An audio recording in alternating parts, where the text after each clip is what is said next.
let's maybe wait until more people join in. If there's somebody, okay, let's start. So it is my pleasure to open the second day of this excellent conference. Understandable, not everybody's here yet. Half of the country was locked, and also there was a question at the beginning of the day due to university strike, will we have it or not? And I suggested that if we don't have it, we make a demonstration for health and longevity. I wonder how much press such a topic would get, but we'll try.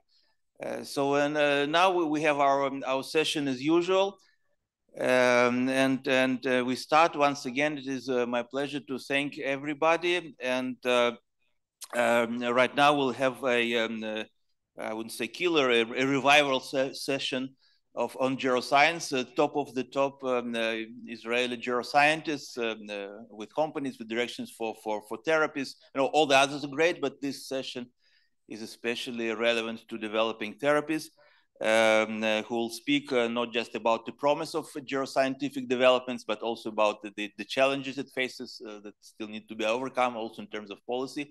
And it is my pleasure to introduce the chairman of the chairperson of this session, Gali Weinreb, who is a senior scientific journalist, a technology journalist in Globes and other places.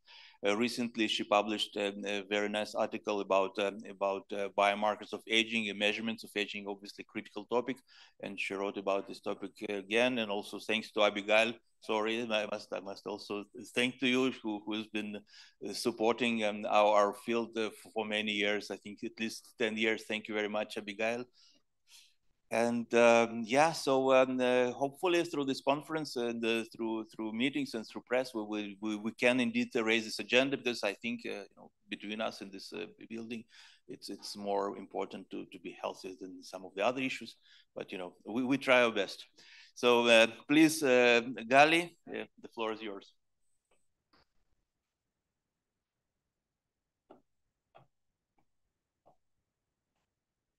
So, hi everybody in these crazy times.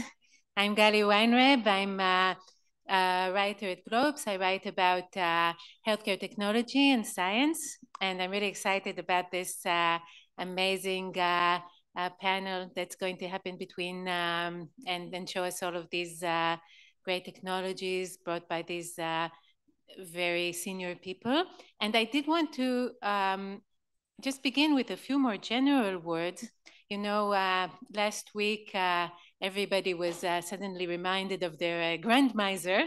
And I don't know how it was for you, but at least my social media was full of people suddenly becoming nostalgic for their grandparents and telling stories about their grandparents as if they were just waiting for somebody to ask.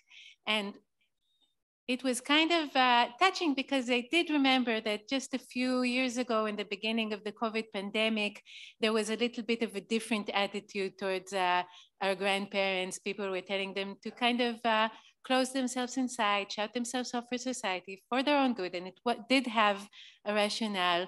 But suddenly you could hear these kind of attitudes of people saying, how many old people is it reasonable to sacrifice to keep the economy going? And people were saying,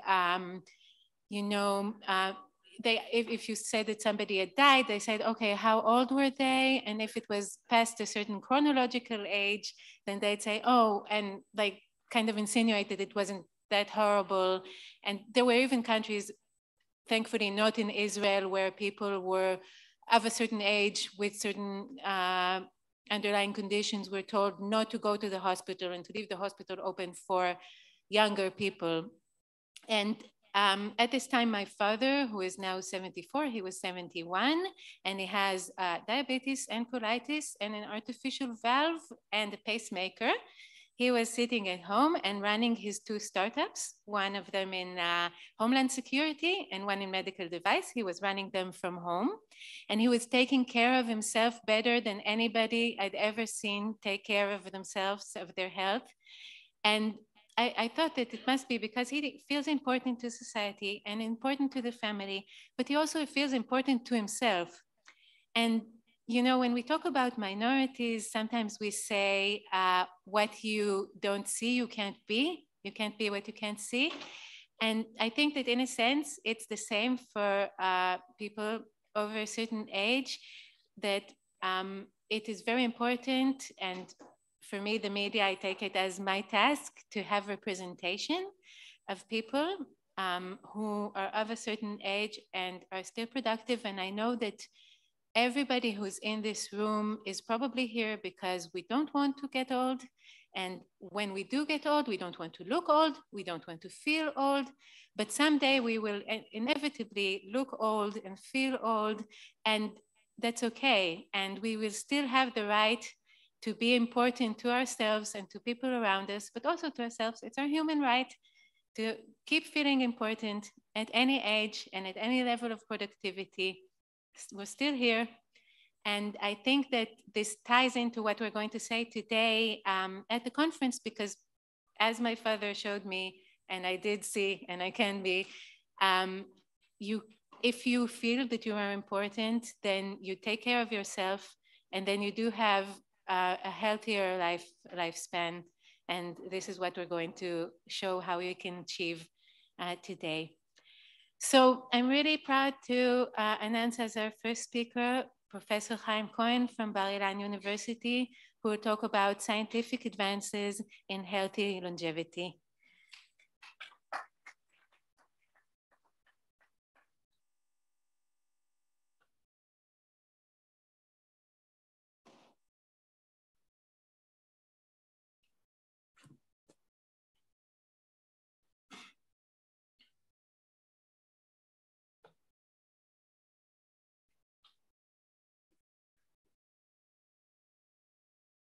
Can I get rid of this?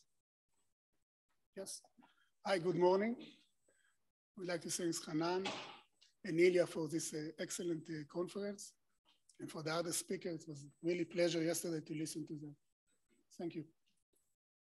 Probably within this audience, I'm the only one that was able to extend lifespan by 30%. I did it to mice, so I will show you how we did it in mice. But I will show you later, hopefully, how we're planning to do it in human and take whatever we found in mice into human therapy. So I'm going to talk about 36. 36 is an enzyme. And for the scientific audience here, it has two enzymatic activity. It's an NAD-dependent enzyme, meaning that it's using NAD, which has an important role in regulating our lifespan. And as it affects the NAD, it can either do deacetylation or deacylation of other protein, meaning that it's removed the acetyl group from other protein, or another activity, it can act as mono-ADP ribosyl transferase, so it's take the ADP ribose and connect it to another protein and regulate the activity. 36 is involved in many activities within the cells. Many of these that I'm going to show we were involved in finding them. For example, it's involved in DNA repair, in glucose metabolism, and by regulating glucose metabolism, it's prevent or block cancer, act as tumor suppressor because it's a blocks the Warburg effect. It's involved in dietary restriction. We showed that under dietary restriction or calorie restrictions that extend lifespan, the level of 36 increase. It's involved in maintaining your telomere length, prevent inflammation. Also in embryonic development, if you having a homozygous mutation for 36, it's embryonic lethal in human. In monkeys, you die 2 hours after birth.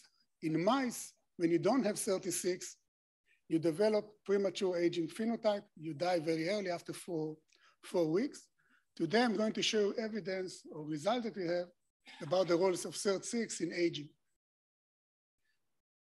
Within all of the 36 activity that I just described you, most of them, 36 act as a deacetylase, meaning that it's removed the acetyl group in most of the case from the histone and regulate transcription. So as I just told you a few years ago, we showed that under the dietary restriction or calorie restriction, or even under short fasting, intermediate fasting, the levels of 36 increase. And this suggests to us that if you can increase the level of 36, and maybe 36 is involved in aging, maybe you can get the same effect just by creating mice that will overexpress 36 in each tissue of the body and mimicking the effect of color restriction, and decide to follow what's happening if you overexpress 36 in mice to metabolism and to aging. And the way that we did it, we generated the mice that called Moses. Moses for mice overexpress an exogenous 36. It's a transgenic mice that have higher level of 36, exactly like in color restriction. And we started to investigate what's happening in these mice. We published in a set of papers that once you overexpress 36, this is one of the papers that we published recently. If you are a male mice, you live 30% longer in average. This means that some of the mice live in even 50% longer. In human terms, it means that instead of live up to age 90, now you live up to age 120. In female, we extend the lifespan of these mice by 15%.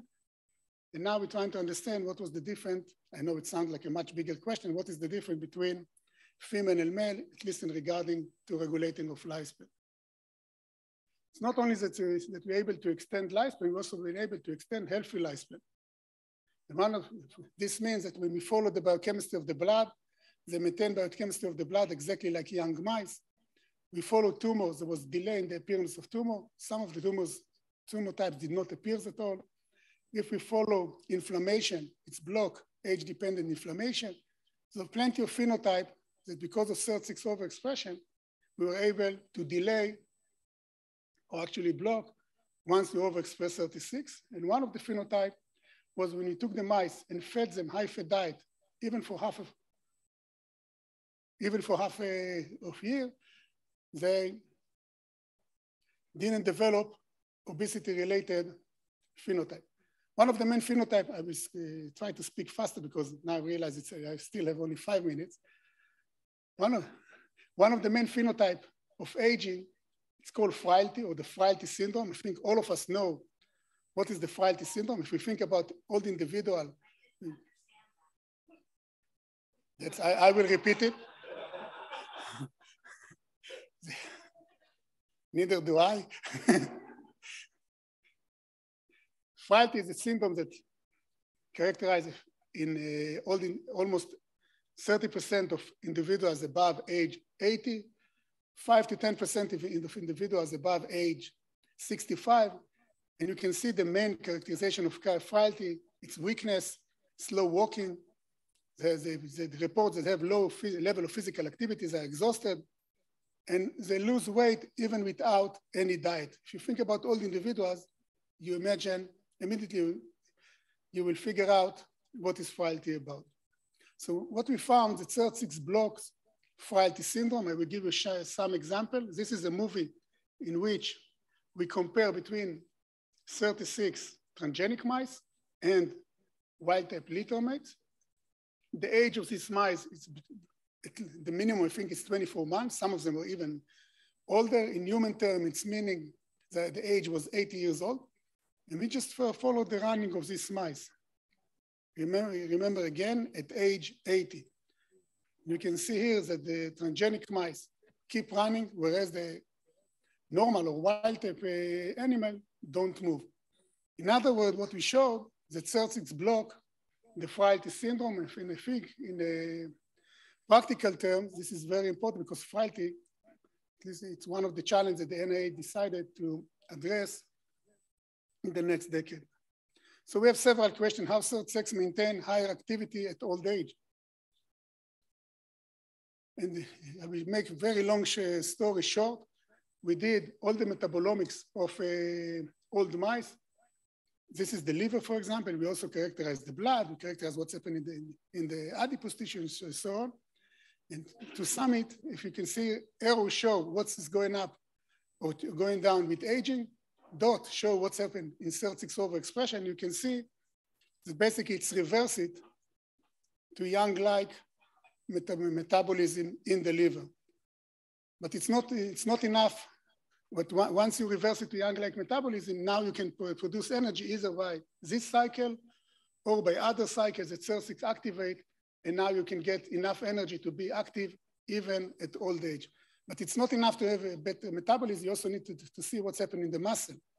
And we follow this. I saw on the street when one of my morning running, and we ask, okay, what's happened to the muscle when you overexpress 36? Now we show a few results because it's unpublished. For example, the level of 36 increase once you perform physical activity. Also, if you ask what is the outcome of this, it's activate AMPK. AMPK is one of the targets of metformin. So basically by this, it's mimic the effect of metformin under physical activity. So we know that 36 blocks the frailty just by change the metabolism and change muscle activity. But how does 36 control longevity? To answer it, we did a lot of experiments. Some of them I'm summary here because it's act as tumor suppressor, it's repressor of mTOR like rapamycin, activate repressor IGF-1, activate AMPK, but is this enough? To answer it, what we did, we characterized all the target of SIRT6 in the liver, within the body. So we asked which acetylated protein, the acetylation of them is changed because of SIRT6. And if I sum it, you can see it here. But probably it doesn't tell you a lot because you see amino acid metabolism, ribosome activity, exosome. What is the story behind it? One of the main pathways that we found to be regulated by 36 was this pathway. Even for biologists, it's not a very common pathway. It's called the 1-carbon pathway, the transsulfuration pathway. And we found that most of the enzymes in this pathway, you see it circle, that are circle are regulated by 36. Why it's important? Because enzyme in this pathway create a gas, it's called H2S.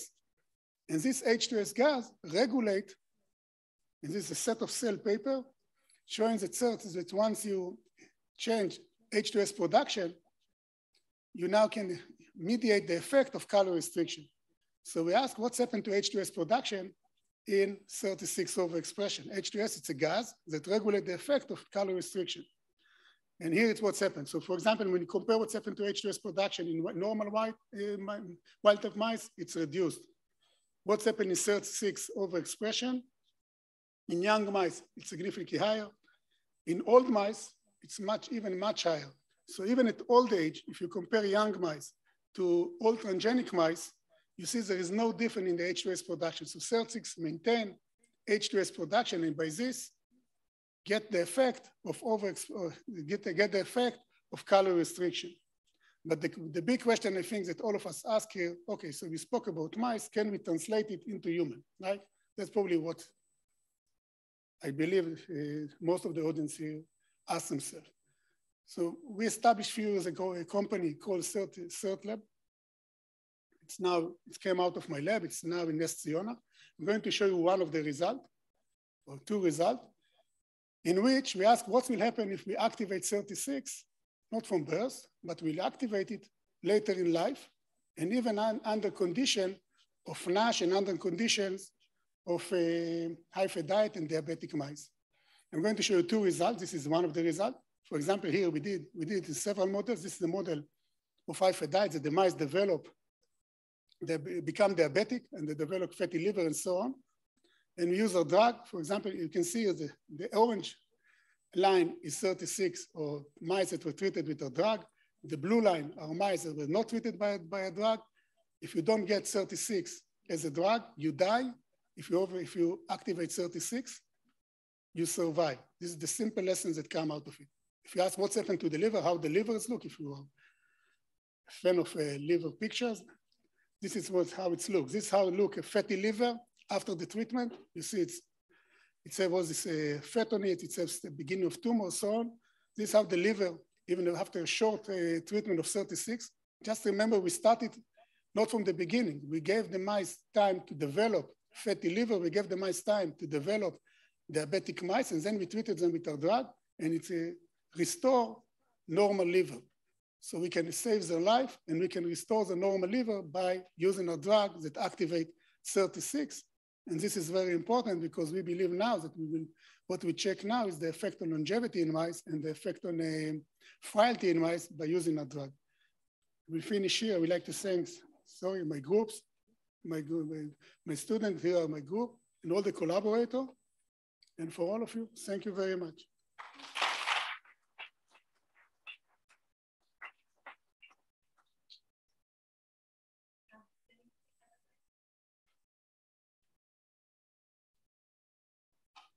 related. I wonder, have you done any somatic mutation analysis before or after the treatment? Not yet. We will do it in Germany, in Cologne.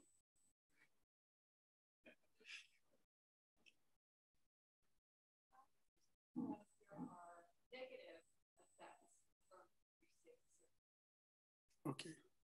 If there are negative effects by increasing 36. In the mice that overexpress 36, we didn't find yet any negative effect.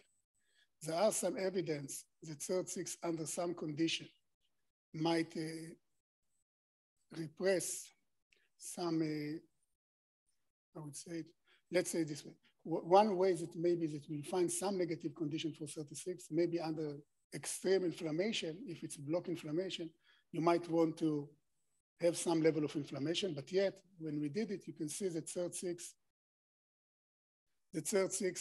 able to maintain the equilibrium of inflammation. From one hand, it's regulate the secretion of inflammatory signal, on the other hand, it's repress the downstream signal on the DNA. So we didn't see it, but maybe in natural condition, you need to repress the anti-inflammation activity of 36. I don't think so. I think that this is a very important activity of 36. We see in the brain, for example, when you overexpress 36, actually it's block brain inflammation or chronic inflammation that you got in the brain. And it's important for all of us because once you block chronic inflammation in the hypothalamus, you extend the lifespan of mice by 10%.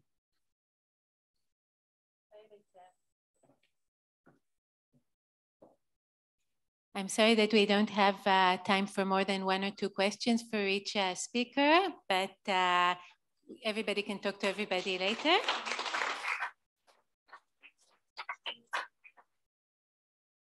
Thank you. And I'm very happy to present Professor Myriam Grunewald, who will talk to us about how the prevention of loss of homeostasis, microvascular homeostasis, reduces lifespan. Okay. Increases lifespan.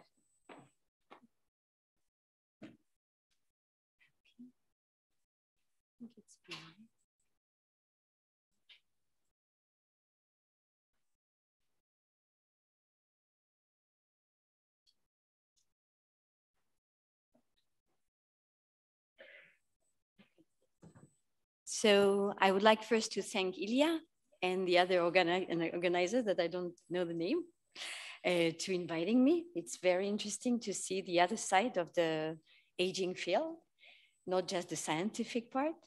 And I have the great opportunity now to share with you what we do as vascular biologists to contribute to this research in the aging field. And our goal, as it has been said a lot yesterday, is not more to increase the number of years that a man or a woman will live on Earth, but more to decrease the angle of these curves that correlate our chronological age to the biological age, so that we will be able, as you mentioned earlier in your introduction, you will be able to feel productive more and to have a healthier aging for more years. So we have heard a lot about the effort that has been put to identify these hallmarks of aging that are pathways that manifest during aging in all cells. And if you manipulate them, you can impact the aging process. And it was wonderful yesterday to see how the biotech companies are taking over and are really producing drugs that target each of those hallmarks of aging. And we will hear about cellular senescence in a moment, or mitochondrial replacement to correct the mitochondrial dysfunction. And we have all heard about caloric restriction, CRT6, etc. So in our lab, we have kind of zoomed out from these pathways that happen at the cellular level to look at the aging process at the organ level. And we all know, just by looking at ourselves, we all age, that the pathways, these hallmarks of aging, are not impacting the cells of our organs in the same way and at the same time. For example, we are losing, passing the age of 30, we are losing 1% of our lung capacity from the age of 30, but our kidneys are more resistant, and we will sense a loss of function just below, after age 50. And hopefully our brain is the most resistant, and we will feel his loss of function past the age of 70. So the question is, if we, so it implies that the hallmarks of aging are impacting all these organs in different ways and at different times, and targeting these pathways, the hallmarks of aging, should be according to these different clocks impacting the different organs. So, as I told you, I am a vascular biologist. So, but I think you don't have to be one to appreciate how this huge organ that is shared by all other organs in the body really support the function of the other organs in the body. And not only because these are beautiful tubes that bring the blood and all the blood-borne substances, oxygen, nutrients, take out the waste and bring also the hormones to the other cells, but also because the endothelial cells, which are the epithelial cells that are lining the interior of the blood vessels, are producing endocrine factors that are specific for each organ. An endothelial cells in the pancreas will secrete factors specific for the pancreas, which are different from the factors secreted in the liver or in the skin or in any other tissue. And these endocrine factors have been shown by us and by others that they are essential to maintain the homeostasis of the organ by maintaining the stem cells and also by instructing the organ regeneration after injury. When a cell is injured and dies, endothelial cells will secrete factors that will instruct the rest of the tissue to proliferate and to fill the gap.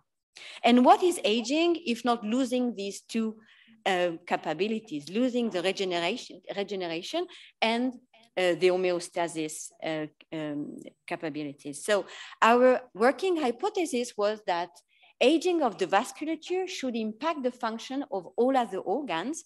And if we could find a way to prevent or to delay vascular aging, we might be able to obtain a kind of holistic geroprotection. So how our blood vessels age?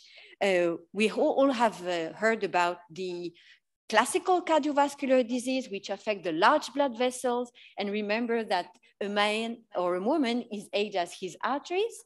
And we all know about this atherosclerosis, which is a disease affecting the arteries, where the wall of the arteries become stiff, and they cannot vasodilate or vasoconstrict to induce an adequate blood flow, or atherosclerosis, which block the flow in the arteries, or aneurysm, etc. All these classical cardiovascular disease is a disease of tubes, which are not able anymore to distribute the blood to the other organs, inducing ischemic injury in end organs. But we also know that these classical cardiovascular disease, we have plenty of ways to correct them. Behavioral changes, nutrition, exercise, sleep, avoid the smoking and drinking. But we have also a battery of drugs that were shown to alleviate or to delay or even suppress the onset of these diseases. And for example, rapamycin, metformin, resveratrol, NAD precursors, all these drugs that impact in a positive way the large blood vessels are also anti-aging drugs, right? But what we were interested more in the lab is about the capillaries, not the large blood vessels, but the tiny, tiny blood vessels that are the ones that are in contact with our cells in the body. And we don't know much about how these blood vessels, these capillaries are aging, but the most prominent phenotype is their disappearance. When we age and we observe tissue sections of aged mice or aged human, we could see a decrease in the microvascular density. And this shouldn't happen because in each of our cells, we have a mechanism that earned the Nobel Prize to these scientists in 2019 for discovering this pathway.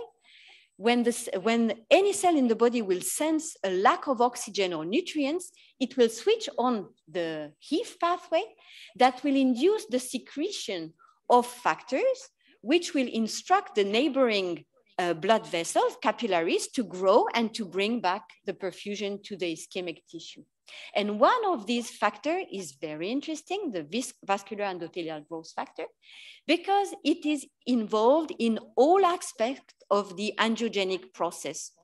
And also it is involved in all the specific features of endothelial cells in different organs, including the secretion of these specific angiocrine factors. And most importantly, it is indispensable to maintain an adequate capillary density in our tissues. And for example, if we block VEGF signaling in a 4-month-old heart of a mouse, we will see that a decrease in the microvascular density that will be restored only when we will restore the VEGF signaling. So there is no backup to VEGF. So this was a great candidate for us to look at to see if it has an impact on the aging process affecting the blood vessels. And what we saw that in aging organs, both in humans and mice, we have a decrease in the VEGF signaling pathway that we measured by measuring the phosphorylation of its principal receptor. And it is not because a reduction of VEGF, we can measure VEGF in the circulation or in the organ of the mice. And by the way, we got the same trend in the human, in the analysis done in the blood of human. This is the analysis done by Benoît Lehallier in the lab of Tony Viscore. And if you could see that, the last cohort that behaves exactly that our aged mice is the centenarians. It seems that centenarians have more VEGF in their blood. So it's not a problem of the ligand. You have as much VEGF that you want, but we could detect the accumulation of an inhibitor of VEGF, which is the extracellular domain of one of his receptors, which is produced by alternative splicing. And it sequestered VEGF and do not allow signaling of VEGF.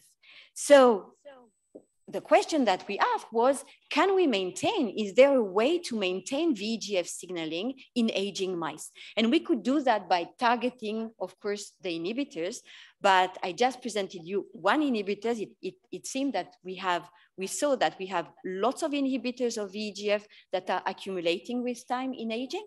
So we decided to saturate the inhibitors by increasing the level of the ligand, the level of VEGF.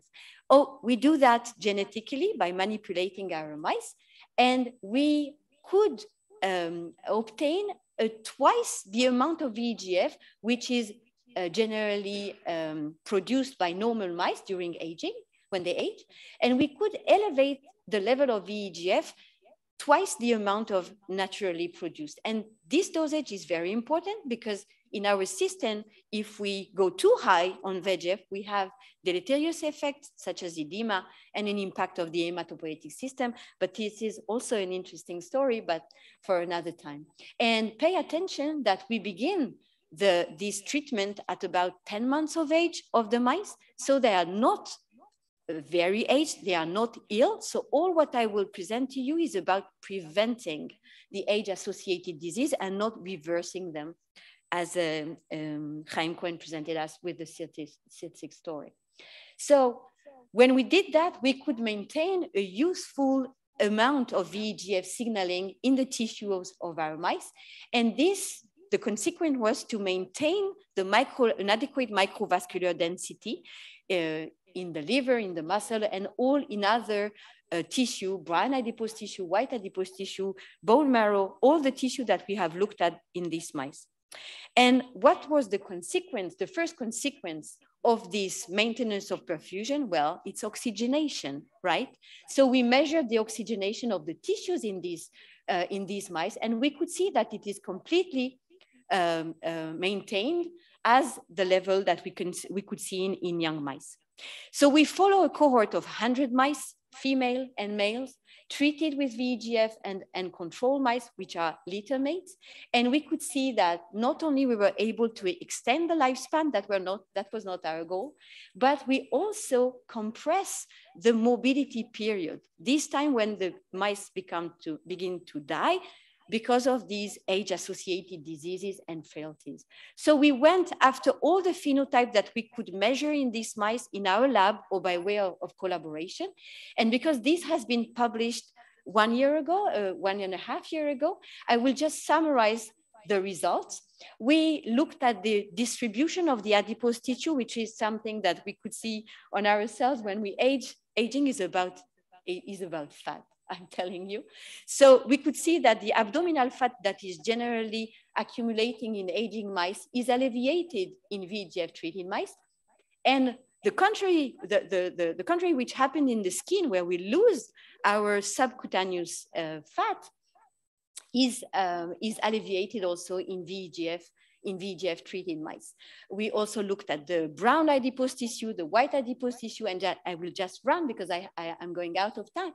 We looked at the metabolism, we looked at the liver, accumulation of fat and injury of the liver. We look at the muscle, we look at the bone. We were amazed to see how much the volume of the bone is preserved in these VEGF-treated mice.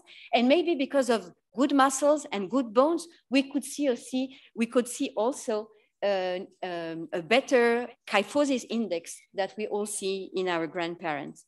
And I will just take a few minutes to expand a little more about a phenotype that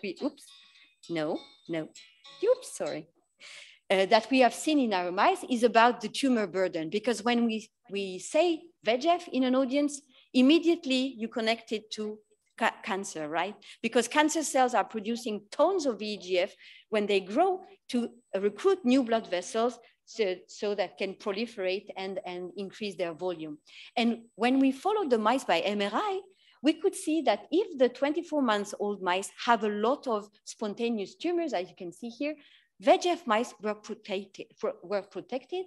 And when we followed the mice at time of sacrifice and we observed how many tumor lesions they have, even at a very old age, our VEGF-treated mice were tumor-free.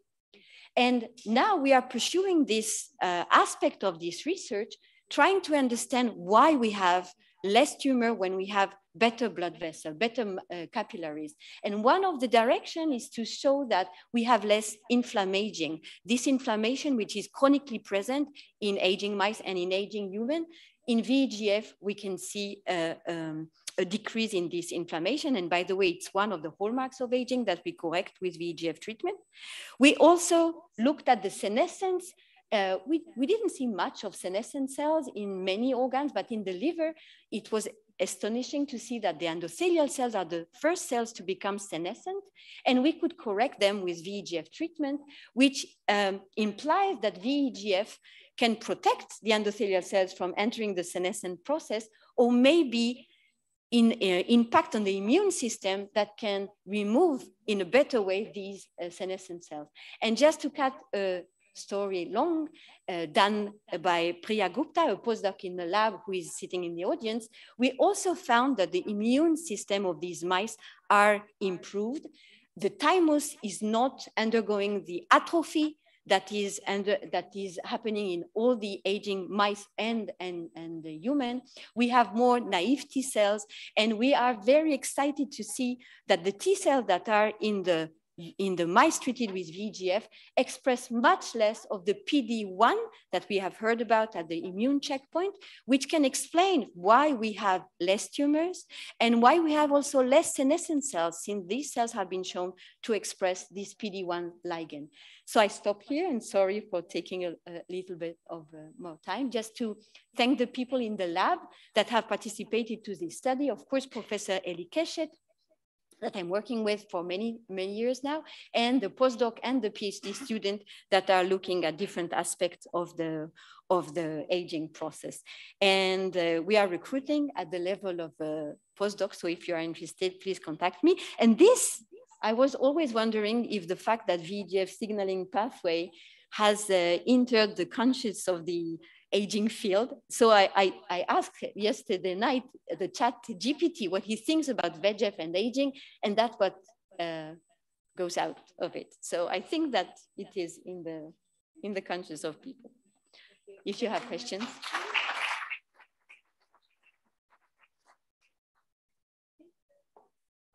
Yeah. Very impressive results in mice, and you did mention that also there was an effect in the humans. Can you say a bit more about what the next stage is for human trials? Possibly? Yeah. So for a translational point of view, we just got a grant with a company, Merck company, who is now supporting us to develop alternative ways, which are not genetic, to increase the VEGF signaling. The first thing that we are going to do, and we have begun already, is to produce a AAV, adeno-associated virus, which is FDA approved to transiently express VEGF. What we have found also is that you don't need a constant expression of VEGF to get this effect. We have done preliminary results because it's enough to get higher VEGF for 2 weeks to build stable new capillaries. So we have really a good hope to be able to translate these amazing results. You are right, because it was really amazing to see how these mice are doing better in everything that we looked at to human trials. Yeah. Yes.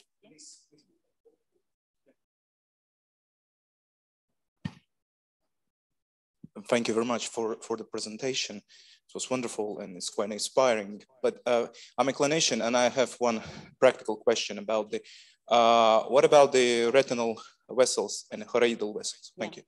So you are right. You have all these diabetic retinopathy, which part of them are due to over secretion of VEGF and over proliferation of blood vessels. We looked at the retina of our VEGF producing mice and we couldn't see any effect. Maybe because the VEGF that we produce is from the liver, and that's what we intend to do also for human translation. And maybe because of the blood-brain barrier, this doesn't impact the blood vessels of the retina, behind the retina. But this is, yeah. This is a point that we looked at. What is important to say that you know that people are treating patients with AMD, wet AMD with Avastin, right? And it is now shown, because this is used for many years now, that it has an impact of the blood vessels, of the capillaries perfusing the retina. And it seemed that a prolonged use of Avastin destroys the plexus, which is something that we are pursuing with an ophthalmologist in Hadassah to see if prolonged use of Avastin can impact the blood vessels, the normal blood vessels of the retina. Hi. Okay, last question, please. Oh, may I ask, so I was just wondering, you were talking about the antibodies, that this real problem is there's antibodies being produced against VEGF, and now you're giving more VEGF. And I'm just wondering, is this like a symptom of autoimmunity disease? And would that be actually the way to tackle this? But go ahead. Yeah, so it's not antibodies that are produced, but a soluble form of the receptor of the VEGF, which is produced, but what we call alternative splicing. Generally, you have the RNA that encodes for the whole receptors, but with aging, there is a mess in the alternative splicing machinery, and the extracellular domain is produced and is secreted in the blood. And this, which is done in normal situation, is exacerbated in the aging mice and human also. And this is sequestering the VEGF and inhibits its signaling. So a way, you're right, there is a way to inhibit this inhibitor. The problem is that we saw that in the blood of human and mice, we have other inhibitors. So if we want to target the inhibitors, we will have to have a battery of antibodies or small molecules that will inhibit each of these inhibitors. And this is less feasible.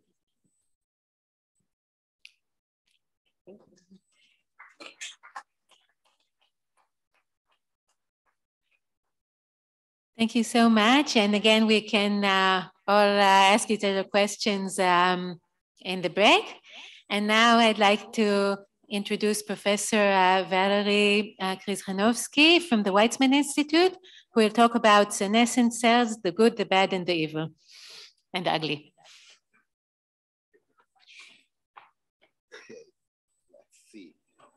I'd like to thank the organizers first, and let's, while we try to set it up here.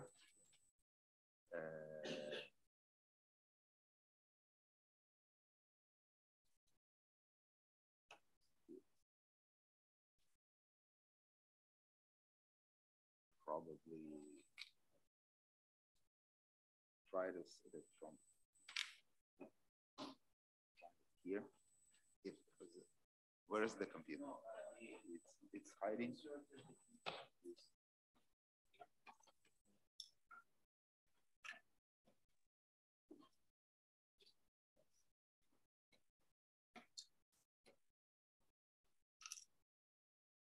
Okay. Yeah. I have it now.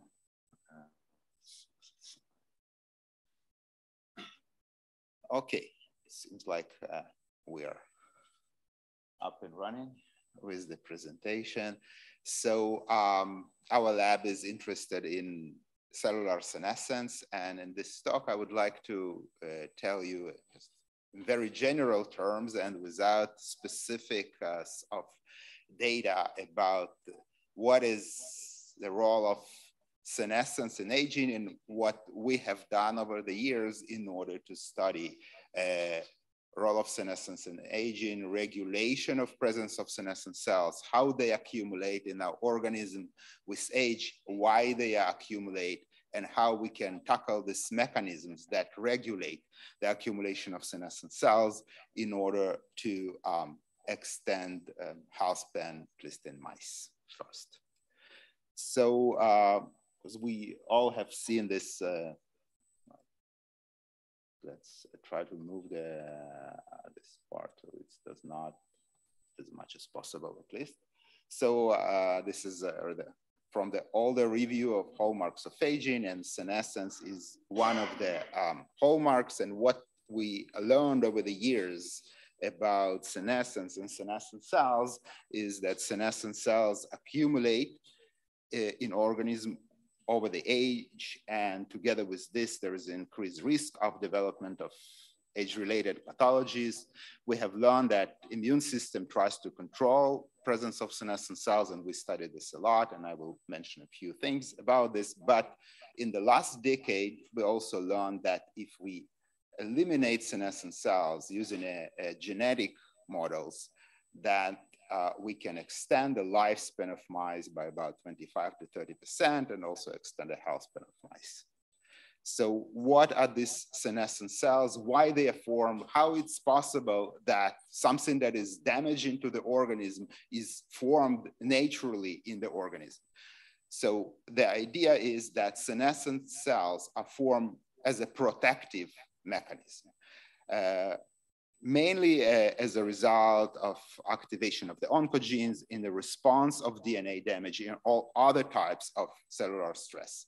And the short-term activation of senescent cells is protective, and it's protective in many ways. It leads to tumor suppression because if senescence is a terminal cell cycle arrest, and if we induce this terminal cell cycle arrest in cancer cells, this is tumor protective. We have demonstrated over the decade ago that senescence limits tissue damage, and it's kind of easy to understand in a model that if we have a cut in our skin, that actually fibroblasts or frost cells to proliferate and to close the wound. But at the end, we want these fibroblasts to go away, because if they will continue to be there and proliferate, we will have a huge scar from every small cut. This is not what happens. What happens is that these cells, they enter senescence and they are eliminated by the immune system, and it happens in many different organs. So senescence is a protective mechanism in the short term, and it also plays a role during embryonic development, something that we were one of the labs that discover it, and it's in transient guiding structures during development, and we worked on the placenta stuff. But our kind of topic of today's conference is aging, and what happens with aging, that senescent cells accumulate, and once they accumulate, they secrete so-called SAS, senescence-associated secretory phenotype, that contributes to inflammation, and we think that senescent cells can promote tumorigenesis in their environment and can promote tissue aging. So how can we study it, or how we can understand why they accumulate in the tissue? And over the years, we have seen that immune system tries to uncouple positive short-term responses from the negative long-term responses. So senescent cells do need to be formed, but organism tries to regulate their accumulation by the immune system when immune cells, different types, control the presence of senescent cells and basically eliminate it. During the years, we had an idea already more than 10 years ago that there is a possibility to kind of mimic the ability of immune system and develop methods for directed elimination of senescent cells, which are nowadays called senolytic approaches. And we have discovered a couple of such pathways. One, about more than like 10 years ago, it's overexpression of BCL2 family members in senescent cells that can be targeted by inhibitors, which were already known at this time. And use of this kind of inhibitors was shown in the last decade to be able to eliminate senescent cells in different diseases and conditions. So with this, we can look what are the properties of senescent cells and look at different diseases where senescent cells accumulate over the age. But I think with what we can kind of remember, that senescent cells bear persistent DNA damage response. They activate cell cycle arrest machinery. They are resistant to apoptosis because of the upregulation of BCL2 family members, and they actively interact with the immune system by the secretion of SAS and by calling the immune system, also using this SAS secreted cytokines in order to eliminate senescent cells. And they can accumulate in many different diseases, and probably some of these mechanisms of control of their presence are disrupted during these diseases, and we can look further into how immune system actually controls senescent cells in different diseases and conditions and in aging in general, and how we can activate the immune system even more in order to clear senescent cells. But back to the kind of scientific questions, how senescent cells can affect tumorigenesis and tissue aging, and now using tools of directed elimination of senolysis, we can ask if senescent cells affect tumorigenesis or affect aging. And we have done it in different mouse models. So in one of the recent studies, we asked, okay, we know that senescent cells have a protective role. This is a tumor suppressor mechanism. So it's known, see, over more than 15 years that senescent cells accumulate in premalignant lesions. So in, let's say, one cell express oncogenic mutation, it goes over a few rounds on proliferation and then enters senescence, and these cells accumulate in premalignant lesions. But these lesions can be for years and decades in our body, but then something can happen and cancer develop, and it's known that they can develop from premalignant lesions.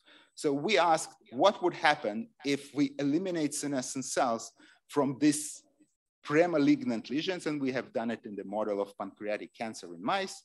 So we used BCL2 family inhibitors in order to eliminate senescent cells from premalignant lesions and ask what would happen month and month later in the mouse models in terms of development of tumor. And we have found that this treatment and the elimination of senescent cells from premalignant lesions blocked cancer development later on, and the reference is down. So using the similar tools, we could ask what is the effect of senescent cells on aging, and how, and if we can use these tools to counteract problems with the immune system that lead to increased accumulation of senescent cells. So we used a mouse model where there is increase in accumulation of senescent cells due to the problem in the gene that is responsible for their immune clearance. And we have seen increased accumulation of senescent cells. And these mice die early and develop different age-related pathologies. And we could use, again, BCL2 family inhibitors to counteract this effect, both in mice that have normal aging and a mouse model of accelerated aging. And we have seen that we can extend lifespan and health span of these mice using elimination of senescent cells by a senolytic approach. Okay, so now with this in mind, we can ask more for general questions about accumulation of senescent cells in the organism. Okay. In the young, we know that there are senescent cells normally present in tissues in very low level because tissues are heterogeneous. We are all exposed to all kind of stress, oxidative stress from the air, from this kind of radiation from the sun, and so on and so forth.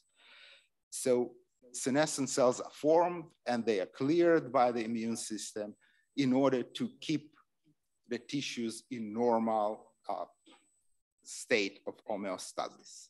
So one of the ideas was that senescent cells actually have a turnover. It's not that just simple accumulation. There is formation and clearance all the time, and there is a turnover. And we studied this question together with the lab of Uri Alon in our department, system biology lab, and we identified mathematical rules that we can understand how senescence, or can mathematically describe the half-life of senescent cells and their accumulation in the organism. So the reference is here. So what happens now with aging?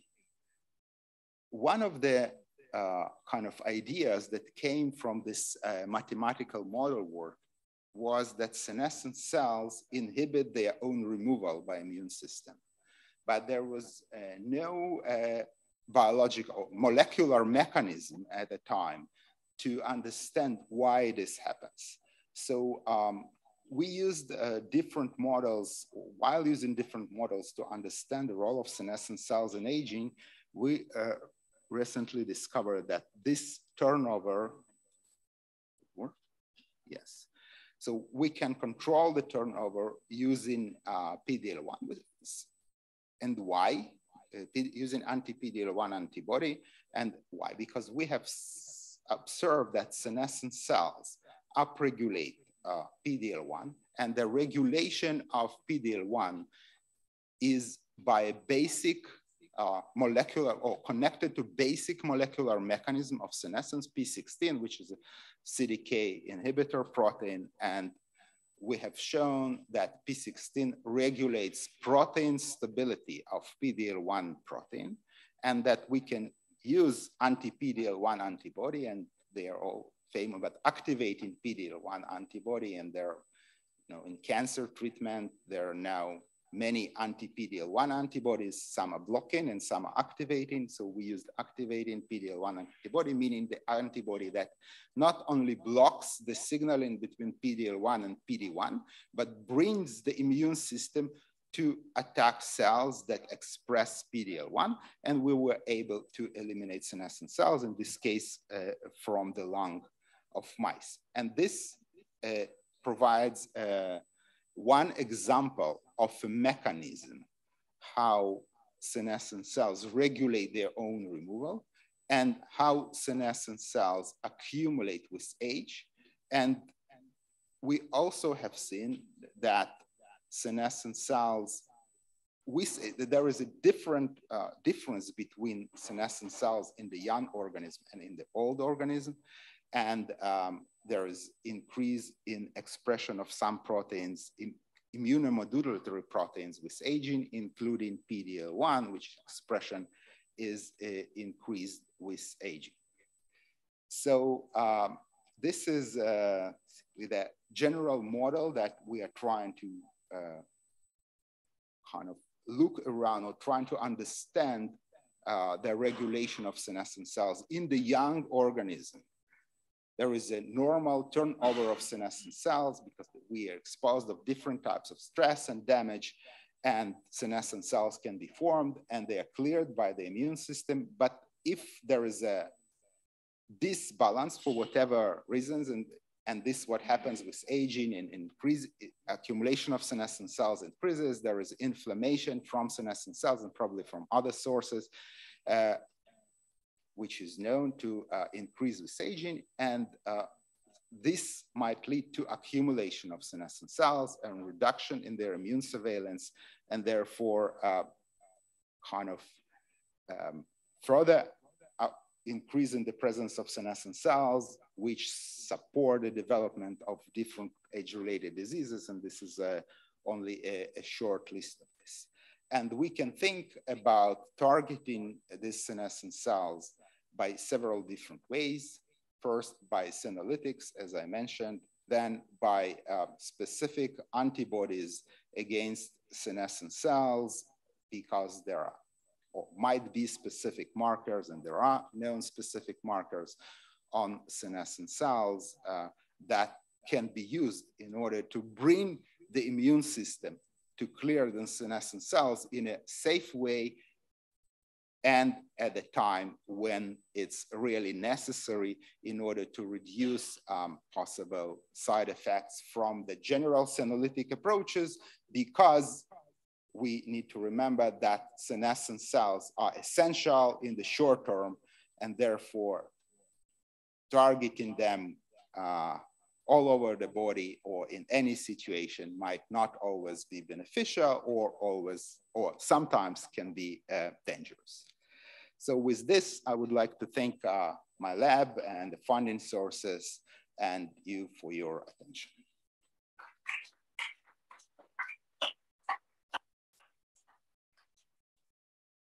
Questions? Yes, please.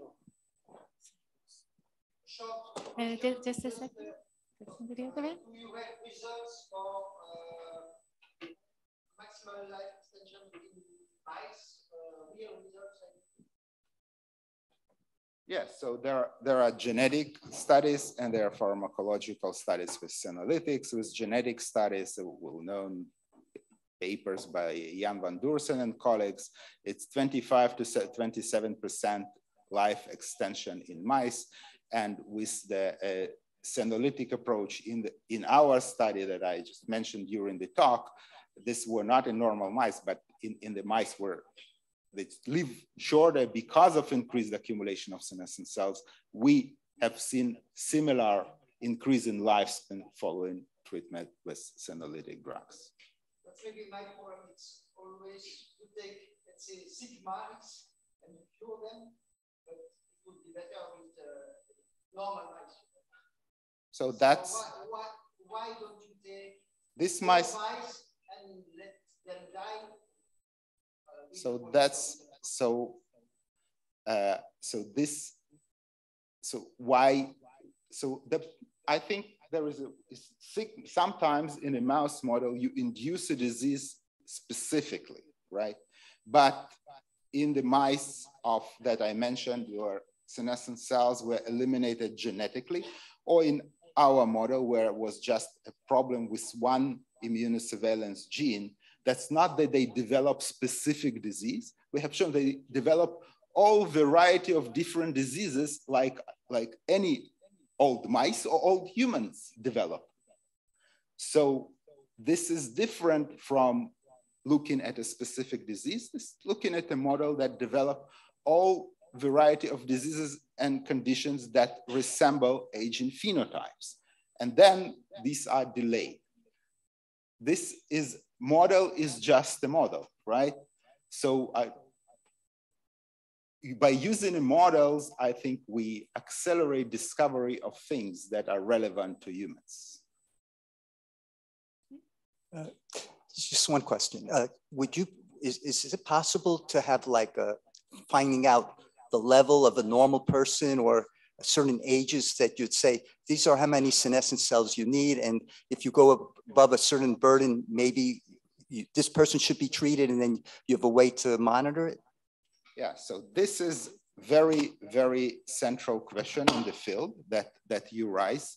It's super relevant question, and we studied in details, and other labs also studied it. So how we can monitor, right, presence of senescent cells in the organism. So there are many companies that develop senolytic drugs around the world, but there is no single marker that we can use, a biomarker, right, to know how many senescent cells there are in every person, right? And this is definitely a very strong need to do this, right? Because in mice, it's easy. We can look at their tissues and identify the number of cells, but we, at the end, right, we all would like to eliminate senescent cells from humans, and therefore we need a biomarker that would allow us to know how many senescent cells are in every person, and that might be, as you mentioned, an indication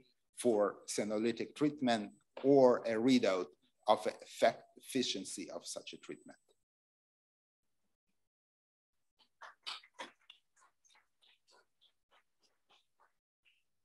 Thank you very much. And now I'd like to call Dr. Natalie Yivgi-Ohana from Minovia Therapeutics to talk about revitalizing the immune system with young mitochondria.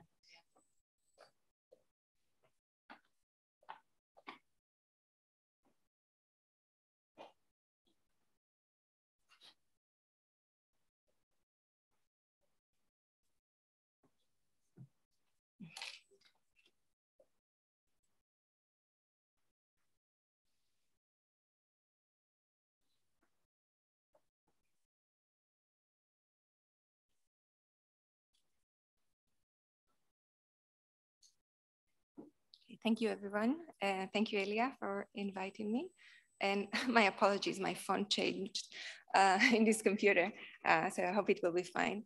But actually, I want to start with a moment of appreciation, being humble, and enormously grateful for an evolutionary event that happened about 1.5 billion years ago, when mitochondria were created. It didn't start initially as mitochondria. It started with an intracellular bacterium that entered into the developing cell and resulted in a beautiful symbiosis that happened between the cell and this bacteria. I started Minovia about 11 years ago. I'm a biochemist by education, and I realized how important and fundamental these amazing organelles are. And we set a mission to the company to bring energy restoring and life-changing therapies to patients through the curative potential of mitochondria themselves. And again, we have to be humble. I will try in this talk. I have a full presentation of our results, etc., and I will touch on them. But I would like also to respect some of the comments that came yesterday and today about really the ability to reverse aging or to bring longer, healthy lifespan to humans, knowing that it is such a complex biological situation or event, the aging. We have seen the updated 12 hallmarks of aging as they were presented, and it's quite clear that it's not enough to target one of them. We are completely in love with mitochondria, and as scientists, everyone sees his very narrowed aspect of the field. Sometimes it's a single protein, sometimes it's a single organelle or a cell type that we are interested in. But really, I think, try to be, to make sure that you are not seeing just one little bit of it, because it is very complex, and we need to remember that. So mitochondria originally, as I mentioned, they were bacteria that entered into the developing cell.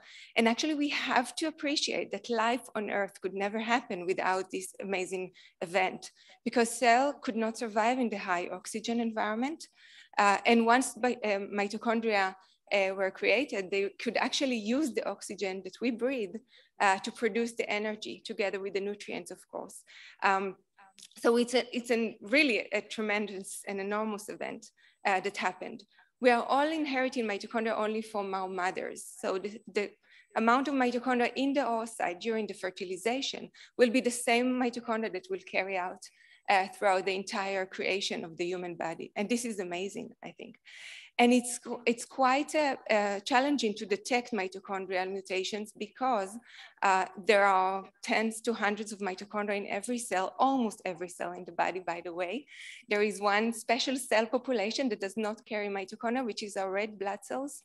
They have other huge responsibility, which is to deliver the oxygen to all the tissues. And if they would have mitochondria, they would actually consume all the oxygen on the way to the tissues. So you don't let the kitty preserve the milk. So this is one of the reasons why red blood cells don't have mitochondria. But mitochondria have, of course I didn't mention it, but they produce most of the cellular energy demands, but that's not the only thing that they do. For example, although red blood cells do not have mitochondria, they contain hemoglobin. And the heme molecule that produces that composes the hemoglobin is actually produced by the mitochondria in the reticulocytes before they are forming the erythrocytes. So mitochondria produce energy, they produce hemoglobin, they produce steroid hormones, both sex hormones, mineralocorticoids, glucocorticoids. They control calcium homeostasis, nucleic acid synthesis, free fatty acids, and they are actually controlling life and death, because apoptosis, which is the cell machinery to commit suicide, is also controlled by the mitochondria. So it's all about life and death. And this is why I decided to give my life to this organelle. But I mean, when we started Minovia, we were very naive, thinking we can just replace mitochondria in all the body with a very simple question. Can this mitochondria or this organelle still have the ability to re-enter cells like they did during evolution? And if they can, well, that's easy. Let's just replace the bad and damaged or aged mitochondria with healthy and functional ones. But just remember, almost 300 trillion cells composing our bodies, and except for red blood cells and maybe some lens cells in the eye, all of them have tens to hundreds of mitochondria and so many copies of mitochondrial DNA in each one of them. That's not possible. Let's just admit it. And since we started 11 years ago, and we also, like other companies that today exist, we thought we will just inject mitochondria to humans. We actually, about 7 years ago, went back and said, well, that probably is not going to be possible. Mitochondria are not supposed to be outside cells.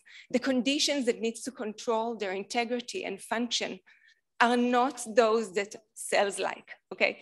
It's not the serum or the media that is in our body that will preserve their function. So we have to be careful about what we are aiming.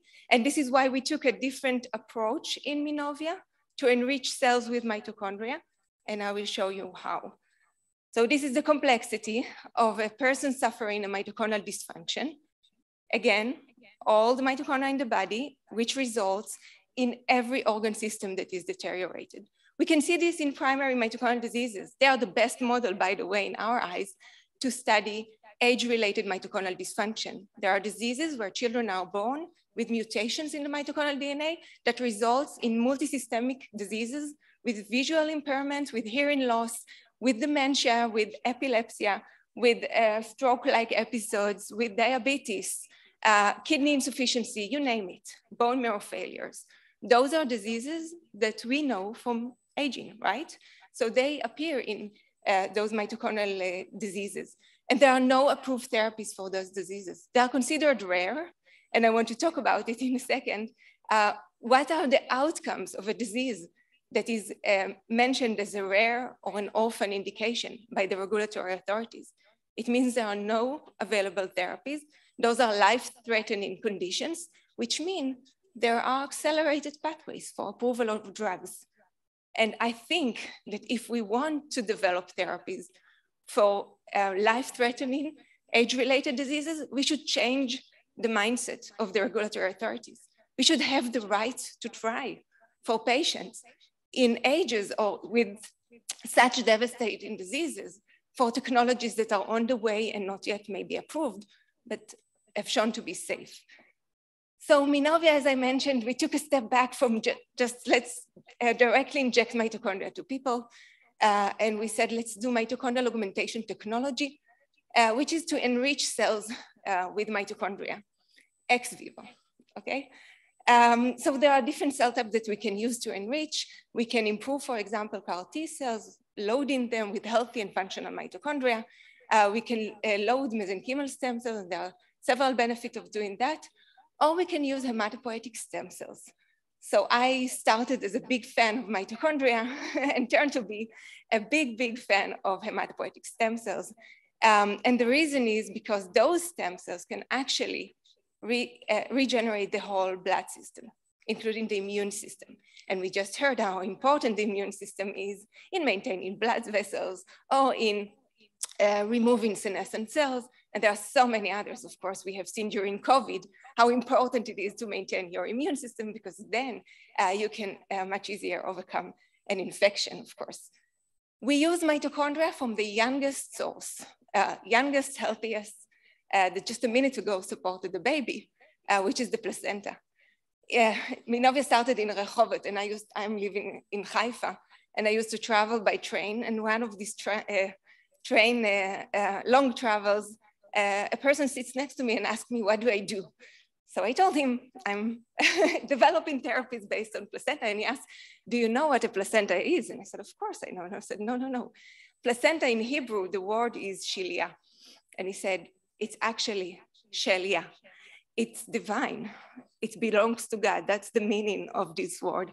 And this is how respectful we are when we receive these placentas from operation rooms, and we use them to enrich cells.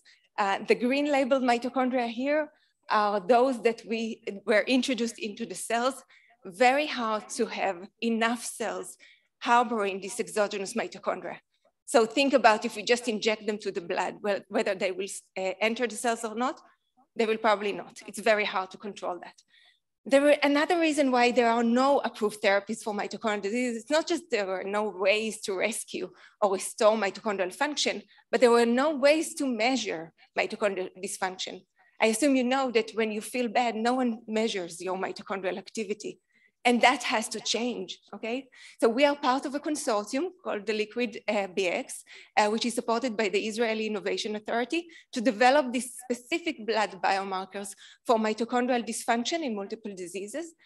We are looking at healthy young individual versus our positive control, of course, which is primary mitochondrial diseases, and then trying to see what is the score, the mito index, and how can we look at diseases such as Alzheimer or age-related, for example, and score them according to the mitochondria. And there are many different functions of mitochondria and content and activity and mutation loads in the mitochondrial DNA that we can put together in this score of mitochondria that we can then generate. This is in the future, of course.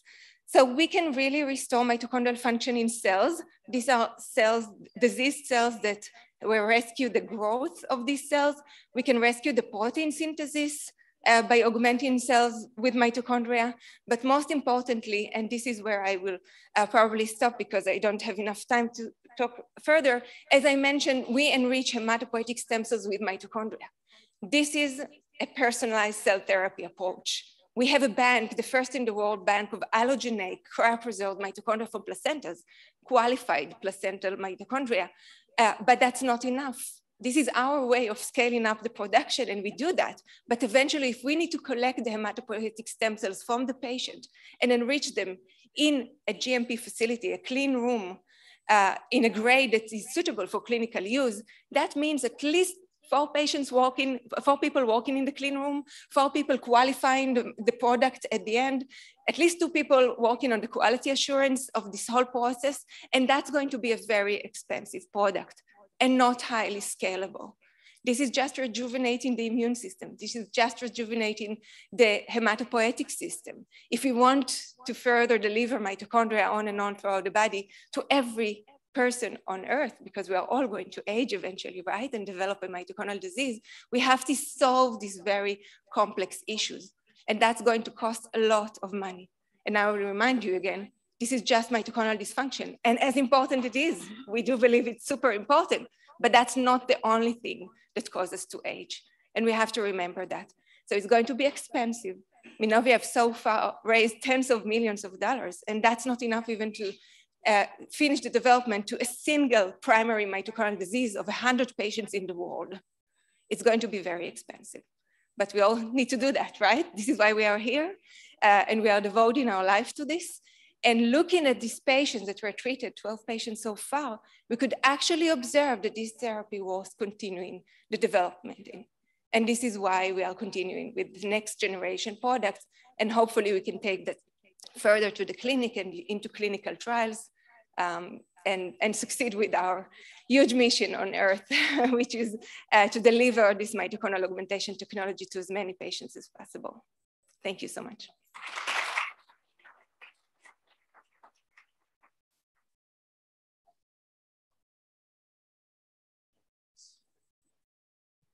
Hi, thank you very much. Super inspiring. So maybe about your next thoughts about your next scaling up of this technology. Do you have in mind any possible solutions for this scaling up, democratizing this technology as a rejuvenation later? That's one. And the second is using hematopoietic stem cells is wonderful for anything blood related, but does that revive? And in the previous lecture, we've seen that working with the blood and the vascular system, that would make sense. It would rejuvenate the entire body. Yet there are many tissues that can only go that far, and you would like to rejuvenate the mitochondria over there. So do you have any thoughts about that? Yes, so briefly, so we'll be in time. So the first 12 patients were treated with maternal-derived mitochondria, so even more personalized. So we are out from that scope, and at least we have the bank of allogeneic mitochondria. So that's our first step in scaling up. And I mentioned CAR T cells, which is also a personalized cell therapy versus an hematopoietic stem cells. Our process is only 24 hours versus like a 2-week or 10 days of process for CAR T.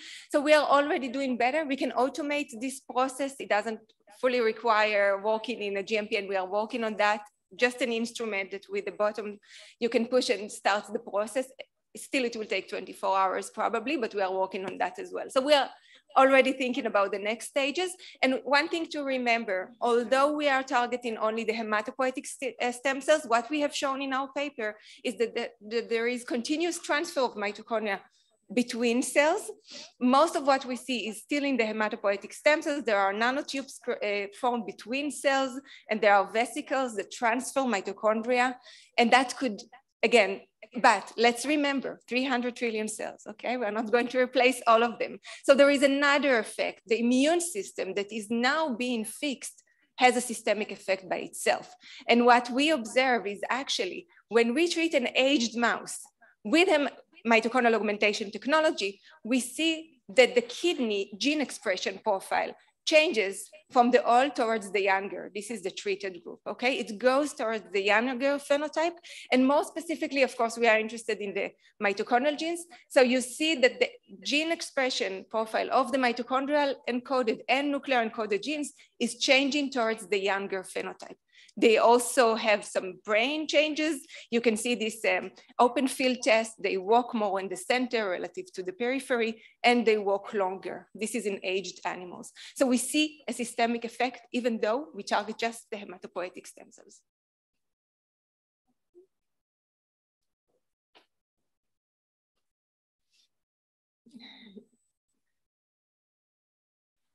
I don't have a question, just a comment. I love your energy, your enthusiasm, and I like the name of the company because in Spanish, it's my girlfriend. Yes, it means, yeah, exactly. My girlfriend. So beautiful, beautiful. So keep on working, fantastic. So time for another question. Thank you. So we have time for one more here. Yes, how important is it to have a homogeneous haplotype like from your mother? Excellent question. So usually we are only inheriting our mother's mitochondria, and we did try initially to keep the mother as the donor because it's a syngeneic donor. What we see in our, and we have tons of experience already running, that it doesn't really matter. To get our biological effect, it doesn't really matter. But in the system that we have tested, we don't see persistence of this exogenous mitochondrial DNA in the cells. So it's an excellent question, and we'll have to continue to monitor that. Maybe in diseased or in patients, it is different, but we don't have a clear question to that. Currently, the biological effect is achieved even with a different haplotype. Yes.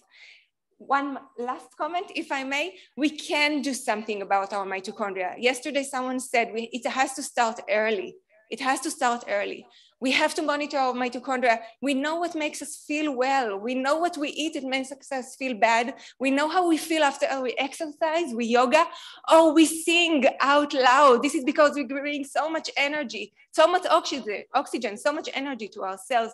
This is fundamentals. And when we take drugs, monitor those drugs and make sure that they are not toxic to your mitochondria. There is data available. My father was 79 years old, completely healthy. He had no issues, never took even a single drug. He had epileptic seizure once.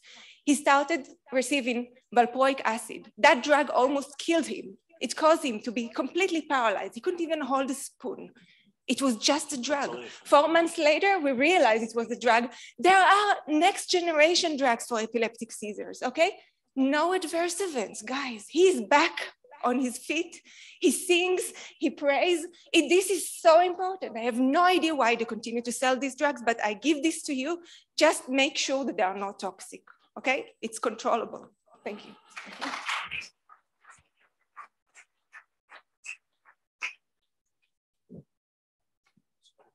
Thank you very much. That was very inspiring. So now let's welcome Professor Björn Schumacher from Cologne University, who will talk to us about genome stability in disease and in aging.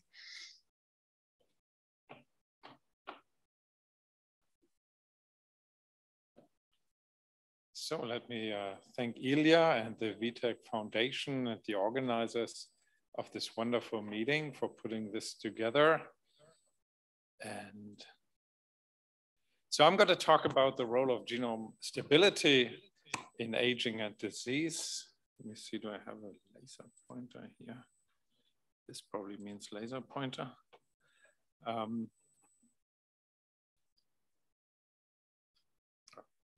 right. Okay, so if we want to understand aging, it's a good idea to start with the evolutionary history that formed the process in the first place.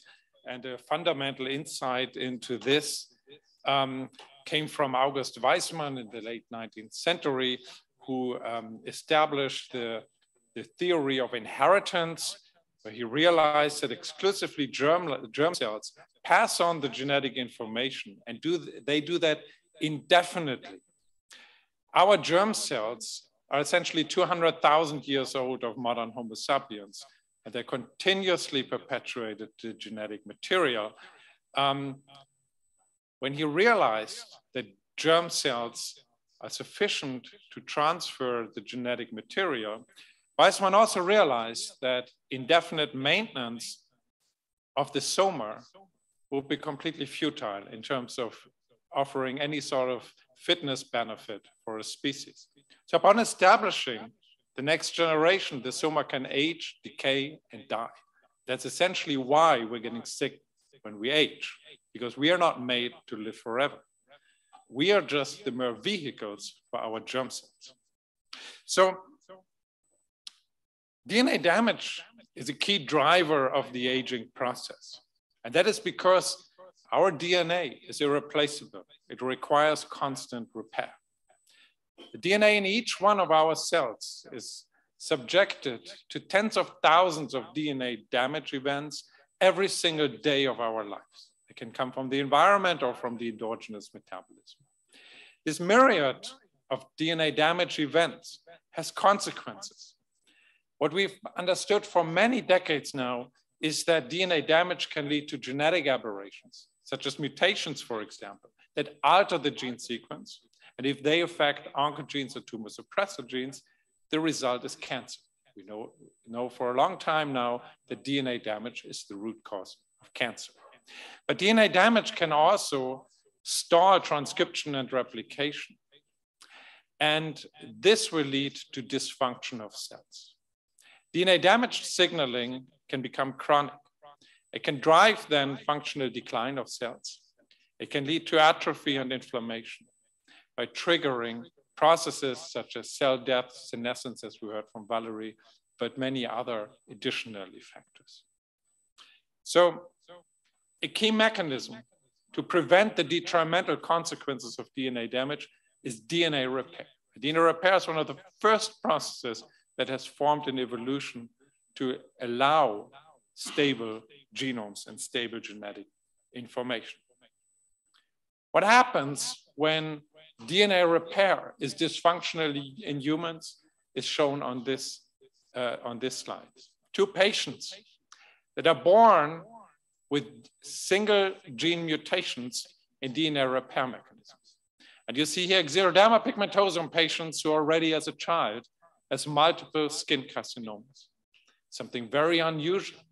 For us, it takes decades for skin cancer to evolve after the initial UV damage. Here already several thousand-fold increased skin cancer susceptibility, demonstrating the mutagenic effect of DNA damage. On the other side, you see a Cohen syndrome patient who already in the first decade of his life has undergone the aging process. And these, you see here, overt signs such as a hallmark of retinal degeneration. I will come later to that. These children die of neurodegeneration and atherosclerosis on the average age of 12 years. We asked the question whether we could increase the capacity of DNA repair. I told you that hundreds of distinct DNA damage types are formed. There are at least 6 major DNA repair systems that are required to remove these distinct damage types. And so far, we only know of highly lesion type specific DNA repair, single repair enzymes, such as photolysis, that were demonstrated to be improved. The question we pose is whether there exist master regulators of DNA repair capacities. Our rationale was that the soma, and we use here Caenorhabditis elegans as a model because we can very well study in a short period of time the distinction between somatic and germline repair. Our rationale was that the soma has limited repair capacity because the soma just only need to be maintained for an individual's lifespan. In contrast, germ cells have an enormously high DNA repair capacity because their genomes are perpetuated forever. So can we actually confer the DNA repair capacities of a germline to the soma? This question was posed by a highly talented PhD student, Arturo Bujamal, and he asked whether DNA damage response genes might be actually have a common regulatory mechanism. And so he surveyed the promoters of DNA damage response genes using C. elegans for its simplicity. He identified a specific motif that was highly enriched on the promoters of DNA damage response genes. And this motif is a bona fide target site for the so-called dream complex. And these dream target sites are present in the majority of DNA damage response genes. This is the dream complex is a transcription repressor complex that recognizes these specific elements. And we found now that this leads to a repression of a large number of DNA repair genes. And this dream complex is specifically assembled in somatic cells of C. elegans. It's not present in the germ cells. What is the consequence of that? The first thing we tested using C. elegans worms, L1 animals, that normally undergoes within the next 48 hours the full developmental program. But when we treat these with DNA damage, they arrest the development. And we can measure this by now measuring the progression from the L1, the first larval stage, this L2, L3, L4 larval stages until adulthood. And we see here with increasing UV-induced DNA damage, we see at this 48-hour time point still that the animals are developmentally arrested. However, when these animals have mutations in the dream complex, they're defective now in this repressor complex, they're significantly advancing developmental growth because they become resistant to the UV-induced DNA damage. And we can do that with any component of this dream complex. We can also do an epistasis experiment where we take two mutations in two distinct components and validate that also the double mutant has the same degree of resistance to DNA damage, showing that it's a bona fide function of the dream complex. We can also look at lifespan. We can promote, in humans, it's sufficient to have one DNA repair defect and the human ages within 1 decade. In worms, we need exogenous DNA damage to produce this, and that's what we're testing here in the solid lines. We are treating with DNA damage, and we see a significant lifespan extension of DNA damage-driven aging in C. elegans by distinct components mutated in the dream complex. Then we ask whether this is due to an enhancement of DNA repair. The most well-characterized type of DNA damage are thymidine dimers that are formed by UV irradiation. We can visualize these dimers that are formed with a specific, with the lesion-specific antibody. This is what we do here on a slot plot. And we see that there's only that immediately after UV, these lesions are formed in the DNA. And there's a gradual removal of these lesions here. However, in mutants, FLIN52, DPL1, subunits of the dream complex, this repair is accelerated. It's far more efficient. It's quantified here. It's a far more efficient removal of these lesions. So repair is enhanced. We can also show that in adult worms, here we use now immunofluorescence. We see the CPD lesions. Most of these cells here, the heads of the animals are neurons. There's a gradual removal in wild type, but a much more rapid removal in the LIN52 mutants that are defective in dreams. More efficient DNA repair. Then we performed an RNA-seq analysis, looked at the expression changes in these dream mutants, LIN52 mutants, and we saw here a de-repression, if the repressor complex is defect, de-repression of a large number of genes that were involved in DNA repair. And what was really, has never been seen before, is that the induction, the genes that are induced here, operate in all different DNA repair mechanisms. Nucleotide excision repair, inter-cross-link repair, base excision repair, homologous recombination repair, mismatch repair, and non-homologous end joining. Genes operating in all of these systems are now de-repressed and are elevated. Just go very quickly over this. We tested now, because there are so many different repair mechanisms that are now augmented, do these animals become resistant to all these different types of DNA damage, not only UV, and indeed they do. Ionizing radiation, significant resistance. Alkylating lesions, a significant resistance. And also cisplatin, DNA damage agents frequently used still in tumor therapy, significant resistance.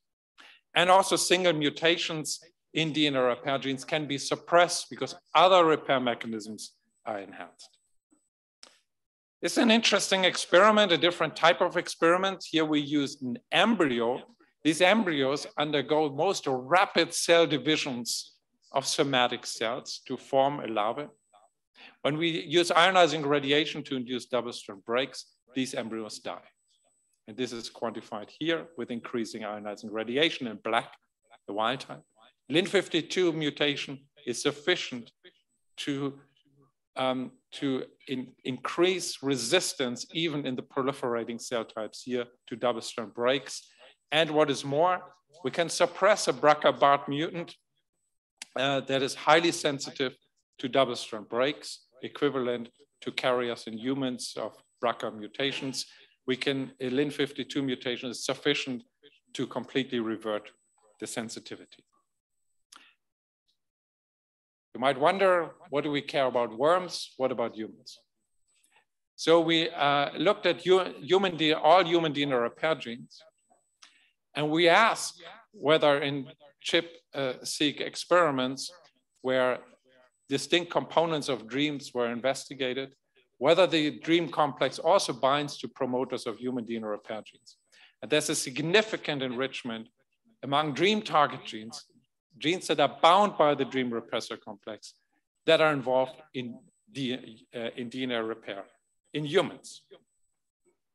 Now in humans, we know of a specific kinase that phosphorylates one key component of the dream complex, Lin52, on a specific phosphorylation site, and this phosphorylation is required for the assembly of the dream complex.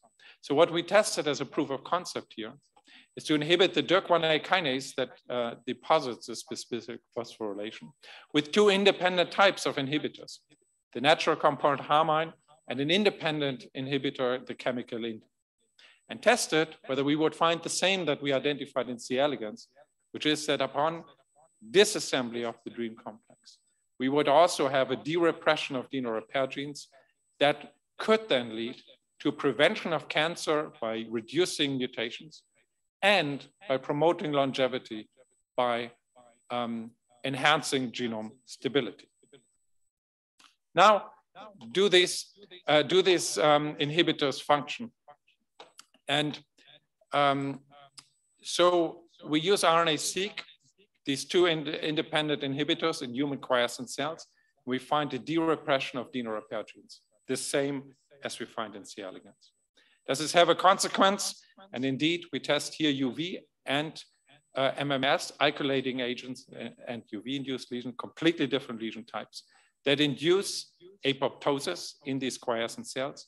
And we can revert this apoptosis by treating either with Haim or with Ilia, because there's more resistance to DNA damage.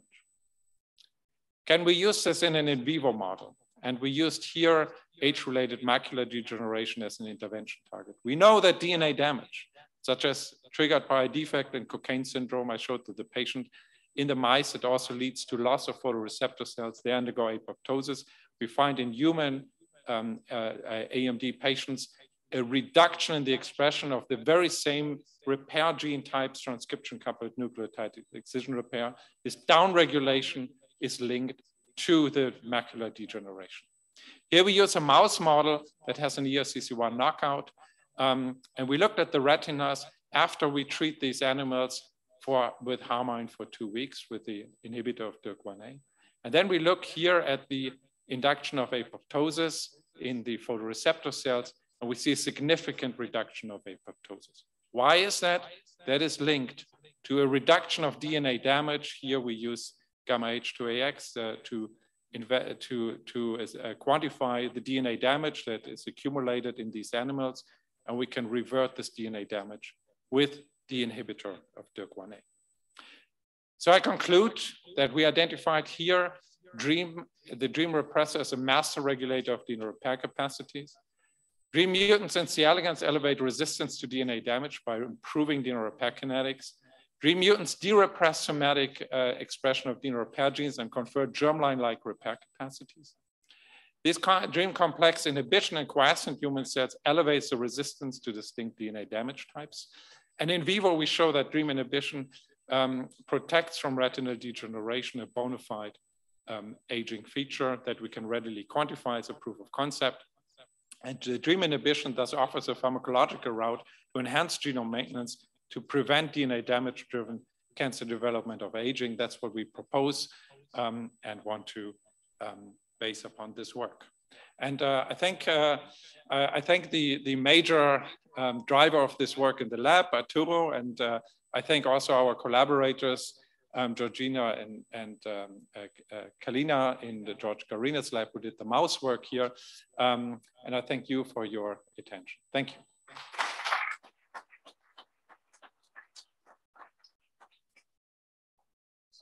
Okay, hi. Thank you for that talk. It was very, very interesting. I have a lot of questions, but I'll keep it to the one. So recently, somatic mutation rates were shown to be inversely correlated with lifespan. And you brought the example of human pathogenicities that are so-called lifespan or aging, early aging. Is there any knowledge about what their mutation rates are, and also what kind of mutations are occurring there, right? There's also this issue of mutational signatures that was brought up. And I'm sure that also relates to the work you did in the worms, where you're saying that in humans, it takes a decade, and in the worms, you have to induce it. Thank you. Yeah, thank you very much for these very interesting questions. So indeed, somatic mutation rates increase with aging, and this is very much related to the species-specific maximum lifespan, at least for mammals. And I think this will be very interesting to look at now. We haven't looked at that now yet. We haven't yet looked at the somatic mutation rates, how they are effective. We are very interested in doing that. In C. elegans, actually, nobody has looked because they are post-mitotic cells, so nobody has done that. We're starting to do this now. And I think this will be very interesting to look at what type of mutation and how this might be slowed down here. Yes. Please, microphone. Oh, thank you. Thanks very much. What are dreams good for? I mean, I often think this, but in this case, what's the dream complex good for? It must have evolved for something in somatic cells, because presumably, I mean, it's an additional process that's then inhibiting DNA repair. Why would we want to do that? I mean, from an evolutionary perspective. So that's a very good question, and I think I can answer that from C. elegans because that's more clearly what the consequence of that is.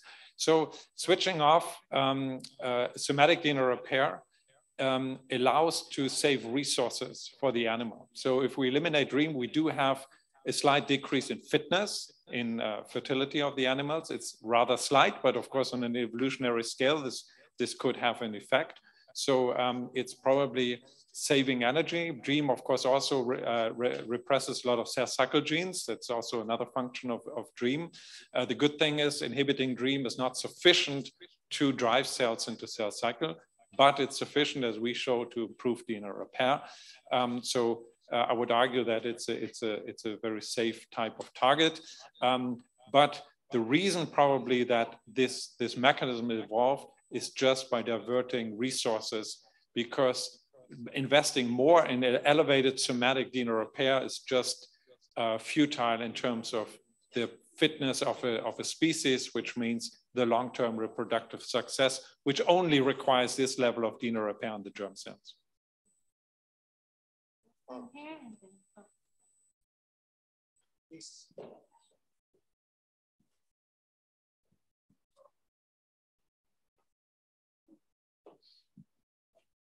Okay, so my question is, you mentioned that there are more than 100 different kinds of DNA damages. And my question is, do all of them have the option to be repaired by the enzymes, or are there kinds that cannot be mended in any way? So all types of DNA lesions can be repaired. There are repair mechanisms for that. Otherwise, this will be incompatible with life. They have to be repaired with different efficiencies. There are lesions that are not being repaired. One example are senescent cells. There are persistent strand breaks accumulating in senescent cells that are just not being repaired.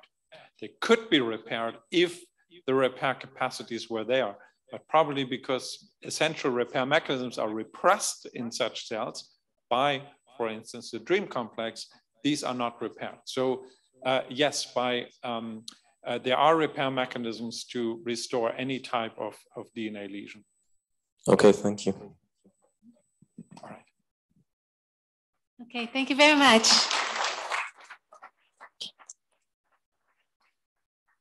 Okay, and now I'd like to introduce David Izhaky from EMIT, who will be talking about targeting radiation-induced aging for longevity therapy.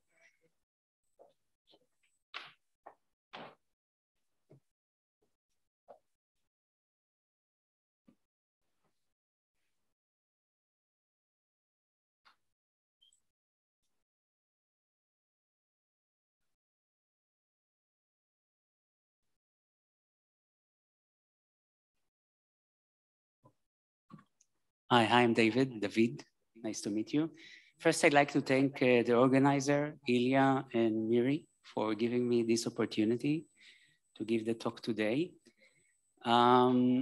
So maybe I will start just with a few words about myself. I spent most of my career in oncology and cancer therapeutics as executive. In the last few years, I work with my partner, co-founder and friend, Professor James Welsh from MD Anderson. And basically what I'm going to show you today comes from his lab. So my partner is what we call physician scientist at MD Anderson. He treats lung cancer patients. He's a radiotherapist. And we all know that there is a very interesting intersection between cancer and longevity. We have heard several talks today about the roles of senescence, mitochondria, and everything in cancer. As a lung physician radiotherapist, he looks for treating lung cancer patients which unfortunately experience short-term survival because of they develop resistance very quick. But the idea behind our effort to generate a new company, new startup, and bring some therapeutics is based on our idea that understanding resistance for cancer, we could develop some therapeutic. We co-founded together Boko Therapeutics, which is immuno-oncology. And now we're looking to co-found a new longevity company called EMIT. The idea of EMIT is, of course, to develop therapeutics that can extend the health spans. And the thesis behind our company is based on understanding cancer resistance from X-ray. So as we all know, radiotherapy comes with a snag. In fact, the fact that we use radiotherapy to treat cancer patients, we also accelerate their aging.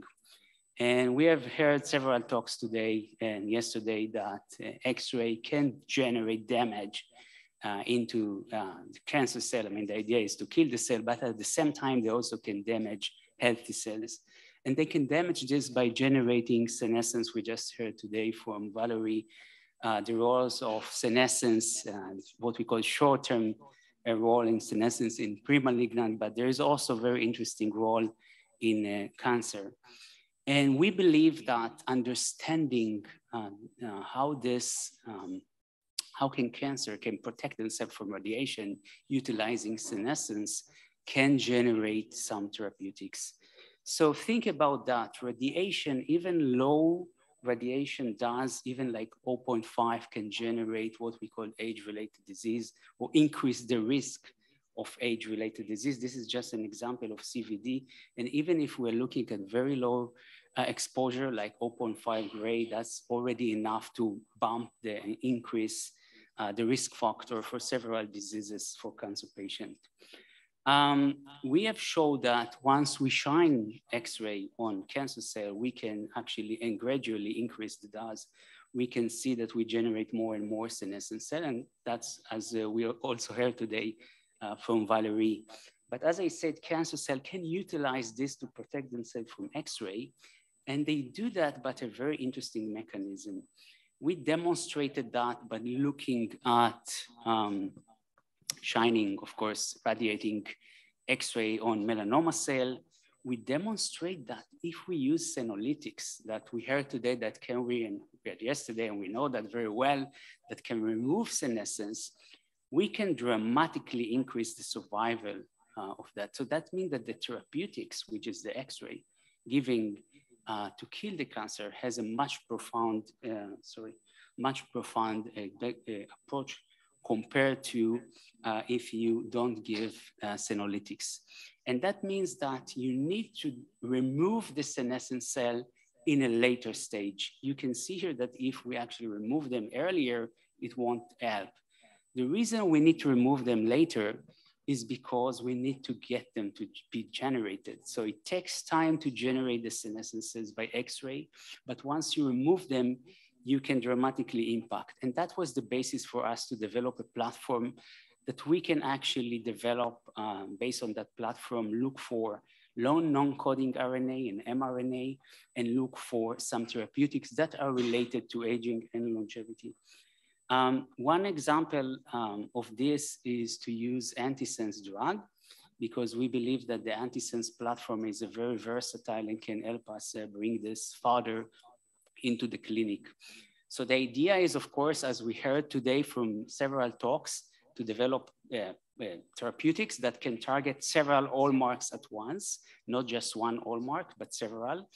Number two is to base this on RNA medicine due to the effect of COVID. So we know that RNA is a very versatile tool, particularly antisense drug that we can use either to deplete the protein, or we can use in RNA splicing. That's another alternative that has been pursued for several years in cancer therapeutics. And now we want to take it also to longevity. And the fact that it's a platform, that means that we can generate several different assets for several age-related disease that we all heard are based on that. And by the way, antisense are getting more and more traction recently. There's several drugs approved by FDA already. And the good news about them is that they are, by themselves, they're a platform. That means that you can de-risk the asset when you bring it to human and when you translate it from animal model into a human translation.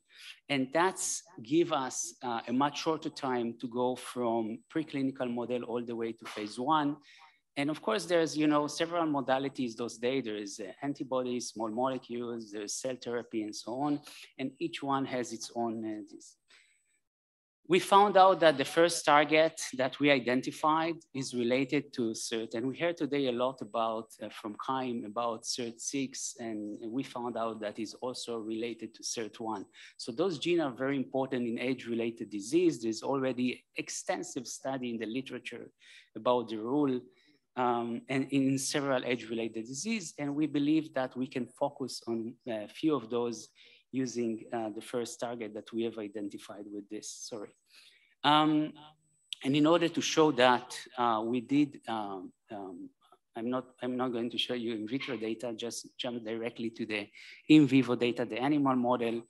And the drug that we have identified, again, it's an antisense drug. So we actually did a very simple study, giving the drug to 3 groups of mice, old, which are what we call 20 months, young, like 3 months, and all mice treated with the drug for 1 month, 3 times a week. And what we can see here, it's something fascinating.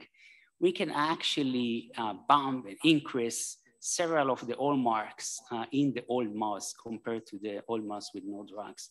So we can look at epigenetics, sorry, the slide just moved by itself, mitochondria, telomerase, senescence, and of course, DNA repair. And if you want, I think this slide is so beautiful because in some extent it summarizes several of the talk given today. So we heard a lot from Haim about the role of SIRT6 and SIRT1.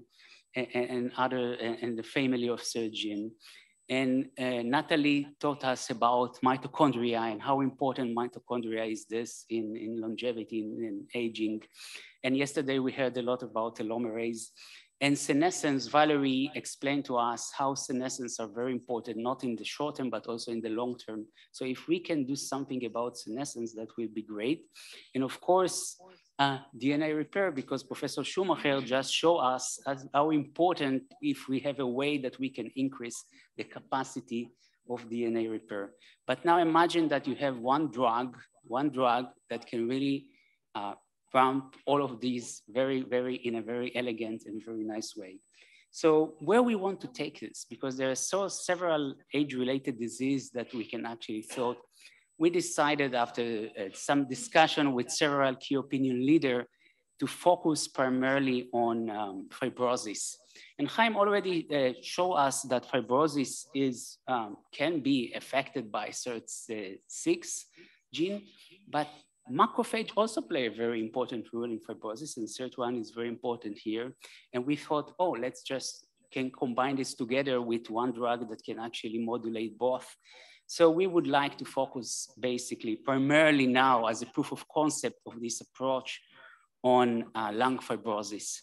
Now, lung fibrosis, as you all know, has been studied extensively for many years, and there's so many drugs that failed, and there's maybe 2 drugs approved by FDA, but they're very bad because they have a lot of side effects and the patients suffer. So one of the key things we learned from discussing this with key opinion leader is that you really need to generate a good preclinical data, preclinical model. So we don't want to use animal model, which, you know, maybe thousands of drugs show that you can treat fibrosis, lung fibrosis on mice, but then it failed to translate into the human. So we thought the best approach maybe will be to use this on, sorry, one slide, to use this on what we call precision cut lung slice, because this really imitate more the pathophysiology of the human, and organoids, which are coming more and more versatile tool because they're basically humanized. They can capture more of the pathophysiology rather than just a blomomycin animal model of the drug. So that's one of our approach. So the idea is to bring this to clinical POC. And of course, once we show this clinical POC, we will move forward to liver fibrosis, renal fibrosis, and of course, other type of disease. So the idea is to get this done as a first proof of concept, first preclinical and then clinical, and then focus on several age-related disease. So that's the goal of the company, and thank you very much.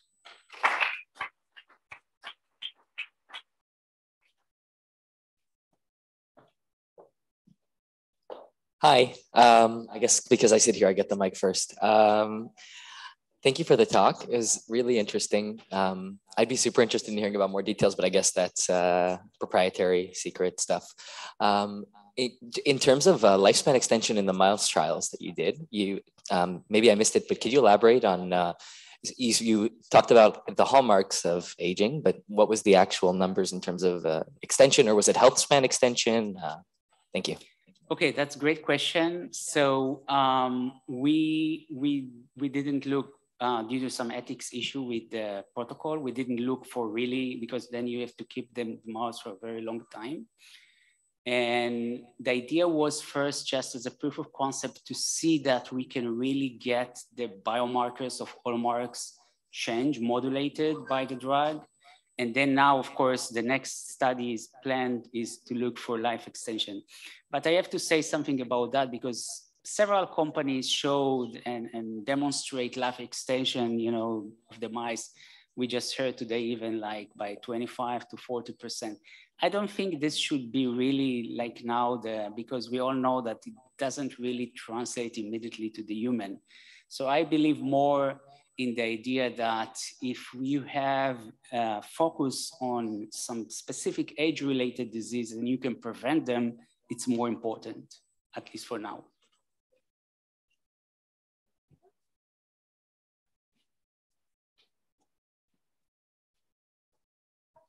please? No, the company is based in Houston. Yeah. So maybe it's more a discussion, but I almost totally disagree with this idea that we should to see if things are extending human longevity. We don't even look if it is extending mice longevity. You know, I don't understand that. You have old mice and you don't let live longer to see if it is working or not. And don't forget that there is no mice in the world that it's older than 4 years at the moment. So it's so, I would say it would be so easy to test to see if there are results in mice. I don't understand why so many people are not doing that. It's very interesting speech. They are very interesting speech, but once again, yeah, of course we don't know mice. Of course, mice are not humans, but it's pretty sure that if it is not working on mice, it will also not be working on humans, and you don't know if it is working on mice at the moment. You're absolutely right, but I think we will look into life extension in mice. I just say that the main focus for us right now is to look that if that drugs can prevent some age-related disease, because the dogma is that if you can prevent and postpone age-related disease, of course you will get a life extension. I mean, that's... Okay. I absolutely agree. I mean, this is our goal for the next animal study, but the goal now was at least to show that, you know, we can ramp the biomarkers and we can take this further to age-related disease.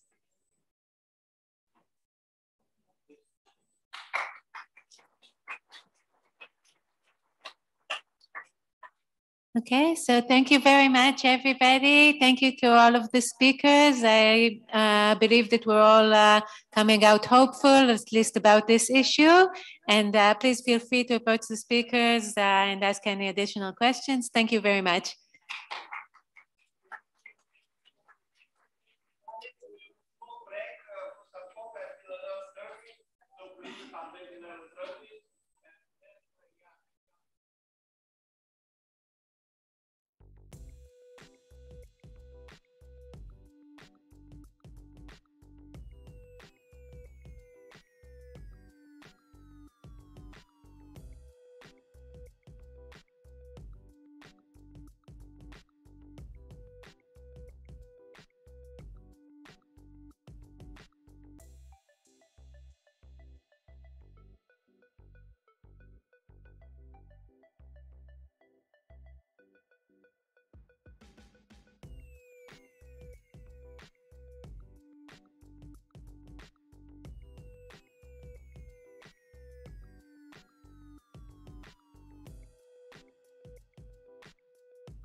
session for today. And this session will be devoted to the clinical investigations in longevity. The first talk will be presented by excellent team of professors from Sardinia, Italy, and they are going to discuss the results on long livers of that beautiful part of the world. Please, colleagues.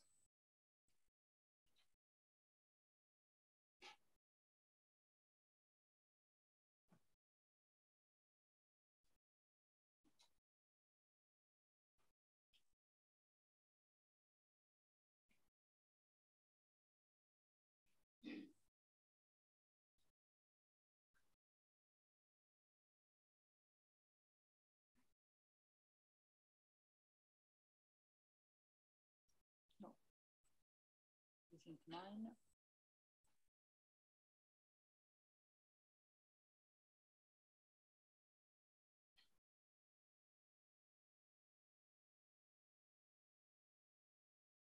This isn't mine. This is my presentation.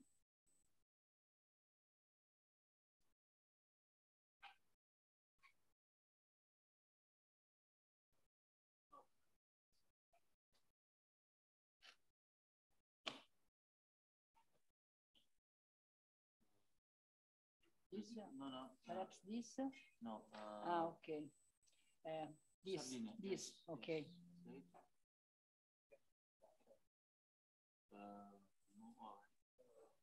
Works. This is mine. Yes. And people see it, and people can move it. Okay. No. Wonderful. Come back. Okay. Thank you very much. Good morning, everyone. I'm Grazia Feno Pintori, and it's a pleasure and honor to be here today. Sorry for my English. I prefer read my presentation. The slide will show our description about the history of association for the protection of the identify of population of Ogliastra region and Barbagia. The association included some villages where many centenaries live and some in the same family. The association started of activity in possession of a biobank with genetic data from 1540. Now there is an agreement with the University of Sassari, which I represent by rector. And the aim of the agreement is to store biological material and keep the Ogliastra donor database up to date. Now, University of Sassari has 2 doctorates dedicated to study the DNA centenarians and the Ogliastra land, especially environmental epigenetic data. Other is a genetic isolated study to assess the genetic factors involved in the origin of tumors. This is the second study of University of Sassari. University of Cagliari has 2 projects in according with the association. One project, Professor Pili is here today and talk about me. The second project is a study about the secret of longevity in the oral microbiota of Sardinian. In the future, will be a development of a scientific and health research center at the Perdas de Fogo Air Force Base, in agreement with the Italian Ministry of Defense. We are here today because we are convinced that Israel has infinite potential, as we do, and so work together for common good. We hope to get together for common good, and we hope to get there together. In the next slide, some of our young centenarians And thanks for your attention.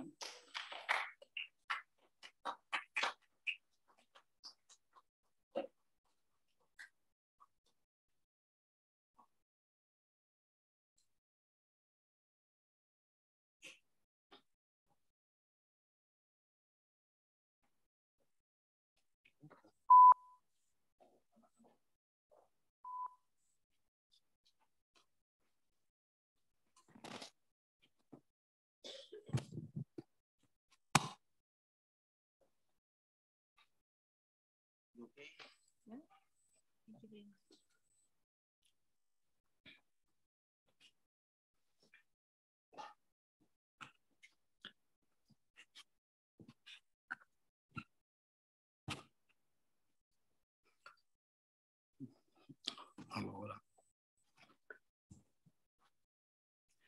appello de Vogo, I a biopsychological research project is being carried out by the communal longevity and in collaboration with the University of Cagliari, with extreme resources during aging in Sardinia in search of both of environmental determinants such as nutrition, lifestyle, and the aspect of positive individual and social, psychological understanding, the great life force expressed by the centering that community. The World Longevity Community, in collaboration with the Clinical Psychology of University of Cagliari, for more than a decade, has been studying communities with a high percentage of healthy, longevity people in order to elaborate a strategy and a good practice to promote healthy and activity longevity that help transform the demographic revolution constituted by the aging of the population into a great opportunity for development and progress for humanity. The biopsychosocial model of research on the determinant of longevities in health is the model that best evaluates the indispensable role of communication between different codecs, environmental, cultural, and social, psychological, spiritual, neural, metabolic, and they make it possible to study the individual, social, community, environmental determinants that makes it possible to modulate aging in dynamic evolution, terms in autonomy.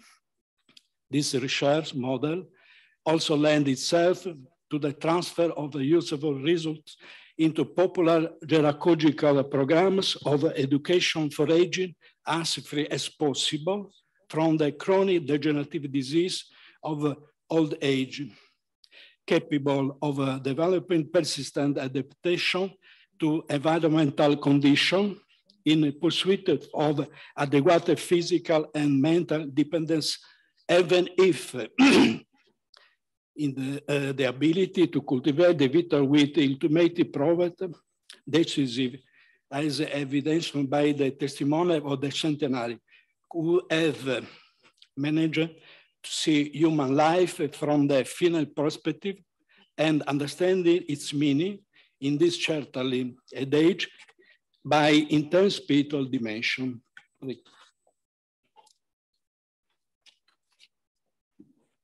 So thank you so much.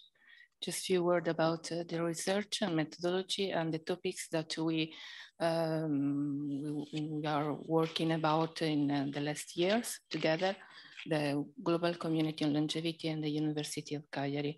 So in the first slide, you will see some general topics that we are working on according to the biopsychosocial approach, and also according to the purposes, the perspective of the psychology, the clinical psychology. So the first approach is to better understand what is the meaning of aging, because aging is a general idea, is a general construct, but it can be, it can have positive or negative meaning. So the first step for us has been to describe the lay perspective on the meaning of aging and also the perspective of the theoretical perspective.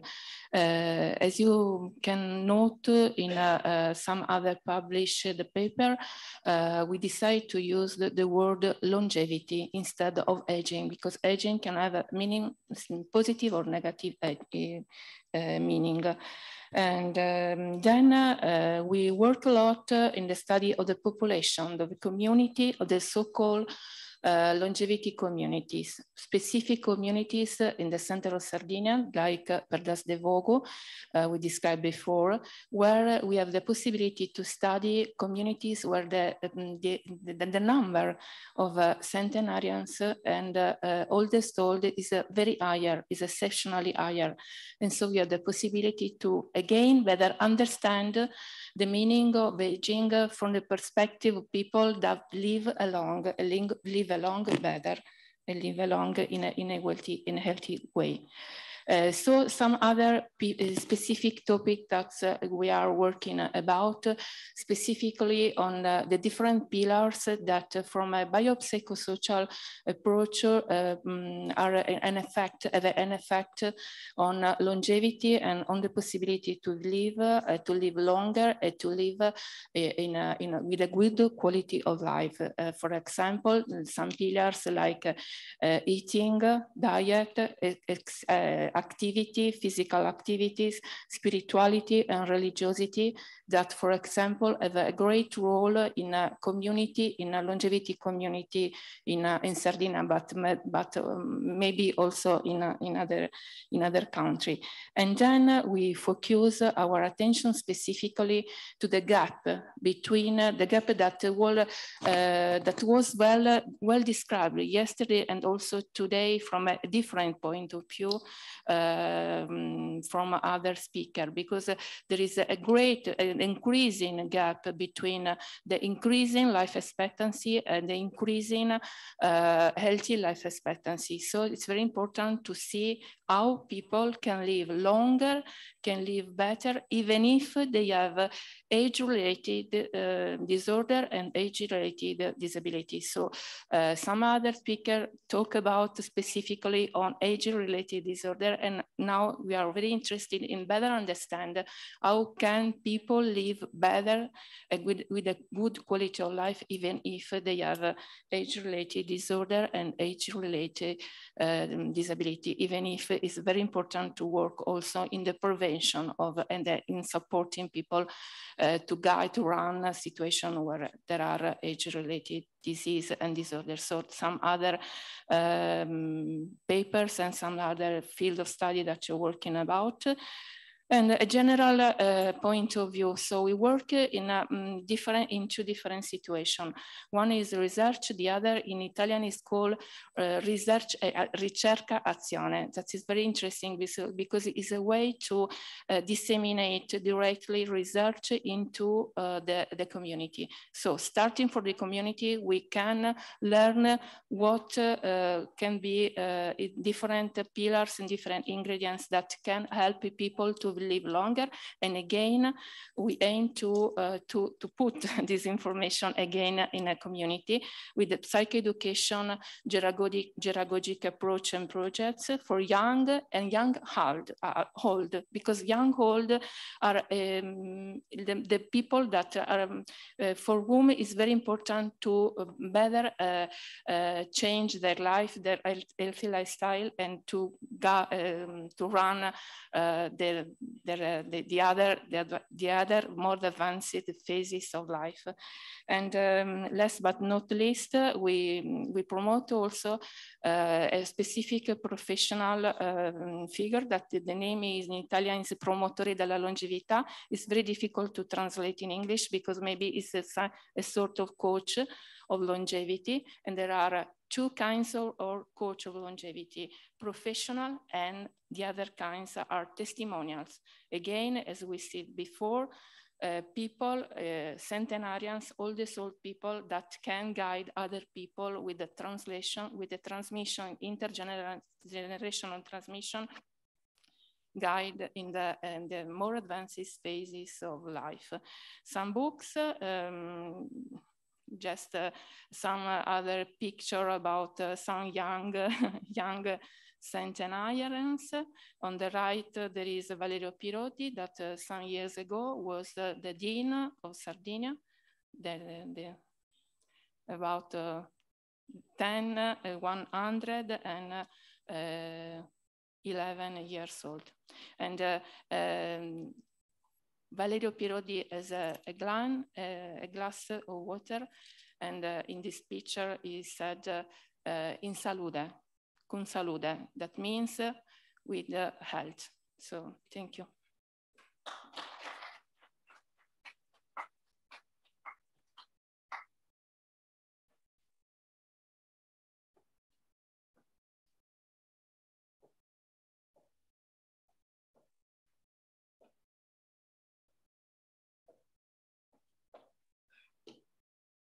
È un'occasione troppo importante, buonasera a tutti, perché io possa anche provare poco poco a parlare in inglese. Io parlo il sardo, l'italiano, oggi per me è un'occasione importantissima per cui io mi avvalgo dell'amico Enrico che mi farà da traduttore. Dice l'amico Flavio, my friend, excuse me, it's automatically one of the 7 languages. Our friend Flavio, that we both did a special agreement between our association to come here.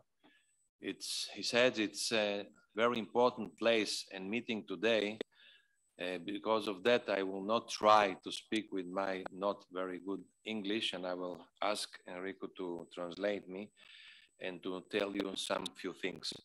Io sono presidente dell'Associazione per l'Identità Ogliastrina, oggi avete sentito Perdas de Fogo più volte.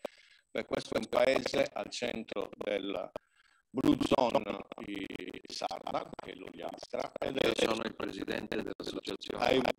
I am the president of the association that is located in the blue zone of Sardinia, and I think you all know that it is the first blue zone in the world in which we have a concentration of very high, very old people living in that area. Perdas de Fogo detiene attualmente il record come record familiare dell'attività della famiglia più longeva al mondo e anche come comunità. E la mia famiglia, my family is the family that has the highest level and number of elderly population in the community that has the highest number of elderly people in the world. Siamo 7 anni che portiamo avanti il progetto della longevità e oggi possiamo dire che si sta chiudendo questo cerchio. Noi siamo l'unica comunità, associazione al mondo che deteniamo un DNA libero, non al servizio delle multinazionali, ma al servizio della ricerca con un consenso su questo progetto. Io frequento dalla Cologne. We are working from 7 years to have scientific database, and we are the only population and only working group in the world in which we have still the freedom to manage the genetic material of our population. We didn't get to any international big industrial group, but we are the people that are working with the material, so we can give everybody that is interested the possibility to work with us. Non perché mi piacciono i dolci, ma a me amo fare un paragone. Noi siamo proprietari di un'auto, noi cittadini, proprietari di un'auto, nel fece c'è il DNA. We, the people, the population, has a sweet torch in which one part of it is the genetical knowledge of the population. Abbiamo il DNA di 13.700 ogliastrini. We have a DNA of 13,700 persons. Dell'isolato genetico più importante al mondo. And this quantity of genetic material is the biggest in the world for elderline population, for old people. Gli stessi donatori abbiamo l'albero genealogico fino al 1540 di ognuno di essi. And we have the genealogical tree till 1540, 1540. It means 500 years from now, in the past. From 1540 till today. Lo stesso isolato genetico abbiamo una caratteristica unica al mondo. L'aspettativa di vita delle donne è identica a quella dell'uomo. And we have another very interesting data that the expectancy of life of the woman is the same as the man. And this is very strange in the world. Un'altra fetta importante, abbiamo iniziato una ricerca perché siamo convinti che il segreto della longevità possa passare dalla salute dei batteri all'equilibrio dei batteri in bocca dei nostri centenari. And because we are making also a scientific work that we begin that the bacteria that we have in our mouth have an important responsibility for the longevity of our population, we are making a special work about it. Noi siamo convinti che la dieta dei nostri centenari so we think that the diet, the things that centenari assumono, people are eating, possa essere in relazione all'equilibrio dei batteri della bocca che loro hanno. We think that what we eat is responsible for an equilibrium, special equivalency of the bacteria in our mouth, and this helps us to live so long. Stiamo per iniziare un progetto con il CNR italiano. We are going to begin a research with the NIH of Italy, il quale CNR sardo detiene tutto il DNA di ogni morto di tumore della Sardegna. And we just gave to our NIH the genetic details of every citizen died from cancer in our Sardinia. E tale CNR, il professore, non vedono l'ora di mettere in comparazione il dato della popolazione sarda tumorale al nostro dato genetico di comparazione. And the researchers of our NIH are working now to put together the genetical details between the people that died from cancer in our area with the rest of the population dying from other reasons. Pensiamo che un altro segreto della longevità sia quello del dimostrare che la psicologia dell'anziano è una componente troppo importante per determinarne il fatto che possano campare più a lungo e campare meglio.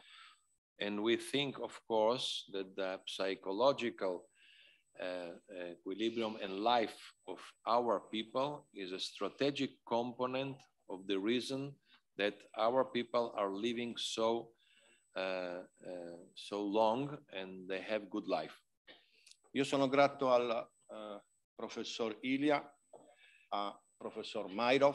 I want to thank Professor Ilia Stambler and Professor Myriam. Tutte le persone che hanno contribuito perché questa fondazione oggi e questa associazione potesse essere qui a raccontarvi quello che noi vorremmo fare. And I want to thank you because we gave me the opportunity to be here with you today and to tell you about our history and our hard work.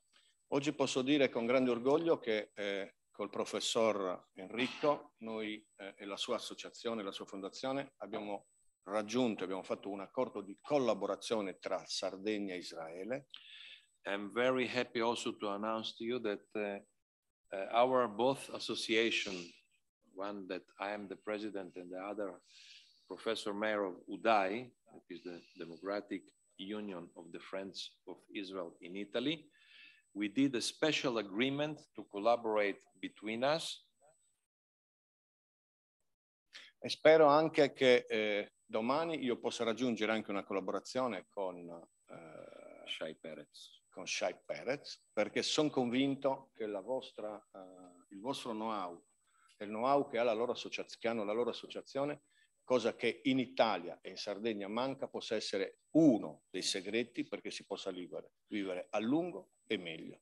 And I'm very happy also to announce you that tomorrow we are going to organize a special agreement between us in Sardinia as representative of Italy and Europe, a special agreement with the industrial world in Israel that will represent here, is representing by Shai Peretz, that I'm telling you, he's one of the most known industrials in the world, and that he built the first call center also for medical aspects in Israel around 25 years ago. He's very well known around the world, and Shai and his world are inviting to work with us in Italy and to take the Israeli knowledge of organization to build home care services and many other things that we need for our old people. Now I want to tell you another thing that is very important. We will build during the next days a special international committee, scientific committee, and we will be very happy to invite Ilia and Yuval to be special guests of this committee. And we are just inviting you to the next conference in Sardinia in the beginning of its 5th of September. You are going to be our guest, and we will begin to work together for the organization, the logistics, the money, and the scientific research about the longevity. And we are going to invite, together with Shai, all the people that you think are important to invite from Israel and from the other countries, especially from European community, United States, and many countries, to build an organic, specific platform and organization that will take care of this area that we so believe in it, the longevity. It's so important for us. Ti ringrazio per aver invitato da parte nostra la comunità scientifica israeliana al nostro congresso. I thank you that you invited the scientific work e sono certo di invitarvi nell'isola più bella al mondo. And I'm quite sure to invite you in, as you know, the most beautiful island in the world, that is Sardinia. Nei geroglifici egiziani c'è scritto che la Sardegna in the Egyptian geographical is written, c'è scritto che la Sardegna è la terra degli antichi, that Sardinia is the land of the old populations, e dove gli dei vanno a riposarsi. And where the gods are going to relax. Thank you. Grazie.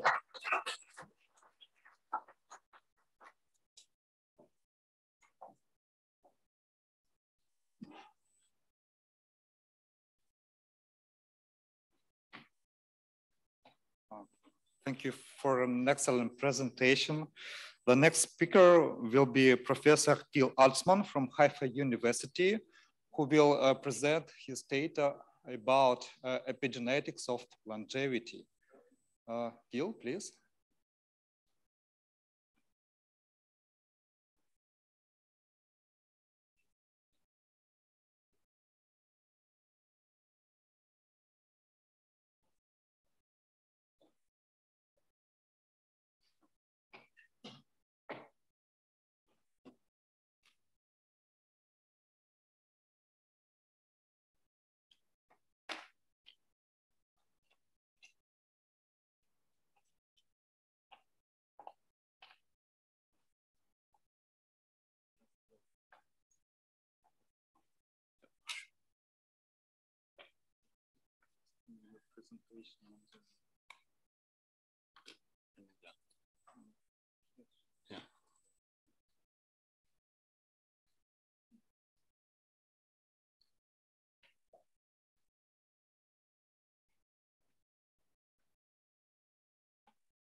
Oh. Okay.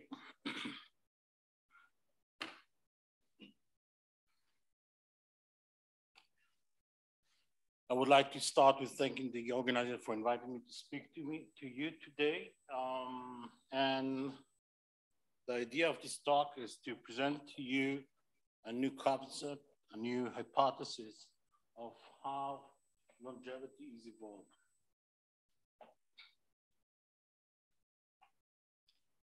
And since there is no time left at the end of the talk to acknowledge the people who donated to this work, I'm doing always at the beginning. So you can see the font, the name, and as I know, nothing is standalone. Everyone is involved, so those are the name. I present to you two populations of extremely long-lived individuals. One is in the US, New York, under the responsibility of Myriam, like we talked to you about it yesterday. And the other one is the one that I established here in Israel on centenarians from Israel, okay? I would like to start with the picture that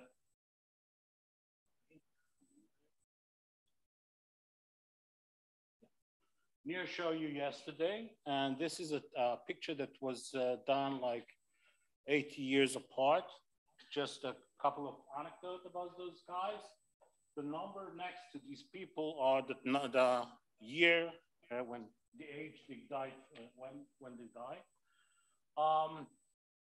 The older sister smoked 2 packets of cigarettes every day for 90 years. So here's another secret of longevity. If you smoke for 90 years 2 packets of cigarettes, you live alone. The other one is this guy, which taking the rifle. He's the older broker in the New York City. And when he was not 105, he was used because he retired from managing his company that's worth like $700 million. He sat in the front of the office, and he decided which one will come and they will invest and which ones they don't. אתם שומעים אותי? חיים, שומעים אותי? קונפרנציה. זום. הם גם שומעים אותי, זה זום. גיל. כמה זומניקים יש? בחיית רבה. זה מפריע. נמשיך. Okay.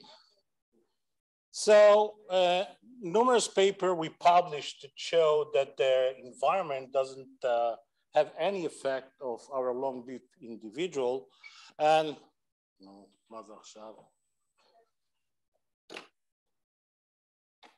moment, technology.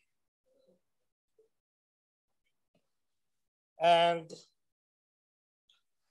I'm talking about disease prevalence, clinical variation, physical activity, lifestyle, and cognition. In each one of this classification, we show that centenarians are resilient to environmental effect, meaning the environment doesn't affect them. So what is affecting them? No,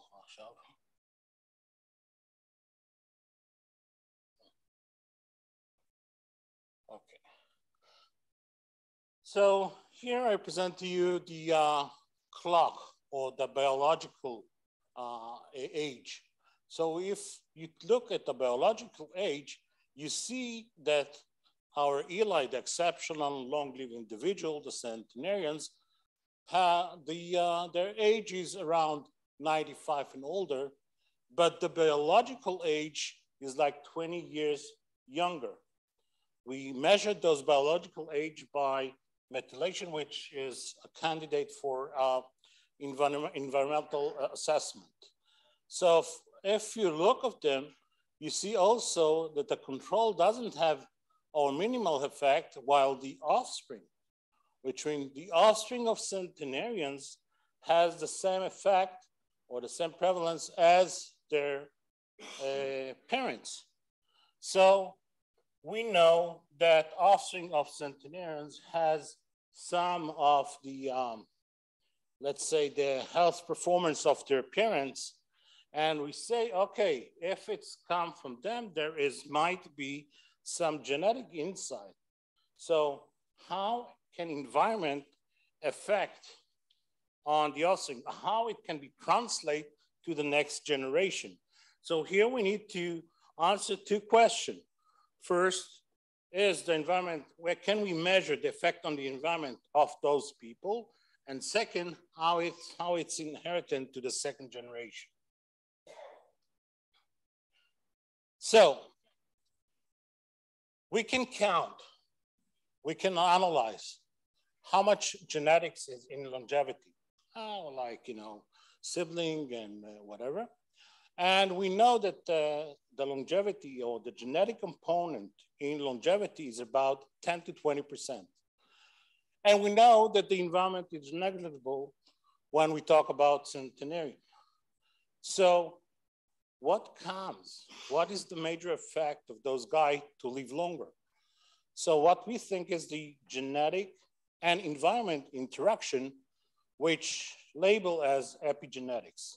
And this counts for the 80–90% of the phenotype variance between the longevity variance that we see in people. So, and the next question, how is it heritable? For this, we came with the hypothesis, or I came with the hypothesis that, of the switch theory, which account for genome flexibility. So, just to illustrate for you what is switch theory, eyes on me, not about, on me, okay? Focus, let's start. When you come to a door, everyone can look at the behind, you have a switch, okay? And this switch is control the light. When instead of switch, which means the switch can do yes or no, meaning light or not. But if you replace this switch with dimmer, you can be more flexible in the amount of light that you have in the room, right? If you have a dimmer, you know what is dimmer? Yeah, it's a button. Yeah, and you can, you know, dim a little bit more, and then you can control, you have more flexibility in the way you want to see your light, right? Now, imagine you have like 10 dimmers like this, okay? So the flexibility, it's much more. Now, let's turn back to biology. Imagine the switch are CPG site, meaning a place that can be changed by environment, the interaction that we talked about, okay? And so the switch are the sequence, and we can find them or look for them when we do whole genome sequence. But then we don't know if those switch do something to the light. So then we look for methylation percentage, okay? Methylation percentage is like the dimmer that can say 10% light, 50% light, 100% light. And now the big catch, it's how it controls the light. And this is the expression of the gene, okay? With me, understand? Let's go. Now, this is just an illustration, but I will talk about it later as well. You see here that those are CPG island, the switch that turn on or off the gene. And you can see here, if it's black, it means it's turned on. If it's white, it's turned off, okay? So with aging or with longevity, my hypothesis says that those guys has much more switches. And why it's important? Because if you have much more switches, you can adapt to any given environment.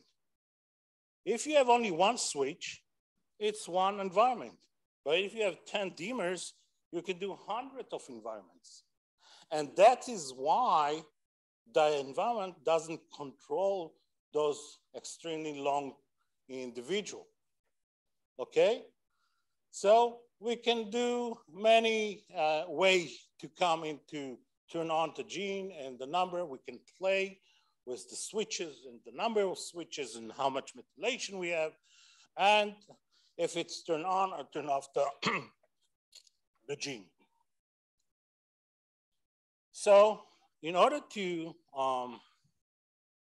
test my hypothesis, we gain an access to whole genome sequence of 150 centenarians and 150 controls. Remember, at the beginning, we need whole genome screen, whole genome sequence that we screen along this and trying to find CPG site which is the switches. Then we go for the methylation. It's okay to have switches, but if you don't turn it on or off, there's nothing that can be done, right?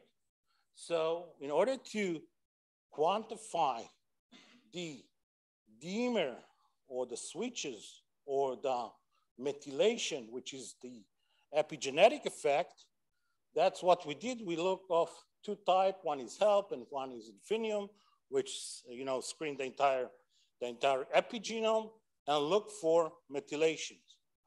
When we're done with this, we went over to expression, meaning RNA-seq, to find out which one of the gene turn on or turn off. And everything is done in case control analysis, meaning the case are the Ilia, what we call, it's exceptional long-lived individual, and control, which are 30 years younger.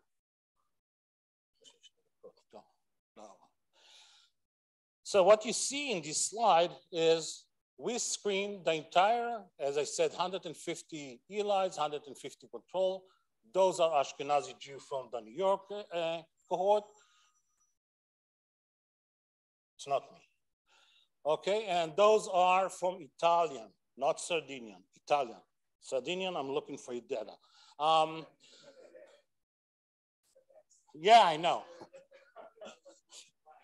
And in both population, we see that there are excessive amount of CPG site.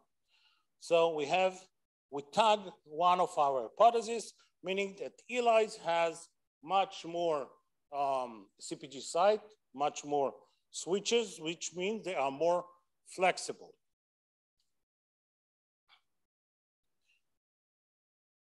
It's a little bit messy, not messy, but overflowed. But I want to draw your attention to the red points.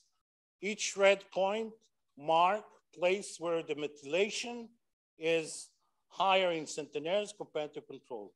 And as you can see, there are hotspots around the genome, either with HELP tag or with the EPIC analysis.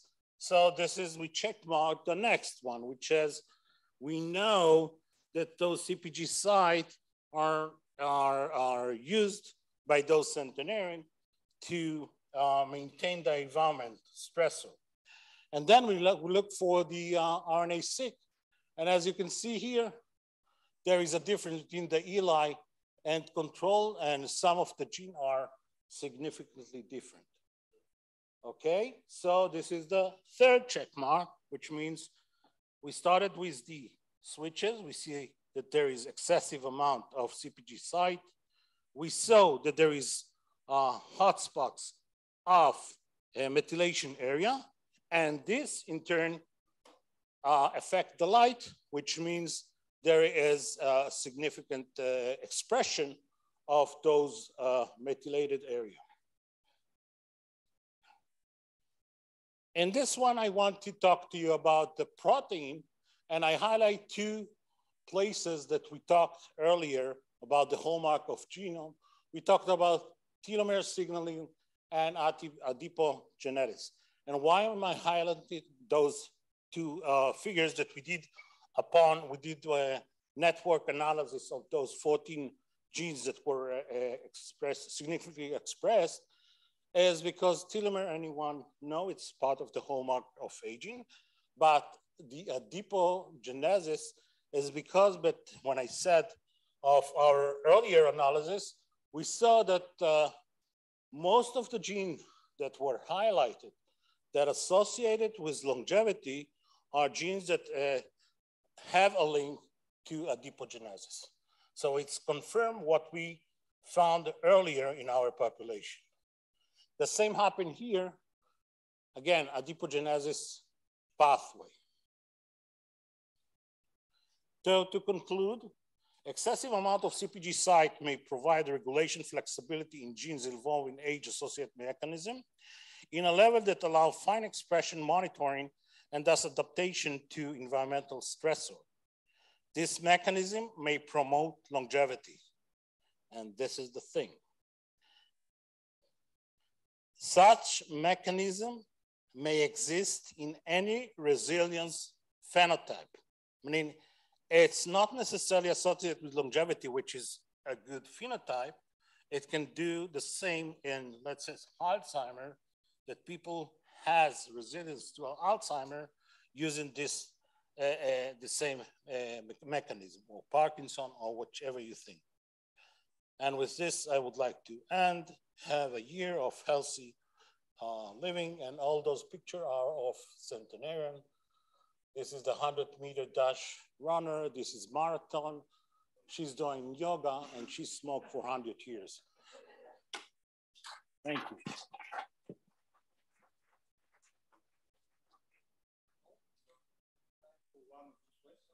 Okay, whatever.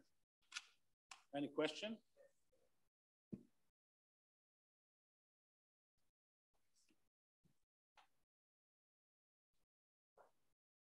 Hi, thank you. This is really interesting. Like you hear about different levels of regulation, but it's really interesting to think that there's different amounts of regulation within certain levels of regulation. The first question is terminological. Why do you choose flexibility over robustness, let's say, when you're talking about regulation, right? Because you would think there's like some optimal that you start at, and with age it declines. So that sounds more of like a robust system where you have more options for things to go wrong at specific sites versus flexibility where it's changing to a specific direction. I don't think this way. Okay. Yeah, I think robustness can be in the same gene, in the same spectrum. There is no need for excessive amount of genetic materials that can affect the whatever you look for. And flexibility, meaning it's to use whatever you want in a sense. It's so, and it doesn't mean it's, when I'm saying flexibility, it doesn't mean that those, let's say, interaction between genes will fit a very stressful environment. It can be also a good environment. So there is no robustness in this case. Mm-hmm. Okay. And the second question was, these CpG islands are, these like differences, these extra CpG locations are heritable? They pass along? That's why I'm saying it. Because it's on the DNA, it's heritable.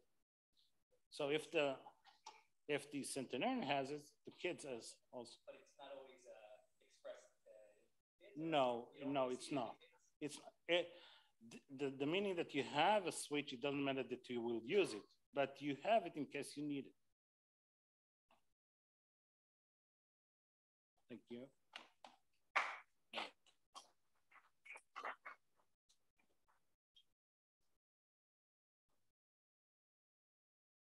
You can continue. I'm just deleting it. You can continue. Sorry.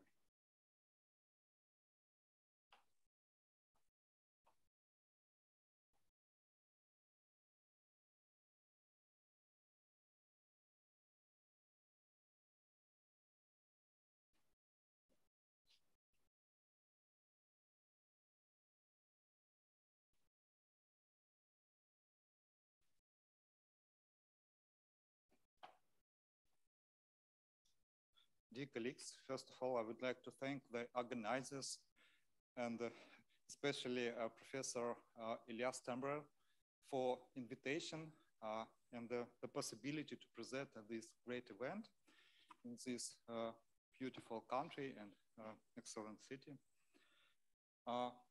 From the morning session, we have realized very clearly that aging is a very complicated process. And many years ago, we proposed that combinatorial approach using approaching different targets related to different pathways of aging could be very promising for extension of life. And in that approach, we used a Drosophila model, quite simple model for aging studies. And we combined different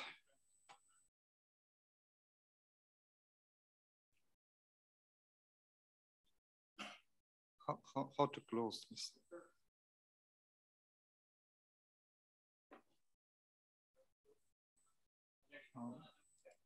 Oh, thank you. Yeah, we combined approaching these targets, PI3K, mTOR, and NF-kappa-B and INOS to try to extend the lifespan in Drosophila. And we observed that combination of inhibitors of these targets in some cases provide us the synergistic or additive effects in life extension.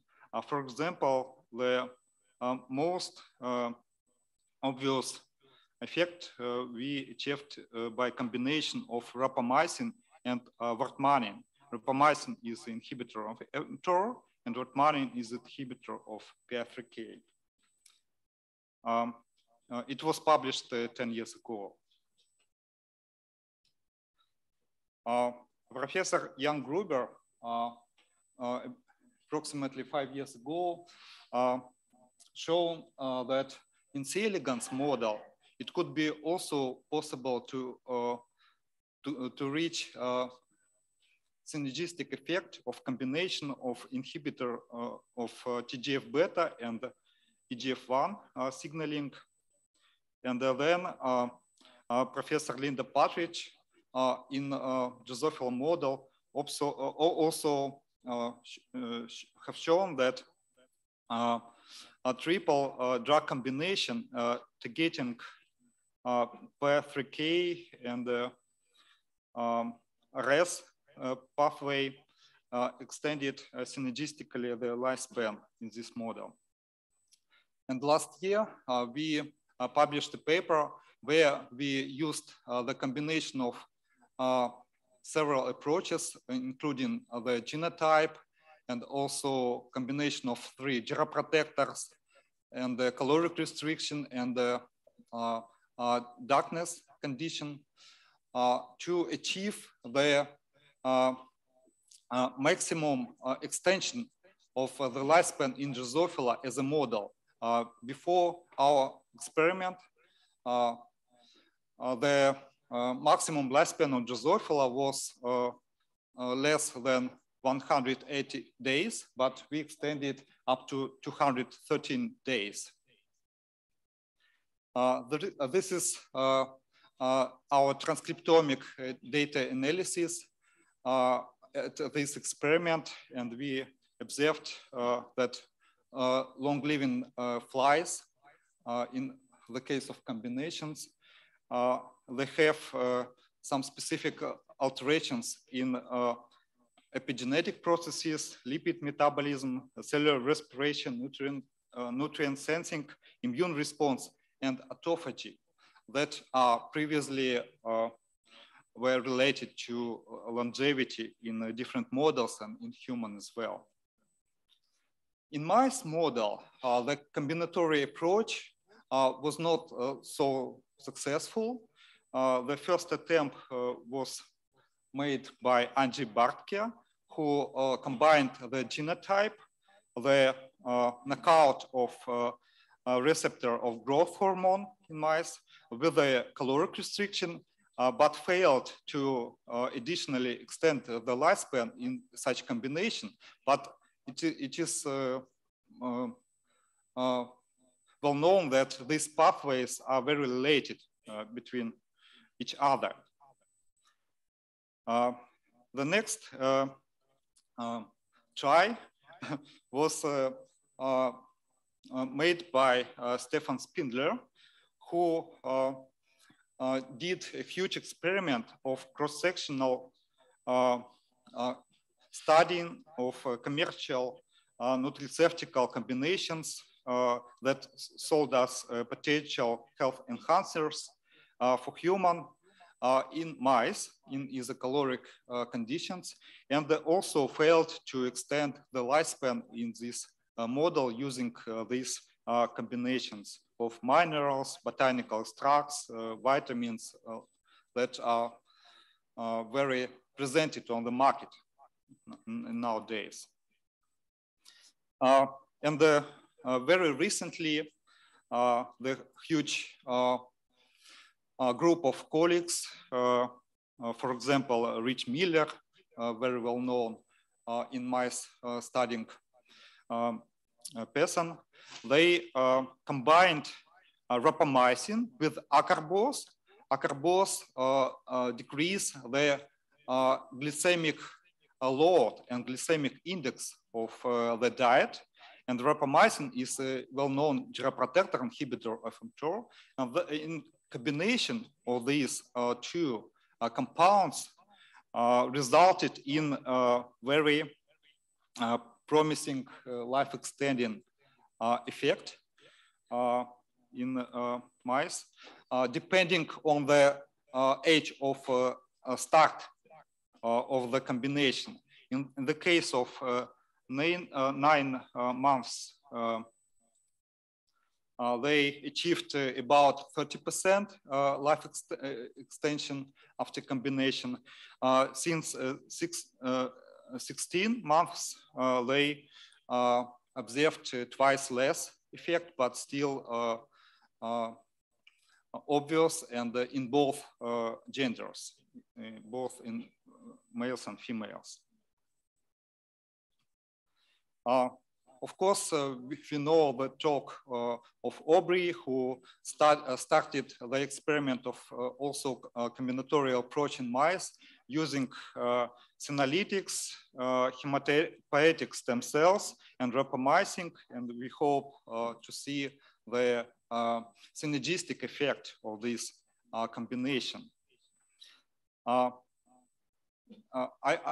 have to disclose that I'm now scientific director of a new startup, Israeli UK company, Longevous, and we started last year the mouse pilot experiment with combination of two compounds.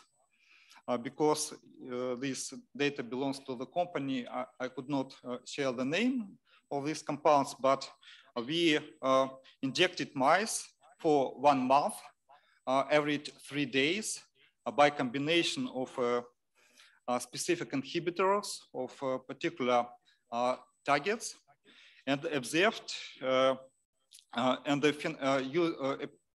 applied phenotyping, including neurological status, body weight, and also appearance changes with age in this group of mice. And also, after the end of the experiment, we collected blood samples and tissues from different organs to look at the effectiveness of this combination. After 1 month injection, you could see that in control group, there are several obvious baldness in mice, but much fewer phenotyping changes in experimental group. After 7 weeks of experiment, we could see developed kyphosis in control group animals. We used a dozen parameters of neurological status. It's kind of a frailty index for cognitive behavior in a mice model. And this score shown us that the speed of aging according to this parameter in a control group is quite obvious. We could see the correlation between the parameter and the age, but in the experimental group, we could not see any age dependency of this parameter.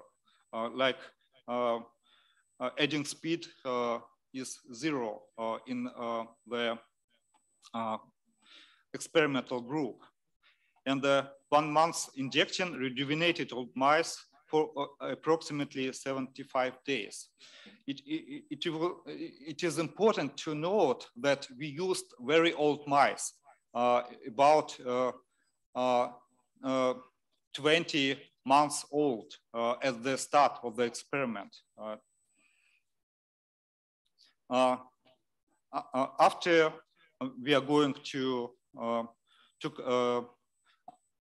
calculate the histological data and also blood parameters, including inflammatory cytokines. And based on the results, we propose to study this combination on neurodegeneration model in mice. For example, or in rats, vascular dementia, which is incurable disease. That's why we decided to use this indication. We also have a much longer list of potential combinations. For the future experiments, we selected 29 interventions and 10 different combinations, including small molecules, aptamers, recombinant proteins, gene therapies, lifestyle interventions. And we are looking for collaborators to do such huge experiments in the future.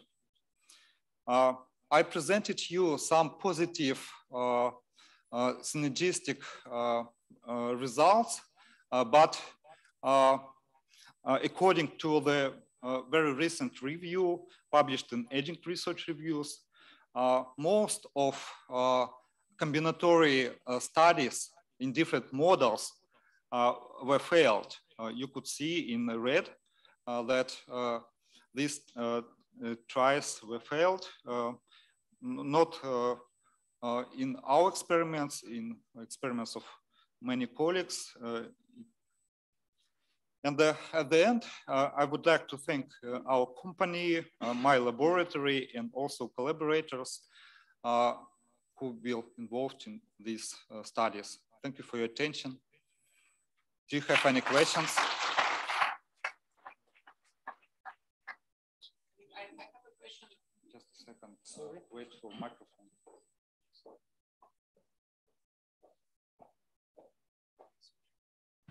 I have a question regarding survival curves. Is it like still ongoing, or you have some survival curves that you can show us? And also for the controls, I assume you also had controls for like those things separately, so you could prove that combination was synergistic. Yeah, it's a very good question. According to our mice experiment, we decided to stop the experiment because mice were very, very old at the start of the experiment. And after 3 months of experiment, we ceased it. Because as a company, we are looking for some beneficial effects to go into preclinical and then hopefully to clinical stages. And that's why we decided not extend the experiment up to the dying of these mice. And now in 2 months, we will start the new pilot experiment with these compounds, where we will apply separately each compound to mice and also combination. And we will use also neurological parameters as endpoints, not the lifespan. I absolutely agree with Didier, with you, that we need to radically extend the lifespan in mammalian model, but it's very costly for startup to do such experiments. But in collaboration with the universities, of course, we could share our knowledge and our other combinations to do such kind of experiments.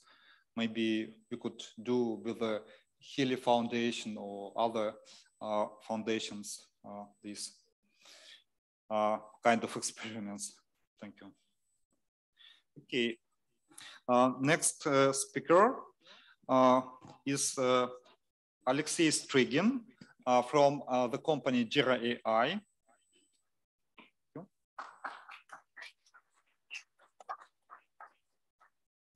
Thanks a lot, Alexei. Hi, everyone. While I'm searching for my presentation, let me introduce myself. I'm Alexei Strygin.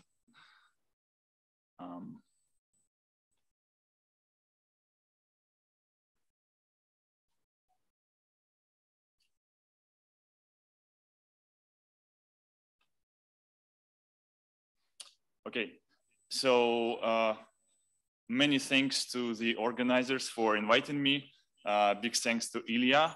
And by the request of Ilia, I will share a little bit of my thoughts on how we can use our technology for actual advancement of advocating healthy longevity to everyone.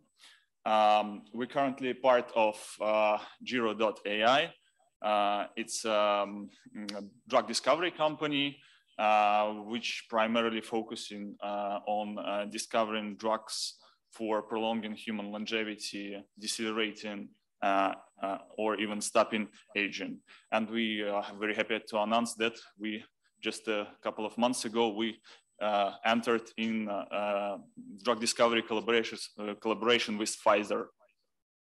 We also have several other great collaborators under our belt, such as Humanity and National University of Singapore. But I want to begin with the problem. We here think that longevity industry is growing because we are inside of it and we see a big progress. But to be honest, if we talk to external people, longevity is still a very small niche, a very small niche. I just looked at people attending the biggest conference probably on longevity drug discovery in Copenhagen. And actually, there are more people who attend Flat Earth International Conference that the best conference in longevity. So, I mean, probably this conference will become the best conference, of course, but yeah. But I mean, the problem is we're still in the beginning. We have to advance the industry a lot to jumpstart it. And I think, and you'll probably agree with me that we're about 7 to 15 years until we actually can use or bring radical longevity and aging interventions to the market. And today we only have lifestyle interventions and supplements to work with. And probably the public discourse has to focus, has to be more focused on that, on what we can actually do today and how we can prolong lives of existing people. So a little bit of a background. In Gero, we primarily focused on data mining and understanding longitudinal human level data. And we are probably one of the best teams in understanding aging signal in all sorts of data, DNA methylation, EMRs, steps, and many other types of data. And what we have consistently seen in human data that human express two phenotypes of aging, and it's very important, you will understand why. It's one of a gradual loss of resilience phenotype in the first part of life, and at about 50 to 70 years old, there is a transition to a frail late life phenotype. Why this is important is because mice, which as you have seen before in other talks, are a primary model to model aging. And mice only express one phenotype of aging, the late life phenotype. So when we will translate the results from mice to humans, we will probably cater to the late life human phenotype. This will still add a lot of healthy years to human lives. But what we trying to focus in Gero is first early life phenotype. So again, as I said, we looked at all sorts of data, and we try to mine targets in this sort of data. We also looked at EMRs. So we look at longitudinal EMR data, and we can see aging in this poorly structured signal as well. And by the way, this is the nature of collaboration with Pfizer, and these are the preliminary results of modeling biological age acceleration and aging in this data. But the main focus of what I want to tell you today is actually how we used steps to measure biological age, and why it is, in my opinion, the most cost-effective biomarker of aging. So we, as an input, we can take steps per minute signal, or steps and heart rate per minute signal. And as you probably know, there are 6 billion smartphones in the world. So in comparison to other aging biomarkers, our approach is scalable.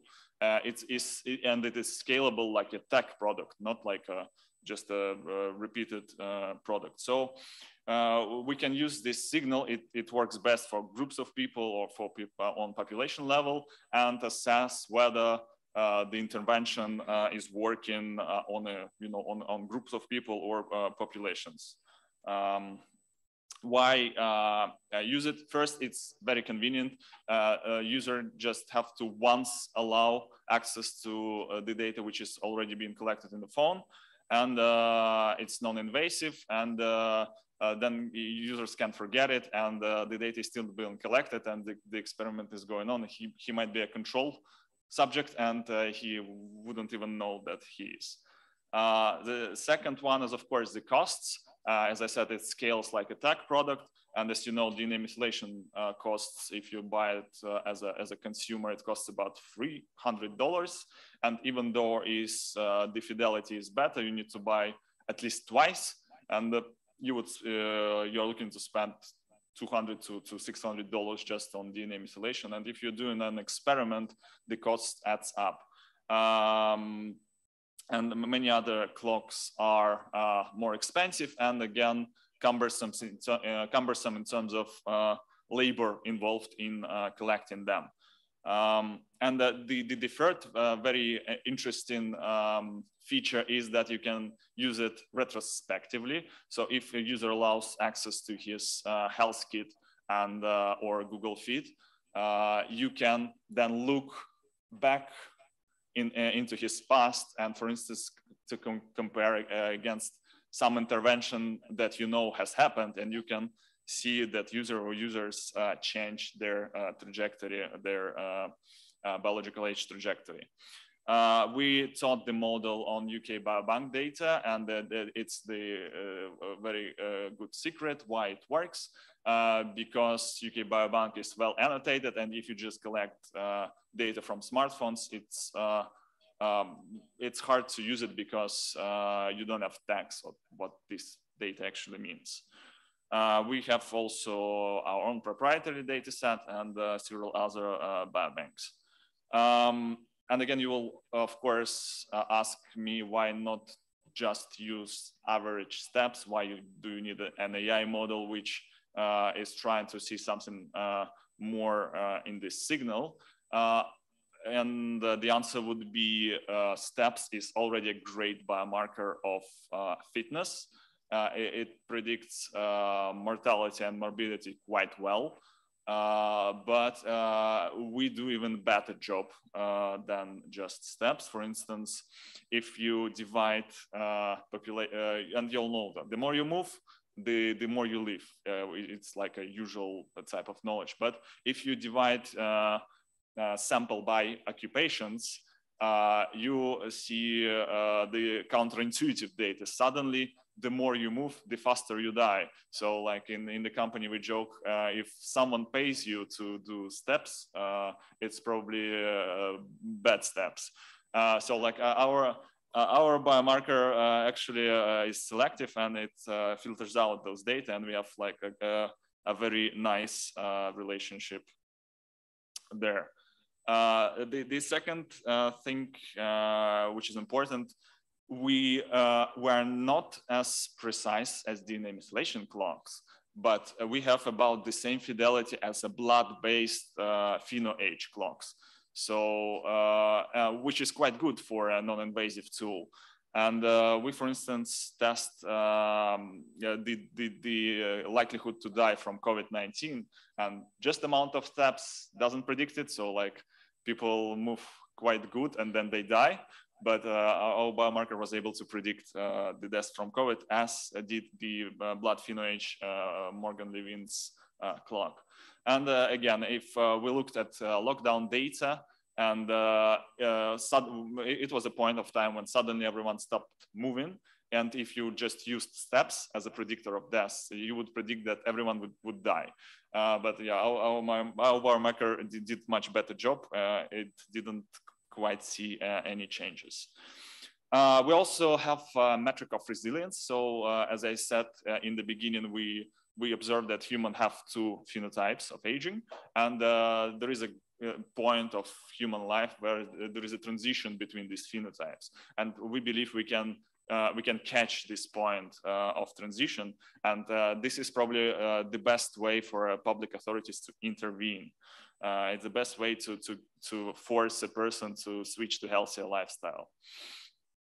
That's the example of our biomarker used on population. We can see the effect of intermittent fasting. So we actually see that people who start intermittent fasting have a lower biological age. And for some reason, for men, it works a little bit better than for women. We can also predict smoking, if people smoke or not. And we also have confirmed that people who used to smoke, they actually transition back to healthy trajectory. So quitting smoking actually resets you back to almost healthy state. And again, answering Ilia's question, how can we leverage these findings to promote longevity? I think the two most important points are, first, we can have a up-bottom approach, using it to track public health. For instance, for municipality or for states, we can use it to track how population is responding, for instance, to a building of a park, or for another public health initiative like teaching or introducing free exercises or something. And so you can actually see live how it is affecting your population. And the other one is a bottom-up approach, and this is still on the idea level, and we invite everyone to work with us. It would be the idea to test longevity protocols, the combination of lifestyle interventions and supplements. Alexei Moskolev has talked extensively how important it is to test combinations. So we propose starting to test them in humans, both from scientific points of view and just from a point of view of enthusiast. And we want to build a system which would do a lot of iteration of this testing, and we will have human level data on which interventions and combination of interventions have some signal in humans.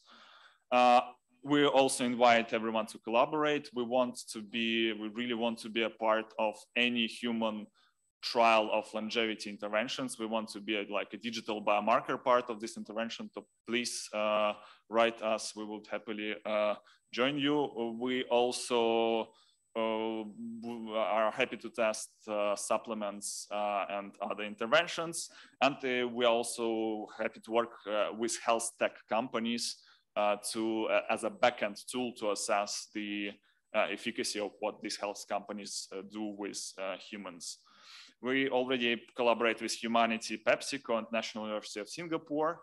Again, we can, with Singapore, we do deeper collaboration, not just steps, but we will look a lot and deeply into the data they collect in order to assess the aging signal. And this research actually has led to great publication in popular press, so Scientific American and TechCrunch has written about it, and we have Brian Kennedy on our scientific advisory board, as well as Andrei Gutkov. So please save my contacts, and I will be happy to talk to you and collaborate with you. Thank you.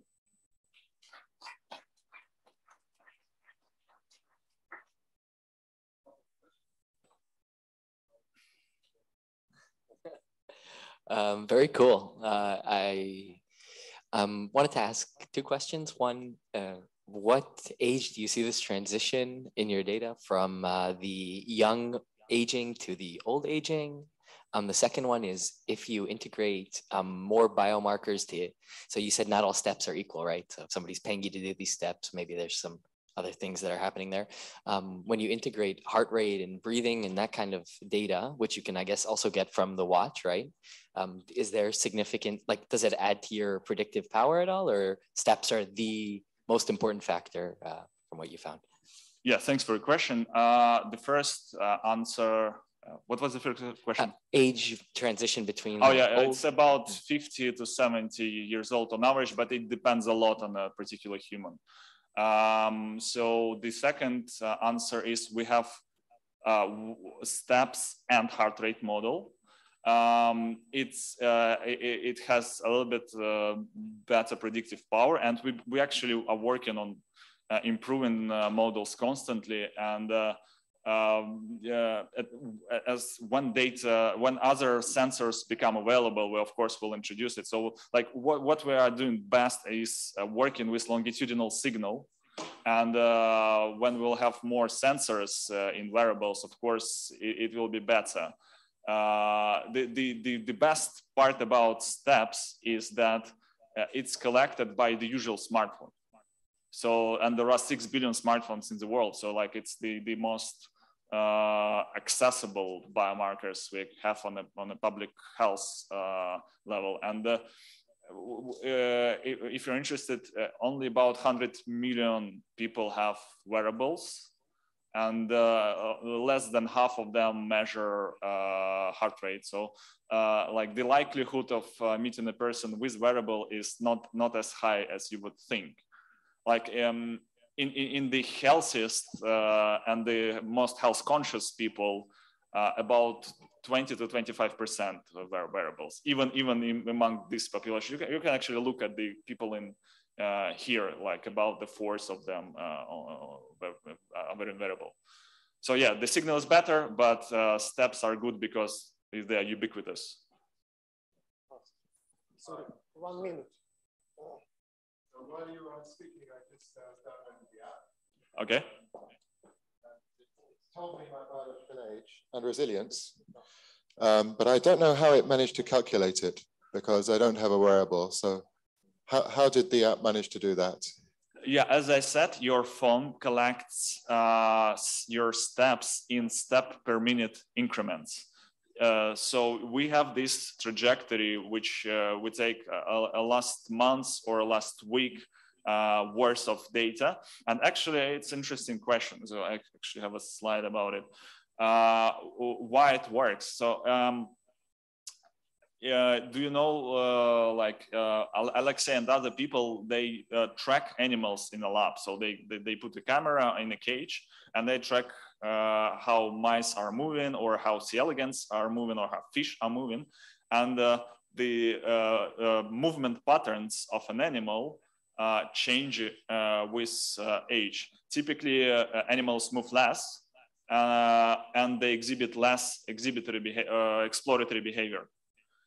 With humans, we believe we actually measure the same thing. So if you have this step per minute increments and take a month's worth of this data, it becomes a sort of a movement trajectory of a human through his environment. And thus, our AI model assesses whether it is looking like a movement of a healthy person, or it more resembles the movement of a person with a chronic disease, or a person who is about to die soon.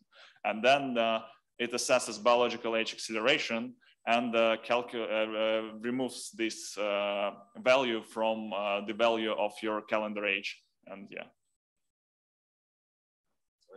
So I can expect to get younger very soon. Yeah. Using your app. Thank you. Yeah. Thank you, Alexei. From this point of view, our conference increased our biological age because we are sitting. The next speaker is Anton Kulaga from Romanian Academy of Sciences. The stage is yours. Thank you very much for organizing the conference, Ilia and VETIC Association and International Longevity Alliance. And thank you for introducing me, Alexei. Let me open it. And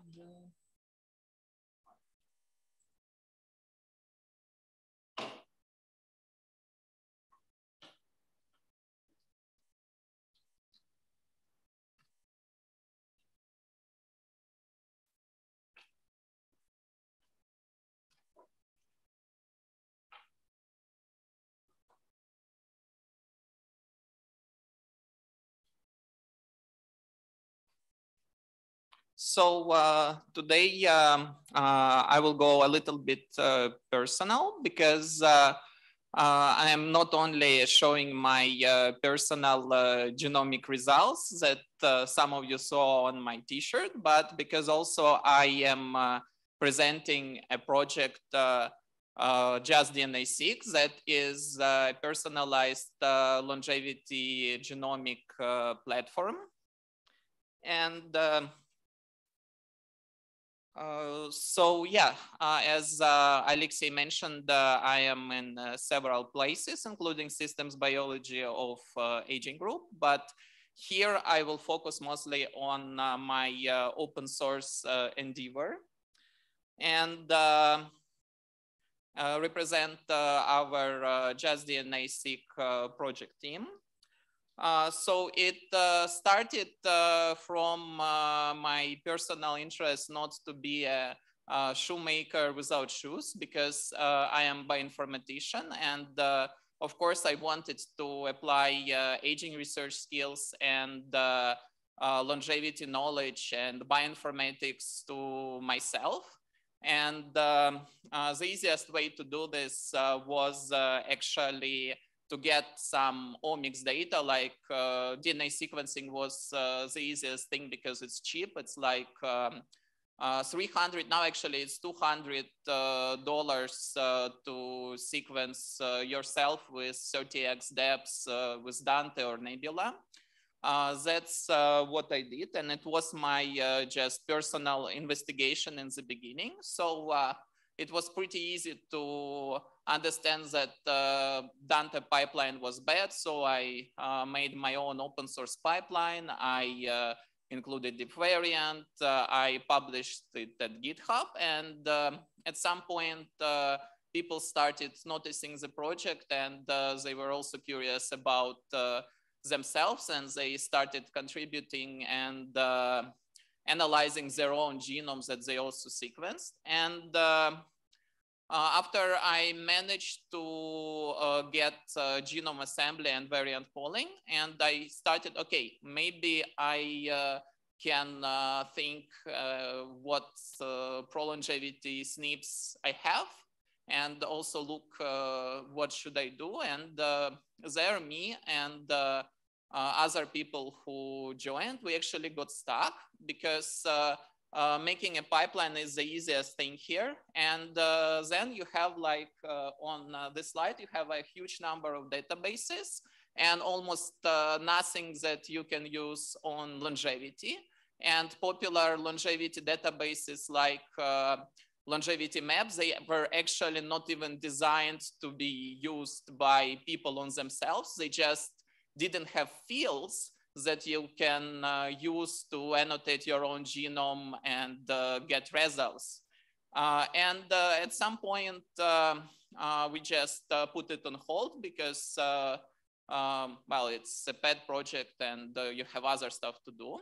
But what happened next, that there was an opportunity when there was a longevity round at Cohen, and my friend Lawrence Ion told me that if you have anything open source, you should apply. It was the day before the deadline, and I didn't have time to come up with a name, so I took this project, called it Just DNA-seq. I thought that we could raise maybe 2,000 or 3,000 euros to do something more, but we raised actually 70,000 in stable coin, so like 70-something thousand dollars. And from this, we actually decided to go seriously and to do way more than we originally planned. And we started from actually what I should have done in the very beginning, even before applying my pipeline writing knowledge, is to look what can be done at all. Like what part of my longevity is actually heritable. And I looked into the literature. So here you see some papers, and there are different estimates. So for normal people that are not centenarians or their children, you have evaluations of from 10 to 30 33% heritability of longevity.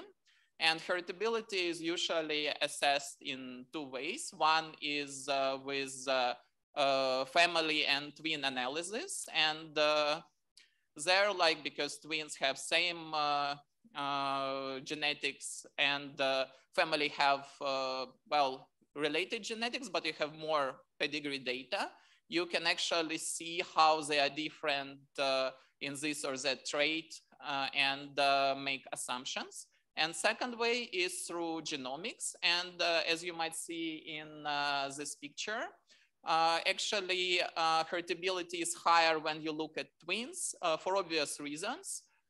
Because with genomic data, our models are not good enough to describe all heritability, but from twins, you actually see this signal. And for extreme longevity, of course, heritability is way higher, and there are different views on it. And the second thing that we started doing, so okay, 20% is still can be interesting. So we decided to integrate what we already know in the databases. So we already had a pipeline by the time, and here you can actually see the general schema, how it works. So you can sequence yourself anywhere you want, just order a kit, put your saliva, send it back to Dante, to Nebula. Then you download your own data as a VCF file, or they usually have, at least Dante has pretty bad assembly, so you can reassemble the FASTQ files that you can also download from them. And then you upload to our platform for the analysis. And we use OAKVAR open source genomic platform to do this. You get both reports, and you also get interface to explore some stuff also manually on yourself. And I think it will be better to actually open stuff. So here it's in the browser. So it's a system that you can either, so we have a test server, or you can also deploy it on your laptop. So if you care about your privacy, you can actually just run it yourself. Nobody will see your data. Here, usually you just upload the file, select modules, and have analysis. We don't have genome here, but I will show at least the modules that we have. So overall, not only ours, but overall modules, there are like more than 100 of them. So you see like quite a lot of them. Stuff that was developed by us is, so by here you can see longevity tech. So it's modules that we developed. Usually you just select longevity 2, and it depends on other modules. So it aggregates result for all longevity modules. And also we want to highlight that because there are different approaches, different labs have different opinions, what is really important for longevity and what is not. So and your research actually, in order to make it useful, not only for people, for other researchers who read your papers, but for people to actually apply, want to apply your results to themselves, you can actually make a module. We can help with it. So you can have your own view on longevities from your papers that people can actually see whether they have it or not. And I can say that from engineering standpoint, actually things are pretty different. For example, when we had to do a lot of curations, and for example, longevity maps that Pedro did, one of the most popular longevity databases, we had to extend pretty much every row there with additional data to make it usable for personal annotations. And we had to fix many mistakes and add a lot of new things. We don't have time to wait until it analyzes. So here is example of the report. So this is a report, my personal one. So what you can see here is that you can see longevity variance. You can see information about your drug susceptibility if you want to take rapamycin or if you want to take metformin. So you have to know how to correct your dosage. So it's drug. And you also have important stuff called major health risks that it's not directly explaining how long will you live, but if you want to live longer and you have some, for example, heart risks or other types of risk, it's something that you should probably know. And we have the steps for all types of variants. So for longevity, you actually have a section on polygenic risk scores. So usually what you get from one side, you can explain, you can explore gene variants yourself one by one. But also there are polygenic traits that it's important to have to see how multiple genes combines. And we implemented, let me maybe make it a bit smaller so you can see it. So for example, this is from one of the papers. This actually I selected, I like it because I am high on it. So here you see like a distribution of people. So usually you work with percentiles, and you, for each of polygenic risk scores, you actually see how many variants belong to the score and how many of them are actually found. And depending on how many found, also they can have like their dosage and their effect can be positive, can be negative. And here I'm actually pretty good, at least on this polygenic risk score, better than like 90% of the people. We are right now working with a bunch of PRSs. So there are different views and different scores. And also for pretty much so for many phenotypes, there are multiple PRSs on about different types of risks that we also integrate. So for variants, we have categories. So you can see that, for example, for genes involved in lipid transfer and lipid signaling, you can open the results. And the results, you have the tables that by color, you see what is bad, what is good. So we start the most bad. And I'm heterozygous. I have ApoE2 and ApoE4. So on ApoE, actually, I am pretty bad, high Alzheimer risks.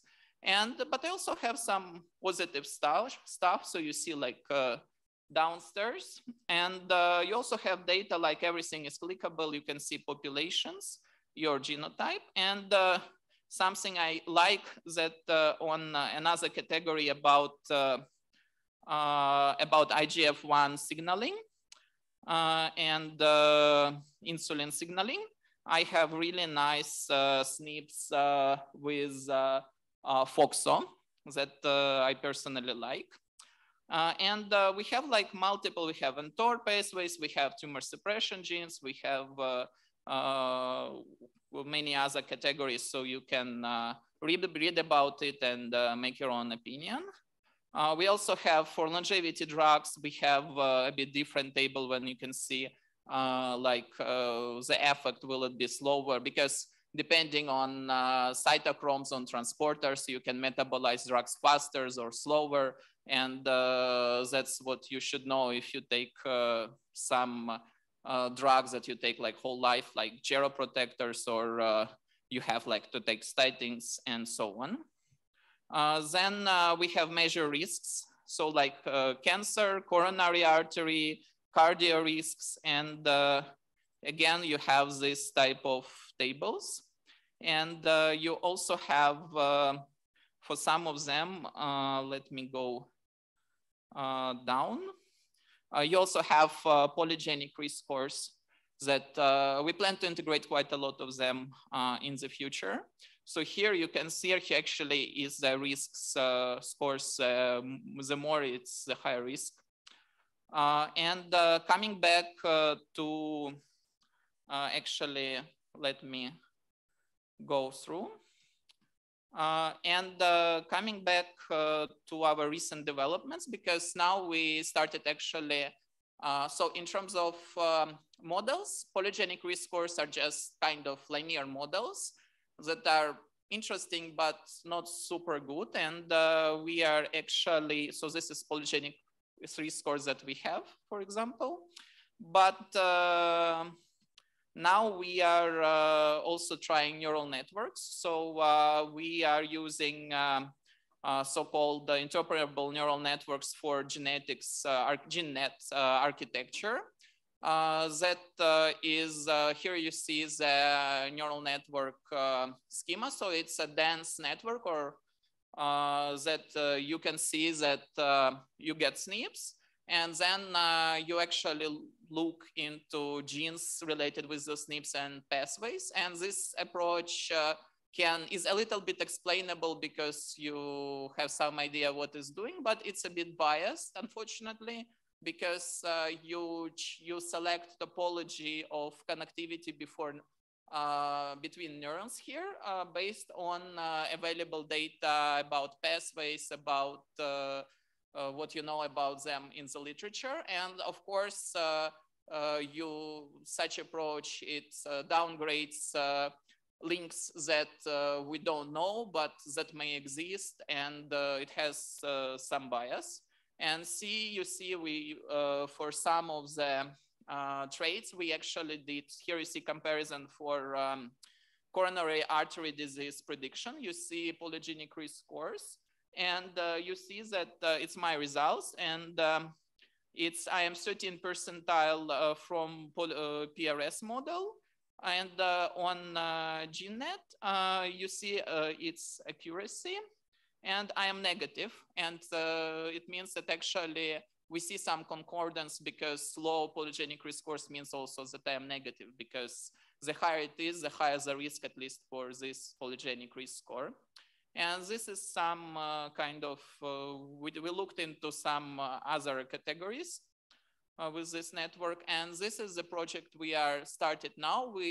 Our proposal to UK Biobank was finally approved. We have a collaboration with Hilom. It's a company doing blood aging clocks. And so far, what is interesting for us is that for the clocks, you have to do like a time series of clocks, like you make some interventions and you take multiple clocks and like monthly or on a quarter basis. So, and there, of course, methylation is very accurate, but it's expensive. Blood is cheap, but less accurate. And the thing is that for genome, you just have to sequence it once.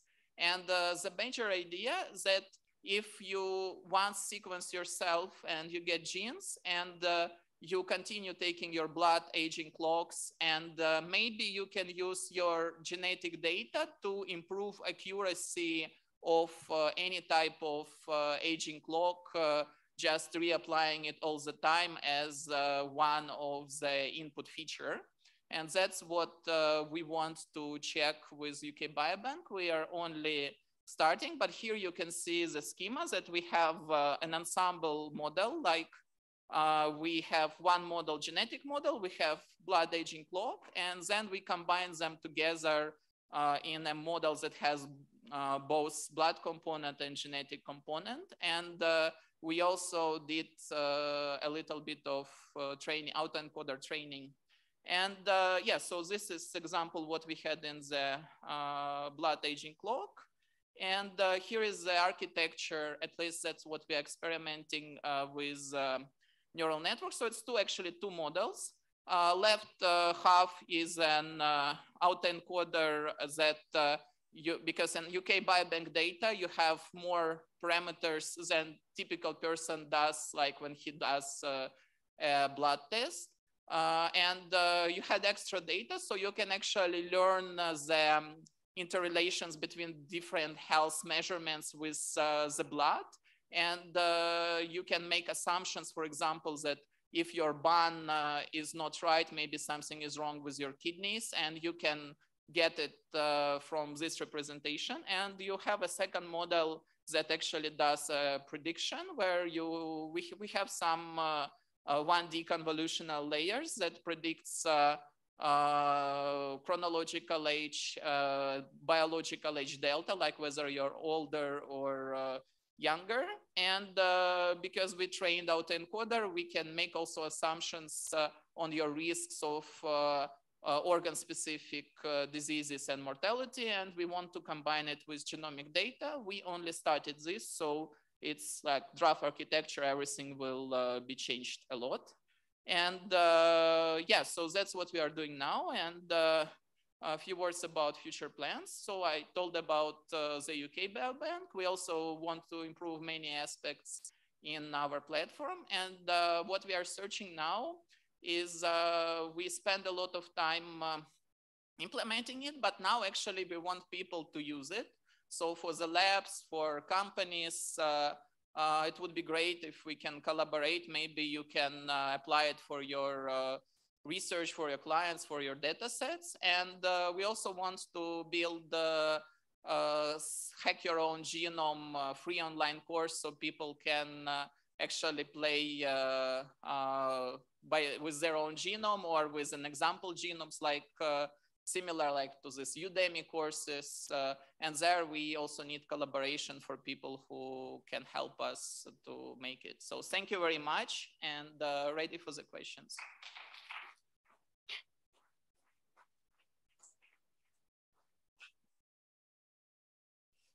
So thank you so much for the talk and also for open sourcing the tools.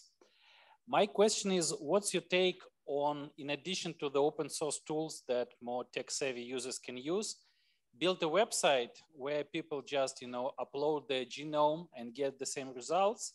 And that might be also an option for you to collect these genomes if people opt in into doing that. and then later donate it to the longevity research that you find valuable. But you can actually do it now where we have test server, you can upload it. So it's something that actually is working. It's development quality, but you can actually try it now.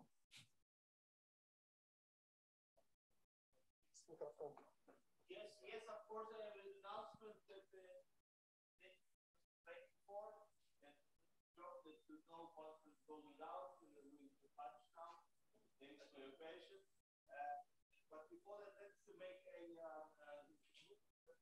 photo and nice memory for everybody. So let's go outside, go lunch, or big sport. It's going to be it.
will just start.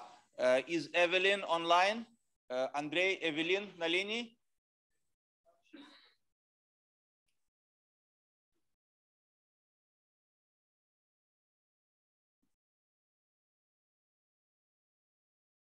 Evelyn на линии? So let me just start this session, which is entitled Between Geriatric Medicine and Longevity Medicine. That's the eventual goal. That's what we want to get, to have clinics to treat degenerative aging process, to extend health and longevity. That's not something to be taken for granted. People still focus on particular symptoms, diseases. There is still a little agenda for promoting holistic health and longevity. But you know, thanks once again, thanks to conferences like this, thanks to awareness, thanks to education, we'll get more and more clinics like this. So I'm delighted that we have with us some of the foremost, some of the most prominent longevity clinicians, as well as people who develop longevity therapies, who are actually on a good way to the clinic. So the first is Evelyn Bishop, who is with Jiaotong University, Shanghai, one of the leaders in developing longevity medicine. And she will talk more about her initiatives as she starts. I can just hint, and maybe Evelyn will say more, that we'll soon we'll soon see Evelyn in Israel more than before, but I hope she'll tell more. And now she's entering the stream. Please admit her, press the admit button, and I want to make sure that she's online.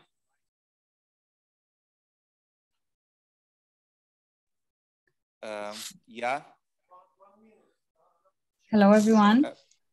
Here's Evelyn. I can see you. Do people hear you? Say something in Hebrew. I don't hear you at all, but others, do you hear Evelyn? Hello, hello. Can you hear me? No? Yes, I can hear. Yes, I can hear. Okay. Seems people can hear. And now? Hello, hello. You muted yourself. Yes, I muted myself. Sorry.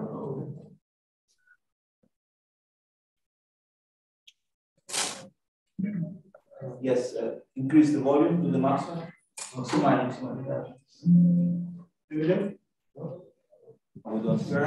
Nobody hear her, sir?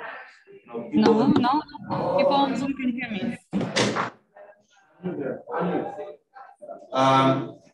Menachem, we need you. The heaven that we can't hear what the say. I'm really far away. It's all the way from China, so it takes time now. You hear her. Say something. Saying something. Yes, it looks like we hear you. Wonderful. Yeah.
Do you have it now? Yes, I still can hear you. Okay, great. But can you share your screen? I will, yes. Seems like it's working. So we're all set for the next 3 lectures on Zoom. Welcome. Wonderful. All right, so if somebody will not hear me, please do let me know somehow. Then we will fix it. So I will just go on, Ilia. I will just start, yeah, in order not to take too much time.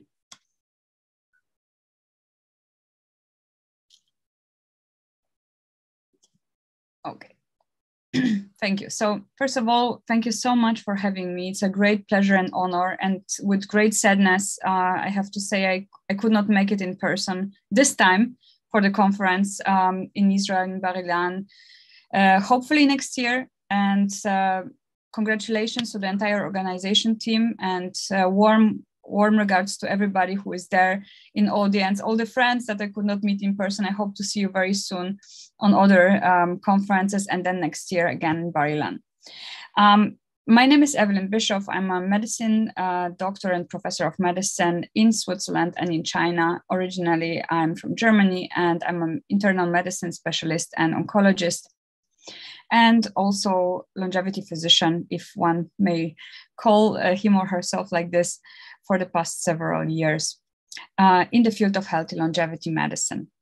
And it's my great honor to speak today a bit about the clinical application of healthy longevity, specifically about optimizing the performance and restoring the biological age of an individual to an optimal individual peak performance. So myself, again, in the longevity field, but also with one leg in the so-called sick care or our reactive medicine, 100% clinical, but also engaged in research and of course in education, which I am extremely passionate about. In terms of my disclosures, I do not have many, but I have to disclose that, again, I'm also a doctor in a university hospital, have always been in the hospital setting, and I'm dealing a lot with complex cases, with multimorbidity, now more and more with complex ICU cases, also with recording in progress, oncological patient, and also surgical oncological patients. And sometimes it's really great, it's fun. It's a very different type of algorithm that is running in our heads in the world when we are trying to make differential diagnosis and medical rationing.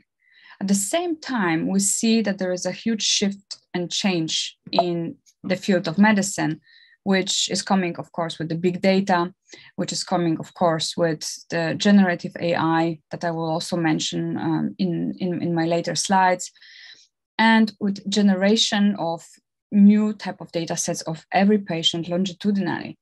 And I see ourselves, physicians, clinicians, as those people who will not only cross the bridge, but also actually create the bridge between those two types of medicine, the reactive and the new frontiers of healthy longevity medicine. Therefore, the journey is pretty much like mine between Switzerland, my University Hospital of Basel, and Shanghai, where I am right now. It's this balance, right, between idyllic, peaceful, and very, very fast, rapidly evolving field. When I'm opening my speeches mostly with this slide, and I still stick to it. Hopefully, this will change one day. Longevity medicine is, for me, a field that is constantly evolving at a pace that is almost unreachable for humans, especially for physicians that anyway have to keep up with the updates in the medical knowledge. So it's like in Alice in Wonderland. You have to really run double as fast to actually move and bring the field forwards. Otherwise, you really have to just run extremely fast to keep up with the speed, with the pace. And given also the multidisciplinarity of longevity medicine, as you know, with geroscience, with biological sciences, with computational sciences, with public health, and many others, we are facing a very new type of a challenge in terms of CME for physicians, and also not only for physicians. So I'm now talking very clinically oriented, but for patients, it's just as much important as for scientists and any collaborators in the industry and beyond in the field. So when we tried to define longevity medicine back in 2020, actually, this article was published in 2021 in January. in Nature Aging. I had the great honor and pleasure to contribute to this piece of Professor Jaworonkov and Dr. Kai-Fu Lee, the godfather of artificial intelligence. And at this point of time, we try to frame this discipline as a branch of precision medicine that is specifically focused on promoting health span and lifespan, and is powered by AI technology. And here, of course, we're focusing a lot on generative AI, GANs, and aging clocks, here specifically also deep aging clocks. But I guess, you know, as time passed, as newer, especially clinical approaches came into the field, a type of a new or additional definition was created in or by a society that Professor Andrea Meyer and myself were working on, and together with recording stopped executive committee created and officially opened in August last year. So on the 8th of August, 8/8/2020. And in our small consensus, not to claim that recording in progress, this is 100% the binding definition for all, but we try to frame it, at least for ourselves, for developing of protocols and recommendations, guidelines, and quality control settings and evaluations in the future. The definition of healthy longevity as follows. It's an optimization of health span by targeting age-related processes along the lifespan. And we were hoping that this will encapsulate really what healthy longevity is all about. It's targeting health span and not curing it, but actually optimizing it by targeting the age-related processes, hallmarks of aging and beyond, along the entire lifespan. And everybody who would like is welcome to join the Healthy Longevity Medicine Society. You can find information on this website, hlms.co. And that's the executive committee, some of the guests that are also speakers at this great conference and beyond. So we have Professor Meyer from Singapore, we have Professor Pinkus from Columbia, we have Dr. Rando from Stanford, Dr. Kirtland from Mayo, and Dr. Barzilai, of course, from New York, Einstein University, and myself in Switzerland and Shanghai. Now, moving on, AI in medicine is something that came at a time that really helped us physicians to accelerate and augment our constant learning and translation of our learning into the practice. So what we are seeing now is that every person almost is developing a sort of a tertiary digital layer. Everybody has an email, everybody has some sort of data set that they are collecting, including medical data, but also pretty much any other information that will be valuable for us physicians to evaluate as epigenetic information. And so we believe that in this development, we need to work together with the AI. So it has to be a symbiosis of human intelligence and artificial intelligence in order really to create this type of digital extension of the humans and create many of the tools that will be applicable in healthy longevity medicine. But the path towards this, so the AI longevity medicine or generative AI evolution was not always very easy. And we all remember how difficult it was at some point of time to even accept the concept of generative AI into the longevity field with the GANs, etc. But when we look at the span of this evolution or almost revolution, we can see that, number one, it's a relatively short period of time where longevity medicine has boomed. And we see that the moment of really the highest pace of evolution was around 2015. So of course we have 2013 Horvath's clock. It's something that is so extremely important for the entire further developments, and the 9 hallmarks of aging at the time that now of course are expanding. But around the time of 2015, when the deep learning technologies came on top of the basic AI, this is where the AI in medicine really started to boom. And this is where we were then able to really analyze all the data sets that were out there and create new data sets and focus on now also on the omics and also together with the development of robotics and all the wearables to develop further tracking, continuous tracking, and to actually then further evaluate those data. Biobanks were created and started to provide longitudinal data for validation. And what we are seeing and really applying now in sick care and in healthy longevity is, in a simplified form, what we see here.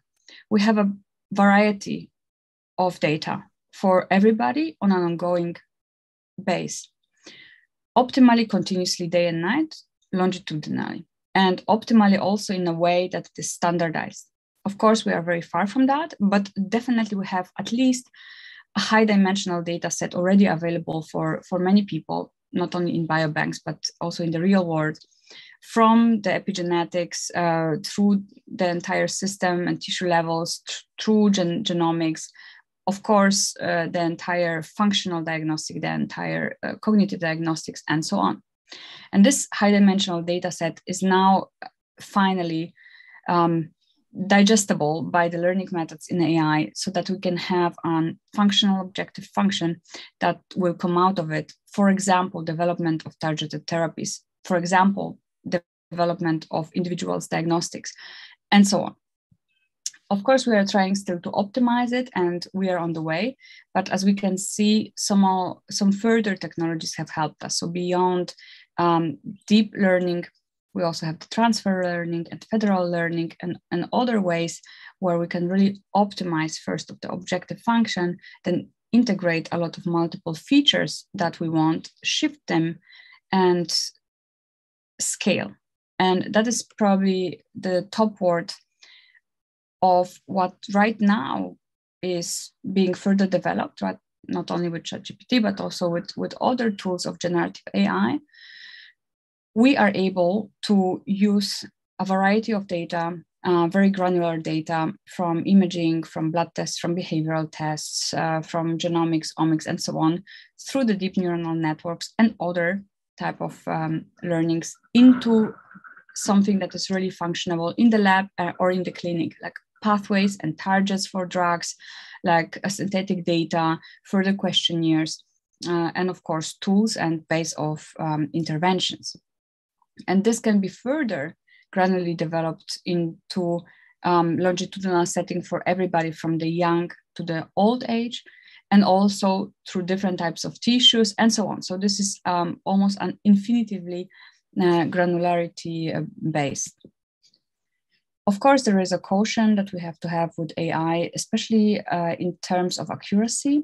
So as much as we should integrate and use and work with the AI, especially generative AI in the medical field, it should also be something that should still be controlled and checked by a human person. There's a good article in Nature Medicine published just very recently on that. And I guess in the question of caution versus progress, it's still very important to have the progress in mind and with a caution in the backhand, so that we can still advance, as we did in terms of healthy longevity medicine, where we still have, of course, reactive medicine, where reactive medicine will always most surely be present, because we have to have treatment of diseases that is out there. But also the development of prevention has been out there for several decades, and preventing diseases, detecting diseases as an early stage is extremely important. However, we have moved a step ahead or a level ahead, call it as you please. But the point here is that we are not detecting the disease at a very early stage, but we are actually detecting the risks of potentially developing a disease at a specific frame of time in life. And at this point, mitigate those risks. So not allowing them to develop too fast, and hopefully at some point of time also to prevent them fully and eliminate them from the medical history of a patient. Very often we hear, oh, healthy longevity is for elderly, and it's all about the aging society. And yes, it is somehow related, but healthy longevity is not about geriatrics. It is integral, and it is important, and it is actually targeting what geriatrics is treating right now, frailty and so on. But at some point of time, we will have to shift our mind and say, okay, we have definitely a span of different functionality of elderly people. And what we are trying to do in healthy longevity is that at some point of time, we will have the majority of people on that side of the frame. And this might be, or probably will be very, probably a public health issue where the tests that we are doing in specialized longevity clinics right now, and the biomarkers that we are checking, or the biological age that we are detecting in some patients, right, that they will be based on a daily, in a daily life, because that will be actually the source for public health decisions in terms of health plans and so on. So perhaps we will have not only breast cancer screenings very soon, but also biological age screenings, right? Hopefully in a very good sense. So I guess at this point, the most important two slides that are coming here are the patient journey. And what is different in healthy longevity medicine to, for example, functional medicine or integrative medicine or internal medicine, right? As you would say, what is different that I do in my daily work in a hospital in internal medicine than in longevity? It's also about prevention or fixing problems. Well, yes, but also in addition, in healthy longevity, our framework is a little bit different, because in the real world, or as it is now, we are following the patient along the life journey from the birth, where the patient is going through the stages of childhood and adolescence, usually screened and evaluated within a range that is based on the population. And we all know the graphs for children on the weight and the height and all these periodical screenings, until the person reaches the so-called optimal peak performance level. Usually it's something around 20 or 30, of course, very individual. And from that moment on, we have a decline, right? We have an adverse decline of functionality, of performance. And this period of time is very often affiliated with a lot of comorbidities, and therefore a dispersed amount of different physicians, again, evaluating this person within their framework of specialty and within their norms of values. Meanwhile, in healthy longevity medicine, it's a bit different because we are first and above operating with biological age, or at least we are trying to. By far, it's not perfect and we are aware of it, but at the same time, we have to generate data in order to improve and scale. Therefore, as you can see here, the same graph, we are trying to use the currently available AI tools for biological age measurement, and at the time where the person is in the decline phase, to not only have the chronological age, but the actual biological age of the patient associated with parameters that should be optimized to a specific level at this specific point of time for that specific person. And then the physician is then grabbing those parameters and try to optimize it so that the person will always be restored to the biological age of current optimal performance. So it's not about bringing an 80 years old patient biologically to being 20 anymore. That's not feasible and that's not rational and that's not how it works. But the AI will help us to understand what is the optimal biological age for that person in this framework at this specific point of time, and to guide the physician on how to get there. And of course, right now we have a variety of diagnostics that can help us with it. The interventional arm is much less developed, as we all know. But in terms of the diagnostics, we have the clinical precision diagnostic that is very abundant and on a very high level at this point, right? So we can gather 150 and more gigabytes of a patient. Some of the clinicians are integrating whole body MRI into it and very extensive oncological diagnostics. Some are skipping it fully and focusing mostly on the biological age, different type of biological age measurements, but definitely everybody agrees that the functional testing should be there, imaging of the heart, and of course, cognition in terms of tests or in terms of sort of brain quantitative measurements, microbiome, and so on. And now here I would like to just pinpoint a few of those important tasks. For example, the mitigation of the risk of disease is now partially possible with polygenetic risk score. So this is something that we use a lot in order to evaluate what would be the risk of a specific of a specific disease, usually the real global burden of disease that are causing morbidity and mortality, such as CVS, strokes, dementia, and so on. Pharmacogenomics is a very important integral part, just not only for operation daily in the clinic of which is the drug to respond for a patient or not, but also in guiding further diagnostics. And of course, right now, a plethora of great monitoring and panels and point of care diagnostics, from CGMs to ketone monitorings to intermittent fasting monitorings, of course, through very, very good right now also sleep monitorings, also molecular pathologies that are now available very easily, liquid biopsies, cognitive diagnostics, neuronal diagnostics, menstrual cycles for women, and so on.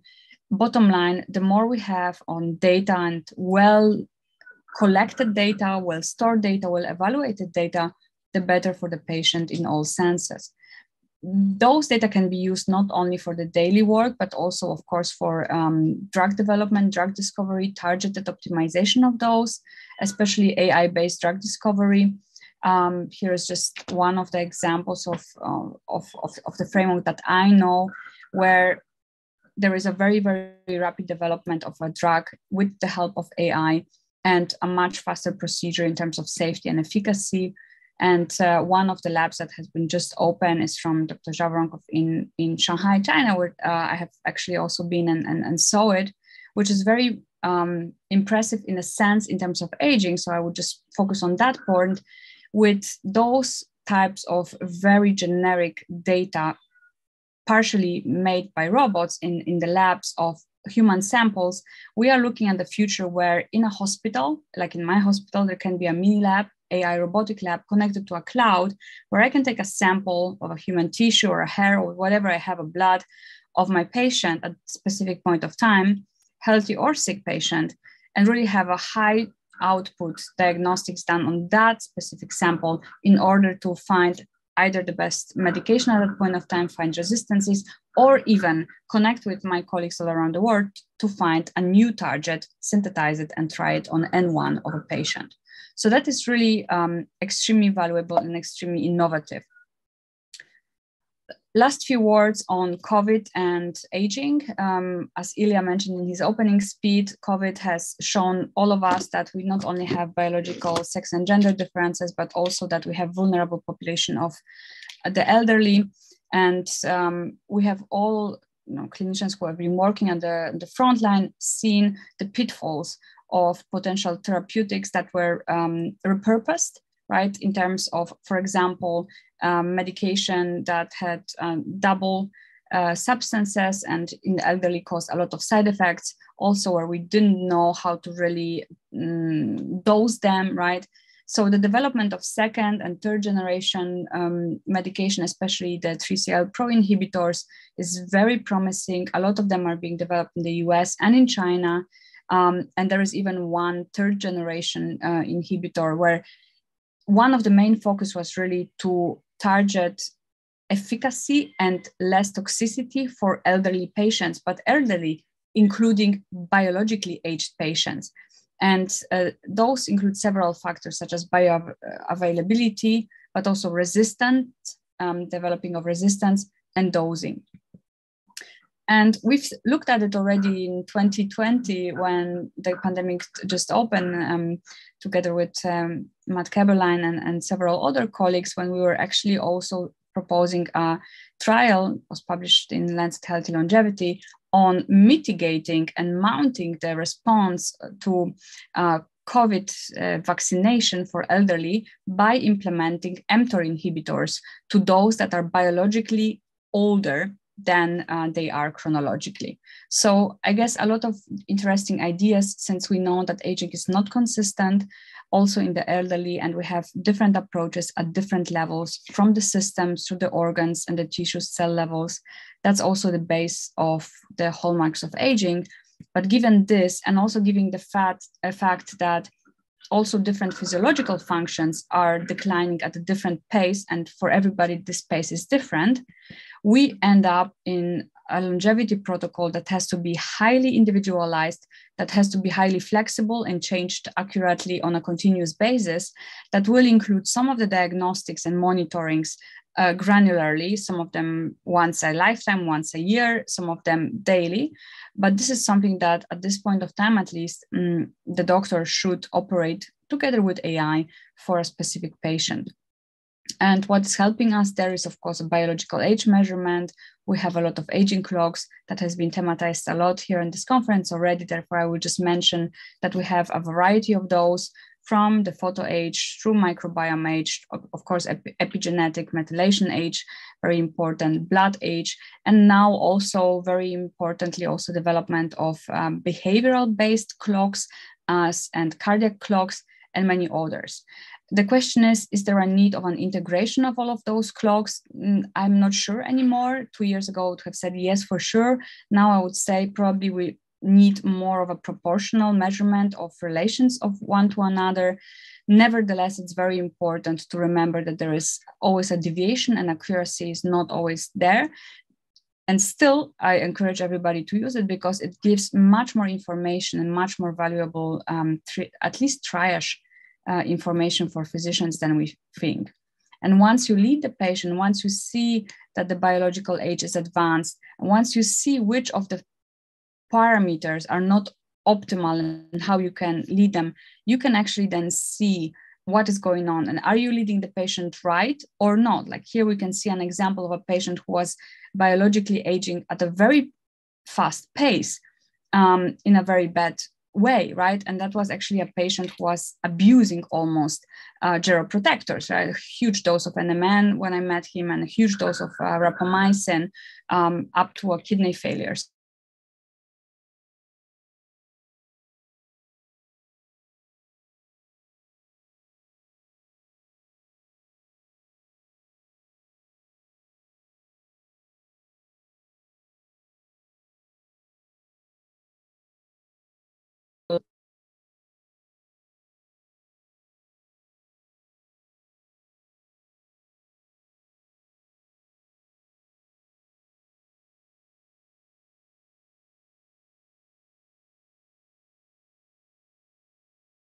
Recording stopped.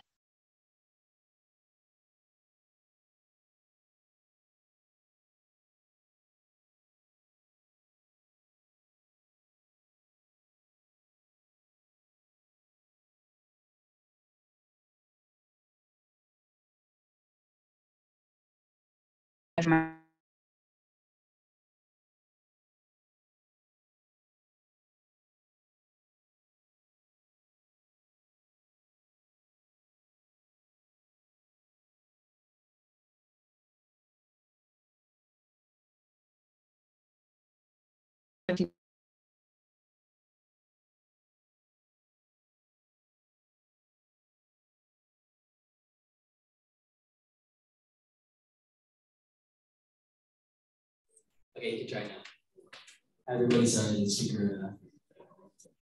Thank you. So apparently there is a problem in the connection of the speaker. So we now go to our next online speaker, Professor Robert Chun-Huajao. And it looks like Evelyn is back. No, she's not back, but Robert is here, and I see him that his connection is active. Wonderful. Welcome, Robert.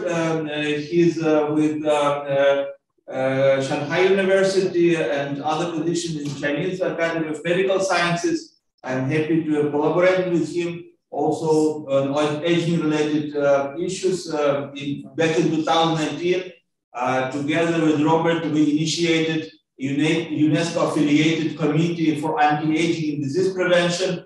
And then a small thing called COVID happened. For the first 3 years, we weren't active. And now I hope we will continue and renew our cooperation, also via conferences. So it is my great pleasure to give you the floor. Robert, welcome. Oh, okay. Can you hear me?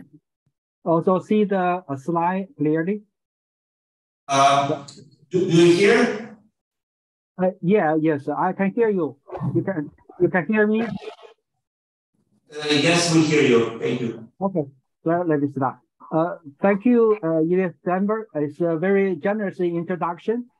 I also feel privileged to have this occasion to share our project, the application of the stem cell for the effective treatment for patients with severe type of COVID-19. And as Ilia already mentioned, that this project involving also includes Ilia's Stambler and many other key members in the International Society of Aging Disease, and most of the work is done in those societies. As Ilia also mentioned that maybe we should see a few words about China's policy in longevity. I would like to also see a few words about that. In 2016, and the China State Council issued the Healthy China 2030 initiative, and the guideline for the aging and health work. And there is a put the prevention first, combined with the Chinese Western medicine, and we all know that there are a higher priority to the human health.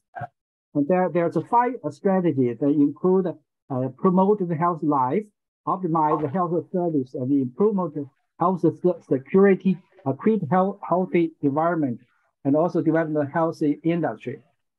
And there's also main 4 principles. There's the health first, reform, innovation, scientific development, and fair and justice as well.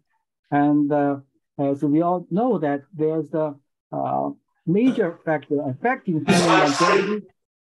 Sorry, I have to stop you. It looks like you haven't shared your screen. Would you like to share a screen or not?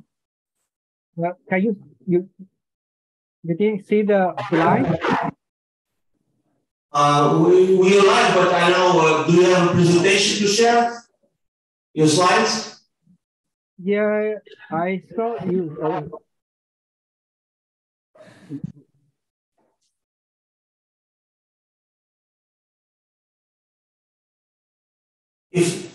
Now it's starting to share. Yeah. Okay. But anyway, we continue going on, and now we'll see.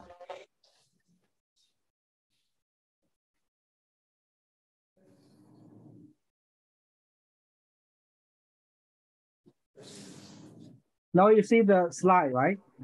Yes, definitely. Okay. So there's the 14th 5-year plan in China. There's life expectancy has reached the 78 years old, and there's also in China we have a plan. There's a global health target in the coming 15 years. That ensure the health lifestyle for all ages and promote the health well-being. Among these sub-targets, such as the newborn baby mortality, as well as the other the project, I think the most of the cellular therapy is also very important in the aging-related disease. Now we shift the gear to the this project. I'm a stem cell guy and focus on stem cell drug development. As we all know that about decades ago, the stem cell technology and the drug development still in infancy. And there's a great challenge is what is a good population for the stem cell is to develop the drug, and how to establish the stem cell engineer technology and to generate the clinical grade stem cell for the drug development. And also whether or not we have shown that the stem cell is safe and effectiveness in the treatment of many disease. And we have been working on more than 20 years and to establish the stem cell drug engineer and technologies through established extensive research, basic research, focusing on the stem cell modulation reaction study. And also we get the set of the technology breakthrough, such as we get the large scale manufacturing and for the stem cell clinical grade repair. And we also to test and to evaluate the drug is effective and safe. And very interesting. And we first we hypothesized after embryonic development, we still think there must be some cells still left over after embryonic development, and we call this subpopulation as a post-embryonic pluripotent stem cell. And we to prove the concept, we have to show that the cells has a great capacity to culture and to differentiate into the many types of cell tissue. And also we show that there must play an important role in the immunomodulation. And luckily we isolate from this subpopulation from a fetal tissue. And you can see which is isolate cell from the later heart, later lung, later dermal, and fetal liver, and as many types of tissue. And we show this have the phenotype is linearly negative and FIC1 positive. Very interesting. We use the RNA-seq analysis. We demonstrate that these cells express the transcription factor like c-MYC, MNN, and also the many important transcription factor. This demonstrates these cells have great capacity, can differentiate many types of tissue. And somehow this is kind of like a nature selective cultured iPS. And after that, we also established the stem cell technology and platform, and we cooperate with the National Institute for the Control and the Pharmaceutical, and also established the guideline for the stem cell and for the stem cell productive.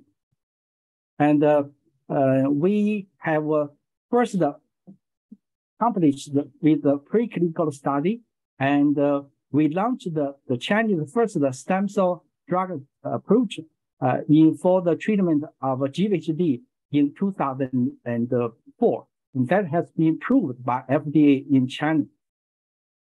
Since then, we have carried on this clinical phase 2 and phase 3 trial for 17 years. And basically, we show these cells has a great capacity. And we show this cell is feasible and safe. And also, we show these cells with a hematopoietic stem cell and can treat and prevent the GVHD. And as we all know, this stem cell trial has been conducted to test the feasible and the efficacy in various aging-related diseases, such as diabetes, liver disease, and GVHD, and also the brain disease. And we also tested this stem cell therapy in the COVID-19. And in early urgent need for the effective treatment targeted patients.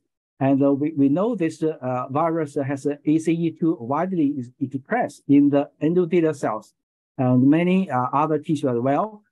And the severe part of the patient suffer from acute respiratory distress syndrome and over-aggressive immune response compounded by inflammation cell infiltration and also the pro-inflammatory cytokine even got a cytokine storm.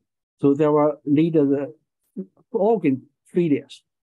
So we carried out a multi-center random clinical trial to use the stem cell to treat the new virus infected pneumonia. Multi-center single-blinded random clinical trial has been carried out, and there are already total include 50 patients in this project. And you can see that the balance of the character, the baseline of the character are balanced between the two groups, the treatment and the control group. We demonstrate that MSC treatment improved outcome of COVID-19 patients. The median times of the syndrome remission in the stem cell group was also shorter than that. And we demonstrate the stem cell treatment achieved the better outcome of the symptom by day 7, 14, and the 21st. And you can see on the left panel, the chest CD image has largely reduced after treatment. And also we demonstrate the stem cell decrease the ratio of the pro-inflammatory cytokine in serum TNF-alpha and increase the ratio of anti-inflammatory IL-10 significantly. This basically will show stem cell treatment improve the outcome of the COVID-19 patients, and the cognitive remission rate was higher than of these two groups. And significantly, we show that the plasma C-reaction protein level was a significant decrease for the patient with severe and critical disease. Most interesting, we used the high-through sequence the project and use the patient to gain the further insight of the mechanism by which stem cell treatment moderated the response to COVID-19 patients. Total 37 clusters represent 21 major cell type group after annotation, including CD8 cell type and CD4 positive and naive and many other cell types. And a newly identified VAN2, which is a hematopoietic genital cell-like cells, has been found, and this has been modified following stem cell infusion. This is very important subpopulation because this can increase the actual regular hematopoiesis, which provide a possible condition for subsequent activation of the immune function of the peripheral blood for the patients. And we also show that the stem cell remarkable upregulate B cells constitution molecule, and also the CD28 is crucial in dispensing multiple function of the T cells. And we show that mesenchymal stem cells are preferably you modulate the B cell activation at the reasonable level of the upregulation, both co-stimulation and co-inhibitory receptor in patient B cells. And to study the mechanism by which mesenchymal stem cell moderate the immune function by different T cells, we do a lot of experiments and culture stem cell with quiescent human bone marrow blood cells and with the healthy volunteers for the 5 days. And we can show that we observed effective stem cell on the CD28 molecule from peripheral blood from healthy age donor, or which has the lower baseline level of CD28 expression for the co-culture with the MSC. And we next performed a small-scale pilot study with the stem cell treated with a healthy volunteer, and we observed this different time point, and we show that this has a significantly and the augment and maintain the percentage of the CD28 T cells in human. So represent this is very important program. Stem cell promoted co-stimulated and through the Merck jerk signal pathway. We done a number of studies demonstrate this through this signal pathway. And in some conclusion, the MSC co-also immune modulates function in two main ways to restore the homogeneous immunomicroenvironment and promote the immune system recovery. And we show that stem cell immune suppressor and release the gene. And we also demonstrate the number of dendritic cell related specific mark and so on. We have been done many stem cell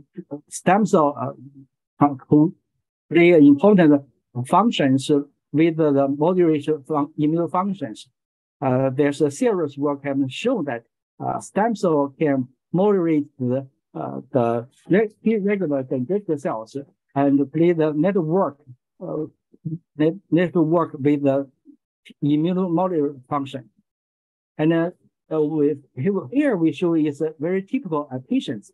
In the middle panel, and we can see all the peripheral lymphocyte has knocked down, and there's a overactive the immune cells that will cause the very significant lesion. After treatment, 6 days, and we can see in the left panel, all the normal immune response has been restored in the normal level on the upper part, and all this overactive the T cells and the naked cells and disappears, and has also show the left panel. In summary, and the stem cell probe the progress of the COVID-19 patient by modulating the immune response and promoting the tissue repair and suppressing the net release. And we show a stem cell restore the homeostasis of the immune microenvironment and promoting the immune system recovery in COVID-19 patients. We show that we induce the mobilization of the COVID-19 patients or derive the VN2, which is a hematopoietic-like stem cell to restore the function of the blood cells. And we also show that the induced upregulation chemical release the gene and kind of migration increase the NK cell, T cells, immune cells. And we also show the support of the function of T cells in upregulation of CD28 through the MERK, ERK, and JERK signal pathway. And finally, stem cell treatment reduces the production of the neutral net and the patient by upregulating actinin-3 expression in immune cells to reduce the risk of the immune thrombosis. And now we already have set up the platform. We can culture and create the multi-level of the clinical grade stem cell and for the treatment, shaping, and also do the diagnosis. And this many work has been evaluated by F1,000, and we are the group and first to publish this the stem cell treated COVID-19 the project, and that should be attract many attention. And also there's this work at least on the first the guideline for the NIH anti-COVID-19. And we already get the standard line on the promotion of the STEM therapy approach of the platform. And since we already identify and culture this post-embryonic pluripotent stem cell, and it also set up the technology group and get a clinical grade product. And we also test in clinically to show this safe and effectively. Finally, we would like to acknowledge, and this work has to be heavily funded by the grant from the panel scientific panel, including the 973 project, 863 project, and many projects. Oh, okay, thank you.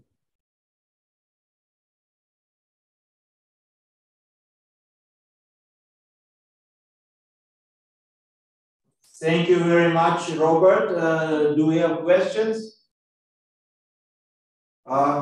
We don't have questions, so I thank you. And once again, I hope we renew our communication, cooperation, and meet, if not in Israel, maybe in China and in other places very soon. Thank you, Robert. Okay, thank you. Okay, so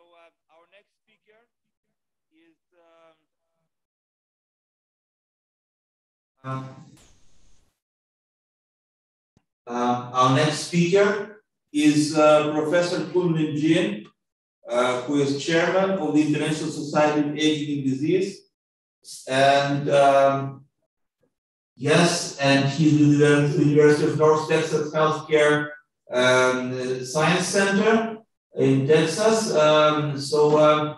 Can we see Professor Kulmenjin?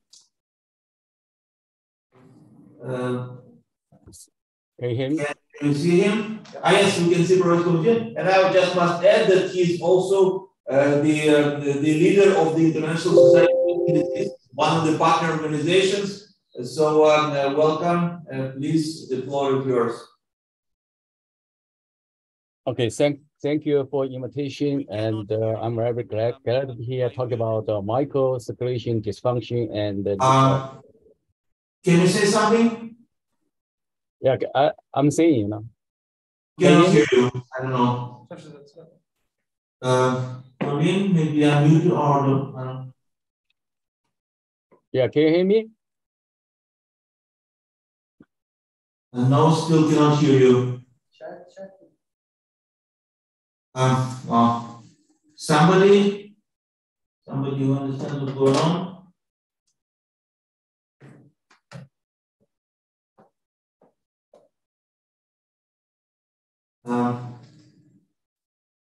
Menachem is still here? No. Menachem is not here. Menachem went. And maybe, I don't know, try to... Andrei? Что-то у него мне пишет модератор, что у него что-то Could you say something? Yeah, hello. Can you hear me? Can you hear me? Hello? Yes. That's not good. Can you hear me? Yeah, I can hear you. Please write something in the chat. Yes, we hear you. Do they say? Wow, what's going on? Can you hear me now? Hello?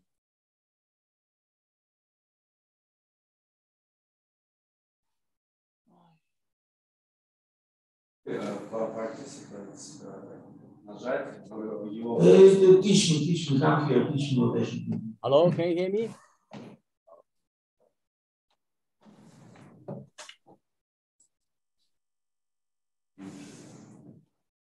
Yes. I don't know, maybe try to reconnect to him.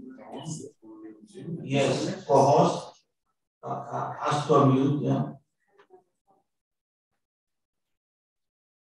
Hello? Wow. Hello? That's not good, you know. With the time difference, we had to get up early and read us, but it's not working. Ask him to check his setting. Can you check your setting, or maybe try to reconnect? Get out of the Zoom or reconnect, or ask Bell. I know what you can do. Yeah, my side is okay. I can hear. People say they hear you, but we don't. Colin, try to press the small arrow near the microphone icon in your Zoom and see what's the source for the audio on your computer. The small up arrow near the microphone button.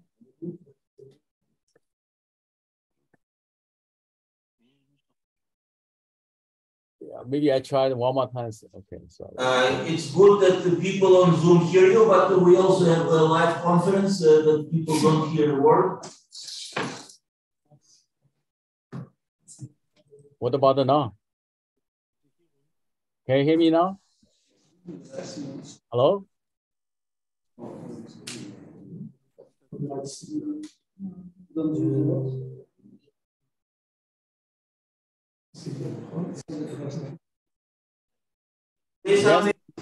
No. Oh, yeah. Hello? Now say something. Yes. Hello? Now? Yes, no, okay. Oh, yes. Now working? Working, we hear you in the audience, but, yeah, we hear you in the audience. Wonderful. Just start. Keep up. Say something again. Should I start now? Can you hear me? Audience, it's in your computer. And you don't hear him. No. Hello, hello, hello, hello, hello, hello. We hear you now, computer, but we don't hear you in the audience.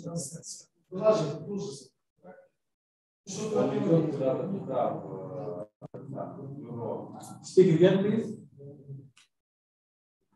Can you speak again? Yeah, okay, yeah, I can hear you. I will even keep it quiet at this time, so never too much of a good thing. Please. So it's working now? Yes. Okay, shall I start? All right, thank you for invitation. Today I'd like to talk about microcirculation dysfunction and aging, and we'll be particularly focused on the parasites.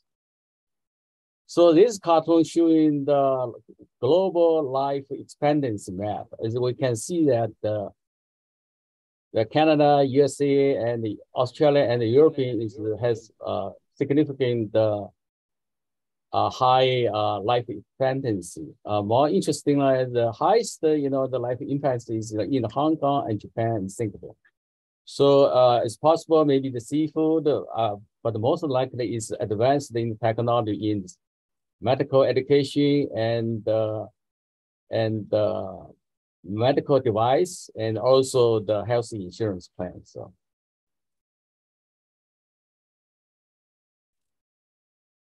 interestingly, in the 18th century, the life expectancy roughly less than 40 years old. So I think that not because the economy increase, the medical knowledge increase, also has less war, those kind of stuff.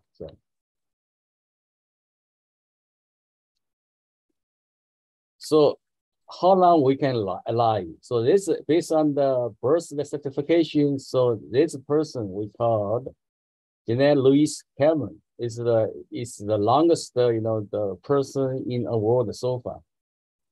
We don't know why he living so long. In the 100 years old, the Jane also ride the bike, and when he 100 years old, still smoking until 117. Stop smoking. But definitely like the genetic, the effect also contribution this family on the longevity, because she's the sister. Youngest sister is alive roughly 95 years old.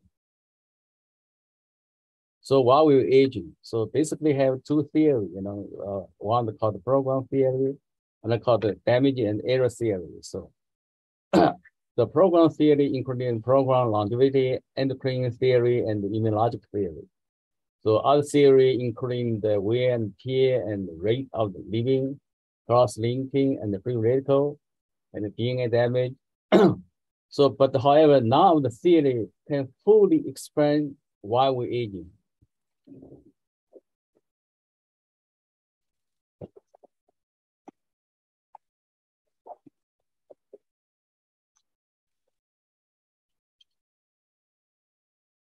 This cartoon showing the microcirculation in the function, like the oxygen exchange.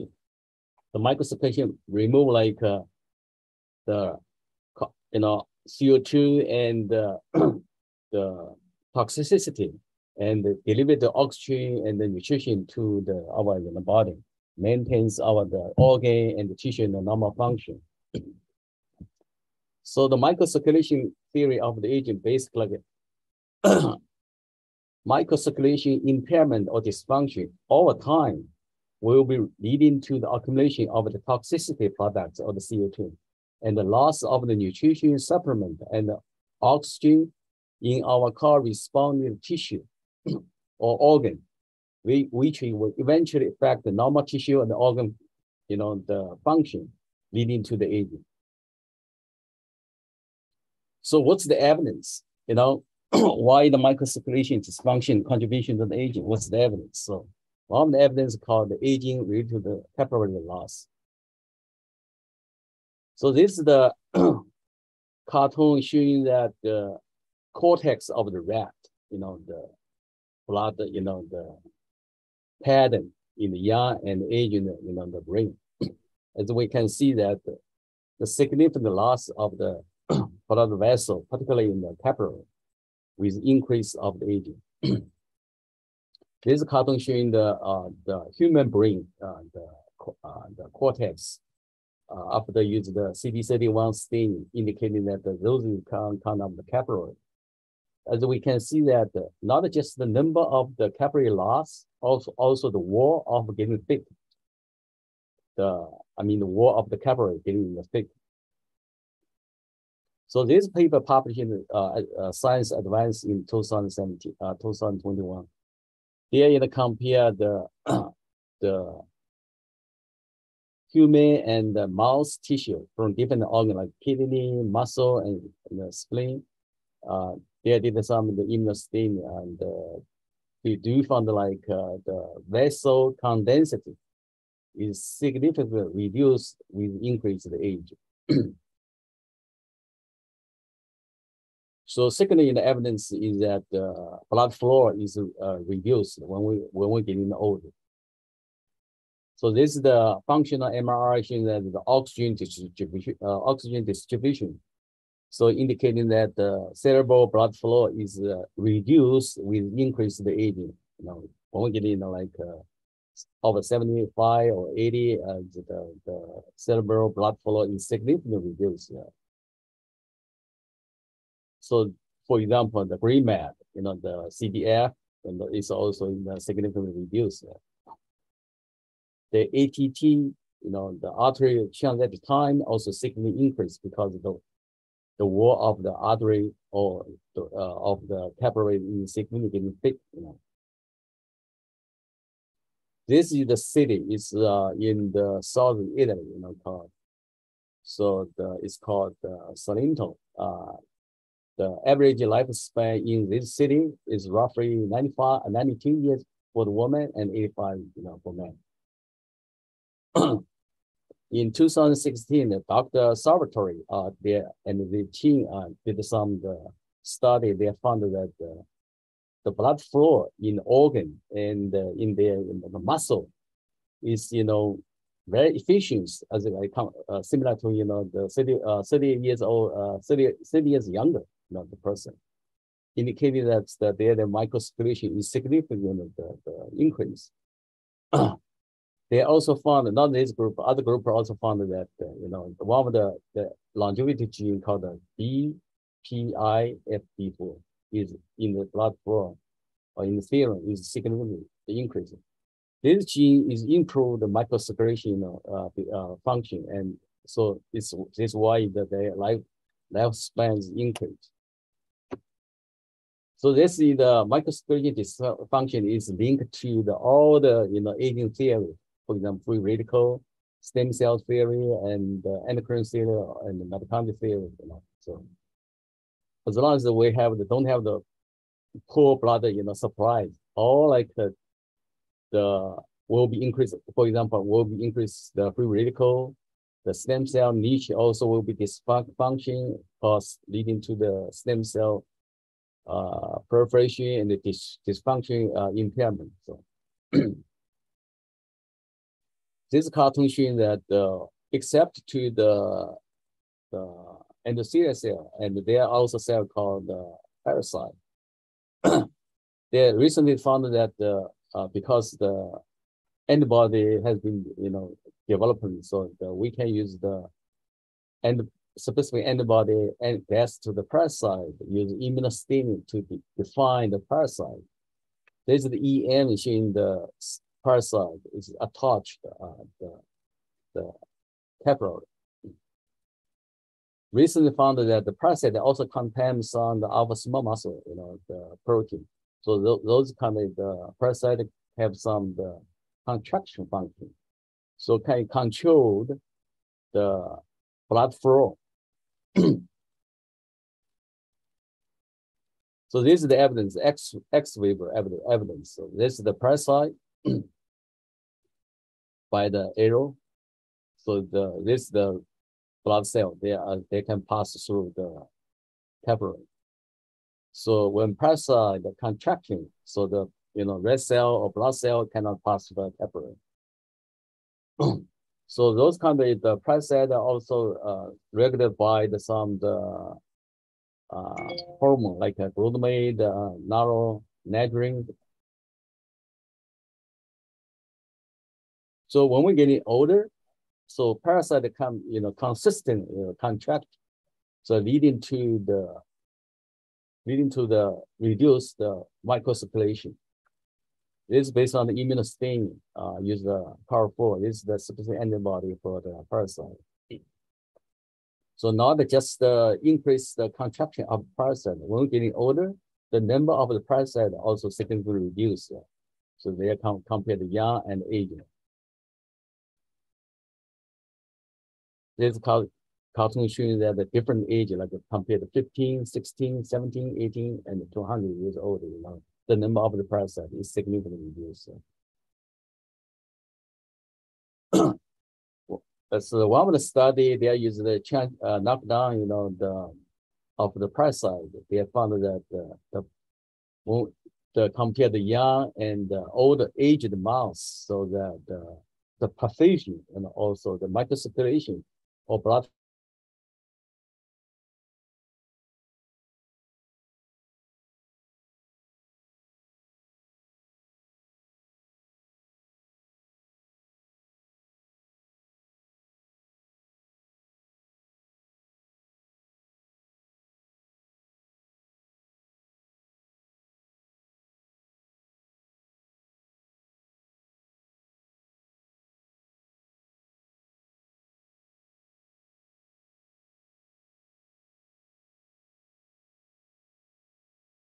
Colleen, you muted yourself, it looks like. Please can you hear me now? Yes, yeah, the system have something, the unmuted, not unmuted.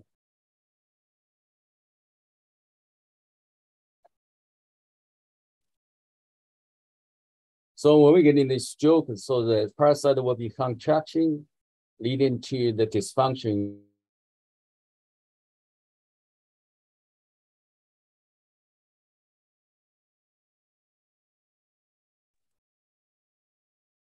Please unmute again.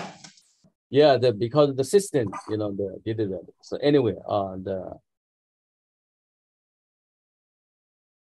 so this is the stroke, the parasite.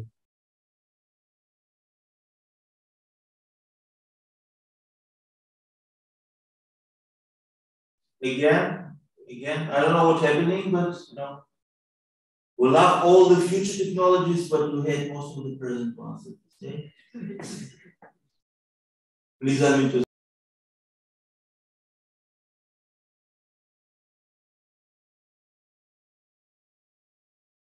No, you're still on mute. You're still muted.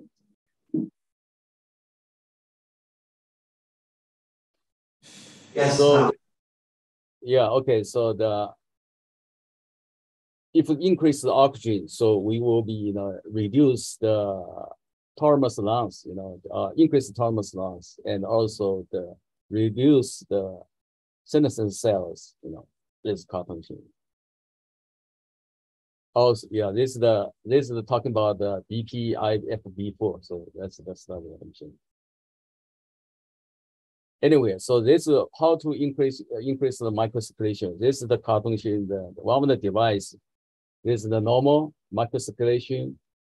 So if we have some device on, the microcirculation is significantly increased. So we don't know whether we use those kind of machine or will be increased microcirculation and extending lifespan. We do not yet. Thank you.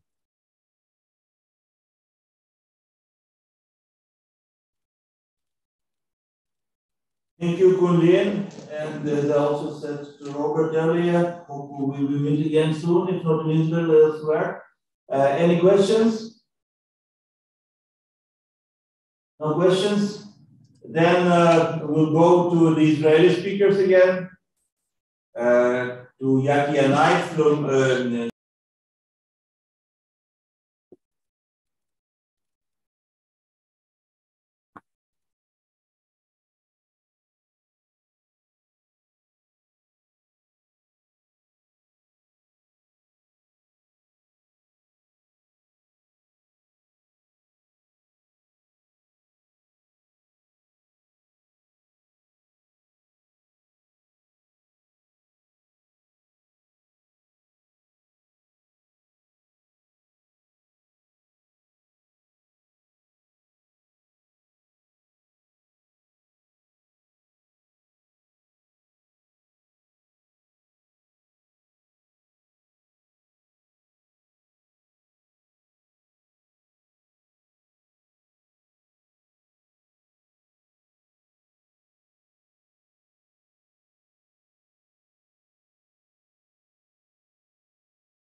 why we need to develop drugs that support longevity, but it's also a promo indicating what's going to be the situation in our hospitals just in 2 decades, that people are aging and we start to go much more intensively to the healthcare system. It doesn't work. And I'm saying it's straightforward. We need to change from the base entirely the healthcare system and the way that we are treating human beings, moving from chronic hospitalizations and endless of treatments to development of agents that will heal and regenerate our bodies. I was hearing the last 2 presentations, showing colleagues, Professor Zar and Cohen from talking about cells. And I can say that most of the data that have been presented was repeated also in our labs and clinical setting, and I will show you that. So Pluri is a company that's active in regenerative medicine and cell therapy. We are publicly traded on NASDAQ and Tel Aviv Stock Exchange, and developed for years cell-based technologies and mainly how to expand cells very efficiently. We operate globally, headquartered here, but a lot of collaborations all over the world that we are developing. It's not a young company. We have a massive pipeline of indications from phase 1 to phase 3 that we have developed together with the NIH, DOD, under several horizons that I will show you in variety of programs. So the advantage that we work with cells, we do work with placenta cells, but we know how to do it in preclinical settings and how to take it all the way to phase 3, including marketing chain, and actually making this product a viable solution for humanity. Today we are treating diseases. My end goal and where we're heading, and I had a lot of conversation with Ilia over the years, I think that healthy human beings deserve cells and deserve regeneration and deserve to heal and maintain our quality of life and well-being. So we started and decided to work with a very unique organ, a placenta. I am 100% biased about placentas, but this is a remarkable organ. Coming from the unique situation in nature, pregnancy, when you have 2 immune systems, the mother and the baby, that in a remarkable way coexist without rejection of the one against the other. And we all know that a mother can be a surrogate mother. She can carry someone else's child and still the body will not reject the baby. And this is our starting raw material, the placenta itself, that allow us to expand the cells very significantly and to use it in an allogeneic manner. So no match is needed between the donor and the patient. We're taking young, healthy, potent cells from placenta, expand them quite intensively, and inject them to patients in a variety of different indications. Our claim to fame is around the manufacturing. We invested literally hundreds of millions of dollars to develop one of the most innovative and robust cell expansion platform in the world that allow us to expand cells very efficiently. This is so efficient system that from a single placenta, we can treat more than 20,000 patients. So we take the cells, expand them massively. The key thing is that we are controlling the environment, the expansion environment. All good? Zoom translation. I will continue in parallel to save time. We are using the cell expansion platform that allow us to expand the cells very efficiently.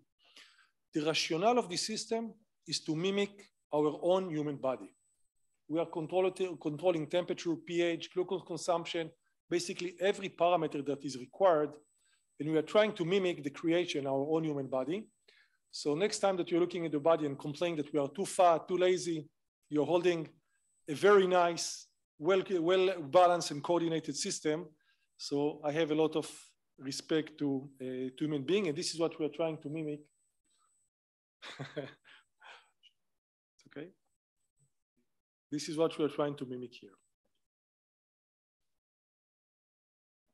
We'll start all over again. So we're talking about placenta, we're talking about regenerative medicine, and we're talking about manufacturing and production. Why this is relevant for aging?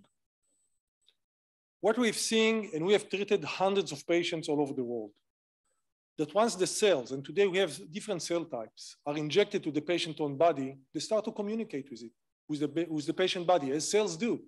Now that you are sitting here, there is a massive discussion in your body, cell-to-cell interaction, biological or chemical signaling of the cells. The advantage of the placenta cells, that they can read these signals, and they are responding into these signals. I always like to say that placenta cells, or they are native speakers. They speak the language of the body. So for me, it just makes sense to treat cells, because we are built from cells, with cells. And obviously, placenta being the youngest available source for treatment makes it a very powerful organ. Today, we can identify very clearly the mechanism of action, what the cells secrete in response to what signals from the body. And we found over the years that there is a really very interesting correlation between the disease that we treat and aging. So, spend the last 2 days talking about what is aging. And I was asking in the last few years, many people, what is aging?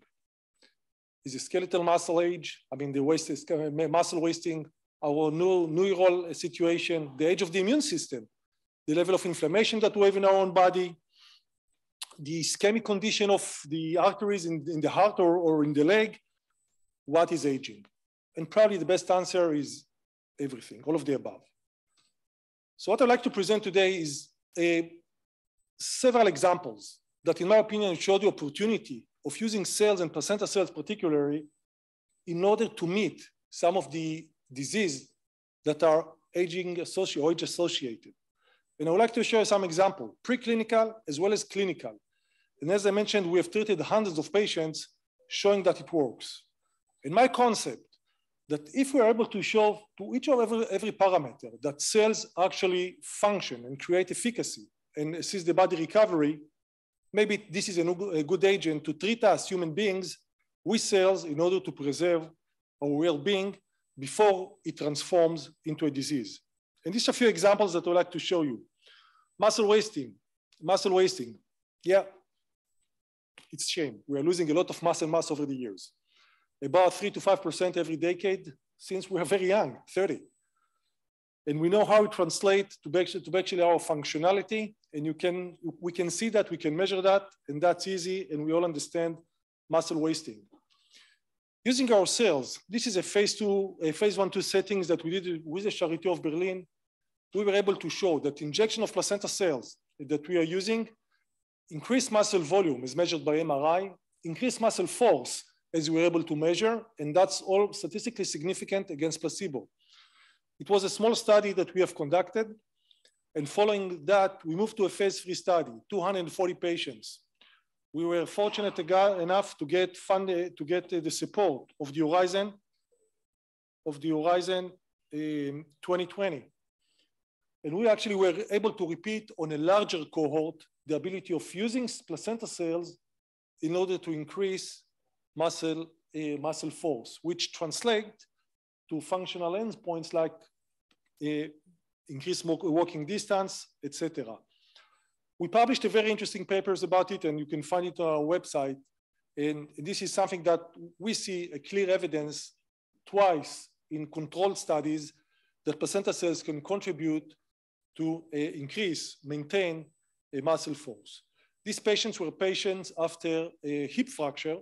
So as you know, when we're lying down and not moving, we are suffering from significant, intense muscle wasting. Let me show another example which kind of correlates, ischemia. We know that aging, we are seeing one of the most dominant things, the ischemia from heart vessels to leg vessels and we just had an excellent presentation about the micro vessels that are so essential for our aging. So we know today that the cells, and we can identify, they secrete a lot of factors that are very relevant for angiogenesis, while doing it in a controlled way. So just not just pouring angiogenesis factor, they are responding to the environment. And if they're going to feel ischemic conditions, they're going to secrete factors that are relevant, like VGF, FGF, that are relevant for angiogenesis. We're able to see that, of course, in preclinical setting, and even measuring and seeing a very nice effect in blood flow of in this case, animals that receive the cells versus placebo. We're seeing a nice increase in angiogenesis, but we are also able to repeat it in phase 1, 2, and 3 setting, showing the ability of using cells to reduce amputation for patients which are in very late stage ischemic situations, suffering for bad wounds to the leg. And we are seeing that we are decreasing quite nicely amputation-free survival. So how many of these patients will be amputated or die?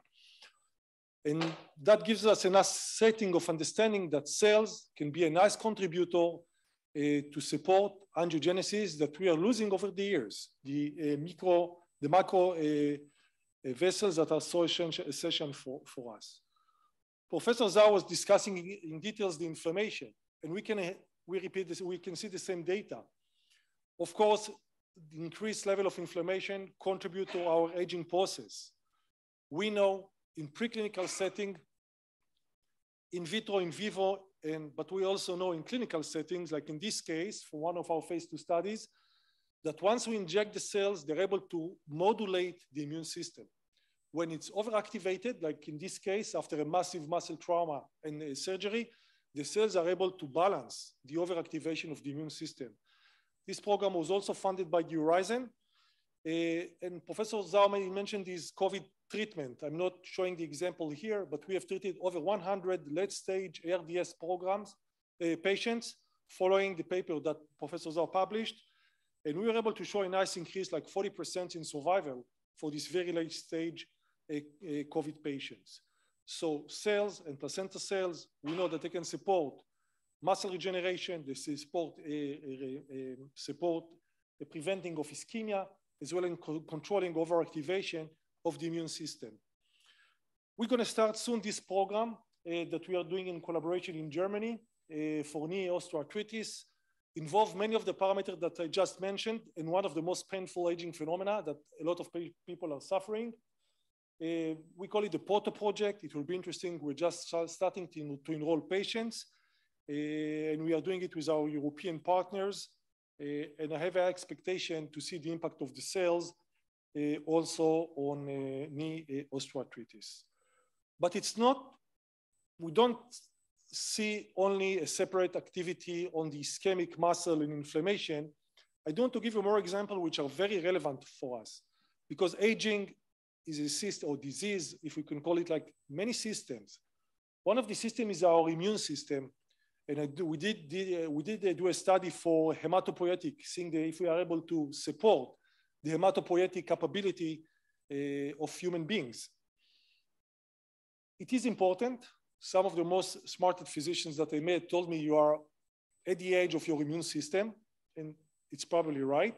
The same thing as we are in the age of our skeletal muscle or our neural activity. We are developing for quite a few years together with the US NIH and the DOD, using one of our placenta cells to treat radiation as a countermeasurement after exposure to very high level of nuclear radiation, with the goal to modify the outcome of acute radiation syndrome, hematopoietic acute radiation syndrome, which is a massive destruction of the hematopoietic cells. And we know that it's extremely relevant.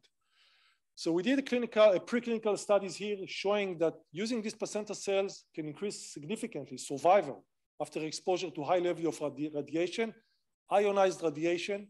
So there is a massive oxidative stress in the patient body, reminding us what's happening in aging, but not such an acute condition. And we're able to show in many studies, they actually repeated the study 30 times because they couldn't believe the data, that the ability of the cells to modulate that and to increase the blood counts, which leads to a better immunological functionality. Recently, we published also the phase 1 data with the same agent treating patients after bone marrow transplantation with a massive damage to the hematopoietic system. And also here, we're able to repeat the same data that we showed in animals. The placenta cells have the ability to support the hematopoiesis and support the free bloodlines, the red, the white, and the platelet, which namely translate to a better immunological functionality, which we all know is essential and suffer from reduction as we age. There are many more examples but taking understanding that we're limited in time, I cannot share all the data, which are also relevant. Something that is very interesting for us is to evaluate the neurological capability, the ability of the cells to reverse or to support neurological damages. with very interesting paper that was published from this house in Bar Ilan, showing the ability to support neurogenesis, which is a very interesting. Today, we live in a very advanced technological world. In Pluri, we are having some of the most advanced technologies, including gene editing or whatever is needed to give unique capabilities to the cells. And I think that seeing the advantages, and these are part of our collaborators that we haven't been here without their support from academia to governments to commercial companies. And I do want to remind you, since we are in Israel, cell therapy in my opinion, was one of the most promising platforms to support and even reverse aging. We are holding a many years promise, and we know that our biological potential actually goes to the first man Adam, 930 years. So don't aim too low, guys. According to the Bible, first man lived to 930 years, and we still hold a prophecy from the Bible that promised that at a certain point, we're going to live to the age of the trees. So if we're going to do a good work, and Ilia are going to be active, maybe we're going to get to that day. Thank you very much.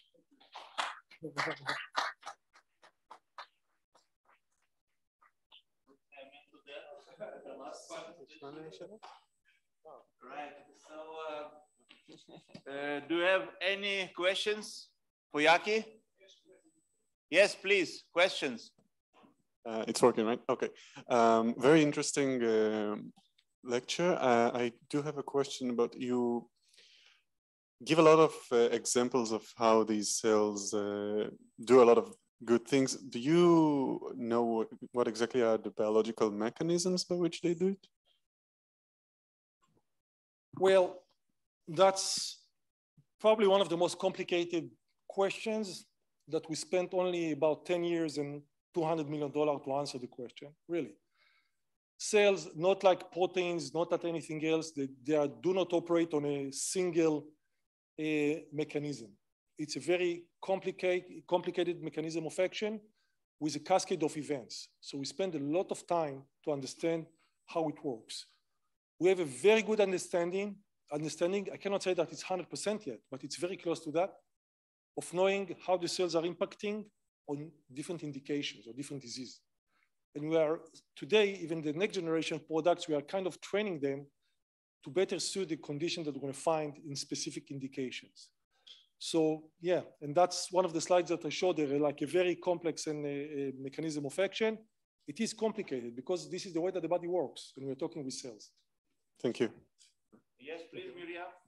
You on the microphone? Thank you. And just to have an idea, how many cells do you inject? How long do they stay in the body of the patient? And what happens in a pregnant woman? Is she in a position that she will heal better, will age slower because of the placenta that she is bearing? So I will first answer the second question. Pregnancy, I told you, it's not less than a miracle, really. And the engineer did quite an amazing work designing the placenta. We do know that pregnant women, and it's quite interesting to see that for women with autoimmune disorders, during pregnancy, it alters and changes the modification of the disease. So there is the mother itself needs to adjust herself immunologically to make it more tolerant to the baby. So the combination of the placenta, tolerance of the mother allow to carry the pregnancy. We are injecting different dosing of cells for different indications. This is the reason that we are doing dose selection studies. We found that in a more acute conditions, we can lead to healing relatively with lower amount of cells and with single treatments. For more chronic indications like the critical limb ischemia, ischemic leg, that's a full disease of the entire body. We need more cells. We are going even to 300 million cells twice, going for multiple injection of cells. So the answer is different between the different indications. We need to adjust it. In the body? Today, our assumption based on the preclinical models that we can extrapolate, we believe that they stay about 6 to 8 weeks, that the number go down over time. this is the reason that from the more chronic indication, we need to redose again to maintain and actually to support the continuous healing of the patients. So one thing I didn't mention, we are working, as I mentioned, globally with quite a lot of collaborators, and I see that there are many people here. We are very interested in developing a program around it, either in Europe, US, like a joint collaborations. And I think that either through Horizon or any other programs, we can build a very nice group to support it. Thank you. Thank you. All right, so our last two speakers are from another partner organizations, the European Society of Anti-Aging, Preventive and Regenerative Medicine. And the next speaker is Dr. Mario Krause, who will tell that if you're looking for longevity, don't die from cancer. Good idea. Obviously, the two processes of rejuvenation and cancer are very intricately related. So he'll tell more about it. Welcome. Thank you. So let me see.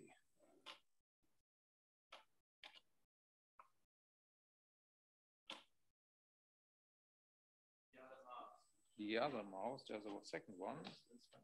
This one here. Okay, let's see.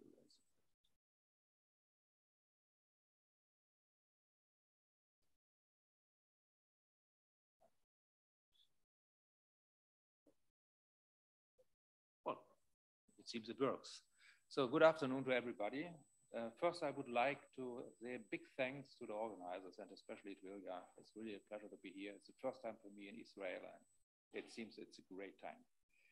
So let me introduce myself a little bit. I'm a clinician, a physician. I'm not working with mice, I'm working with patients. That's the difference. And so I'm doing that since more than 25 years when I started anti-aging. In my lifetime, I would say, is why I'm doing it. Yeah, I started in the last century already. And I'm here as one of the representatives of the European Society of Preventive, Regenerative, and Anti-Aging Medicine. On the other side, I'm here as the founder of the German Center for Personalized Prevention and Optimization, which is a small private center in Hanover, where we are dealing with the issues of patients for preventive issues, but as well as for health concerns. So longevity, you cannot achieve with beauty. That is, let's say, a main thesis. And in the field of anti-aging, a lot of my colleagues are focusing more and more on aesthetics. And for me, that is not the real approach if we are looking for longevity. Maybe you can think, if you are stay young, be healthy, and look sexy, that gives you more attractivity. And for reproductivity, maybe that may be, some helpful idea. But really, the talk today is about not to die from the big, the top killers. And we are talking or I would like to talk today about the cancer issue. So if we are looking to the European Union in 2018, you see 26% of all the deaths are related to cancer. So cancer is the second killer in the European Union. And there are only these two big killers. It's cancer and, let's say, the cardiovascular problems. So cancer can strike anyone.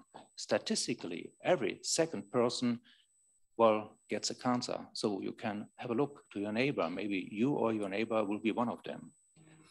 The early detection maybe is actually still the key to improve the survival rate.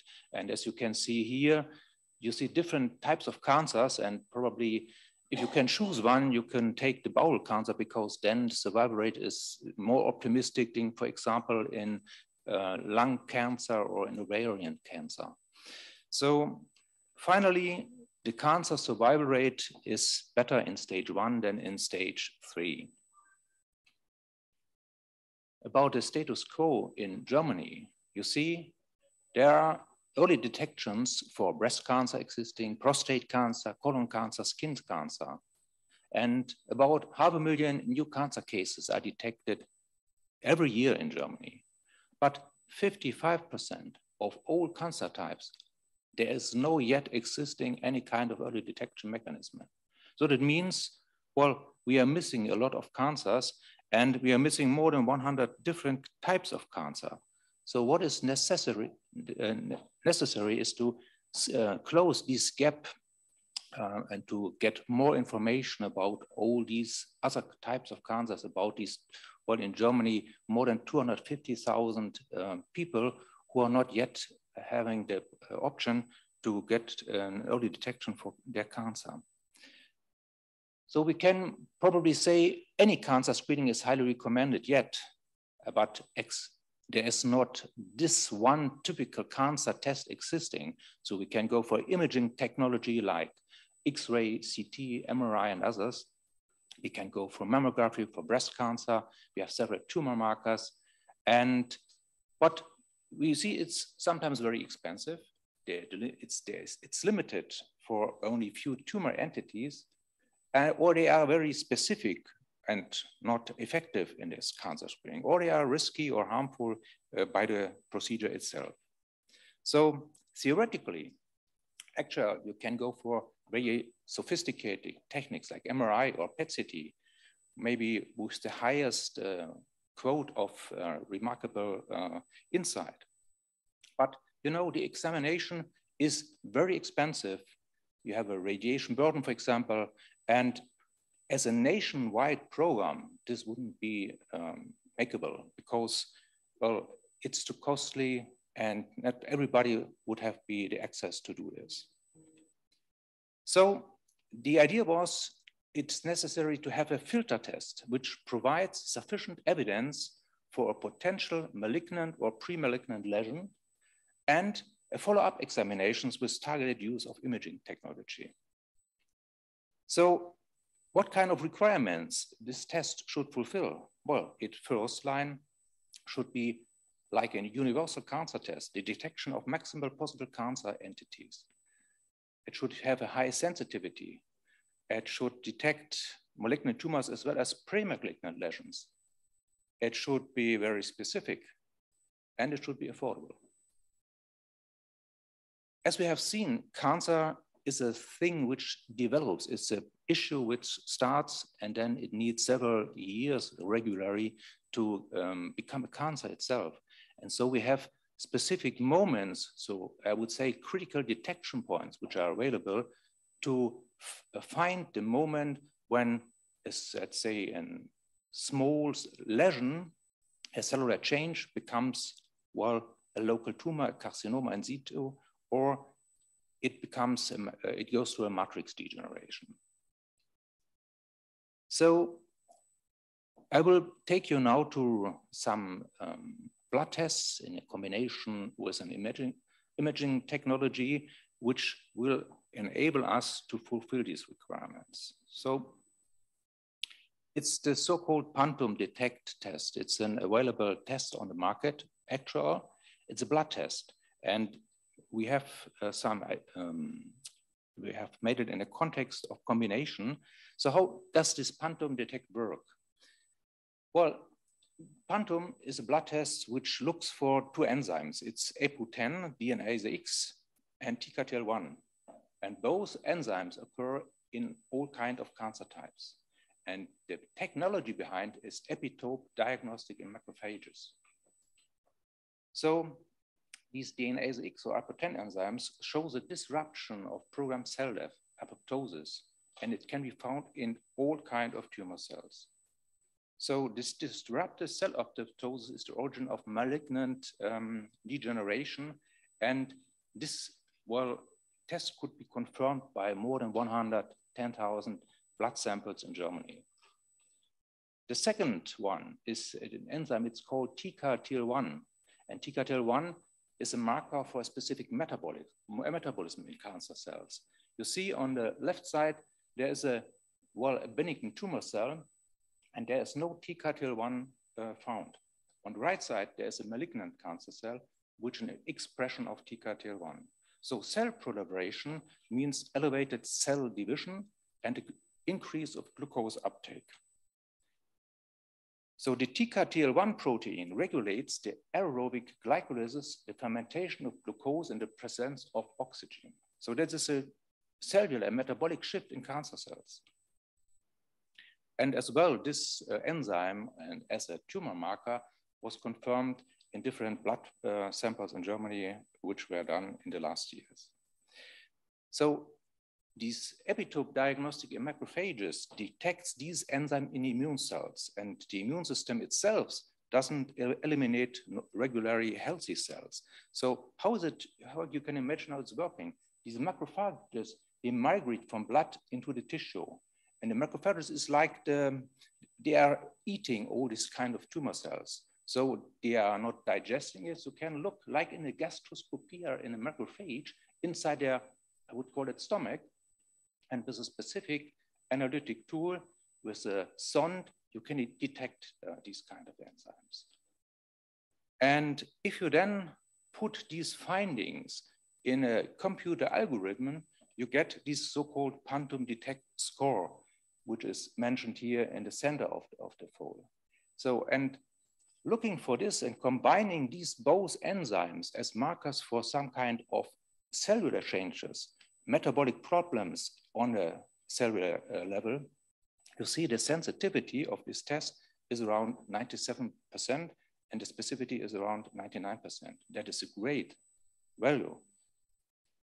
So we could say, okay, we could detect universally, we have a good sensitivity, good specificity on all the other findings, that matches quite well.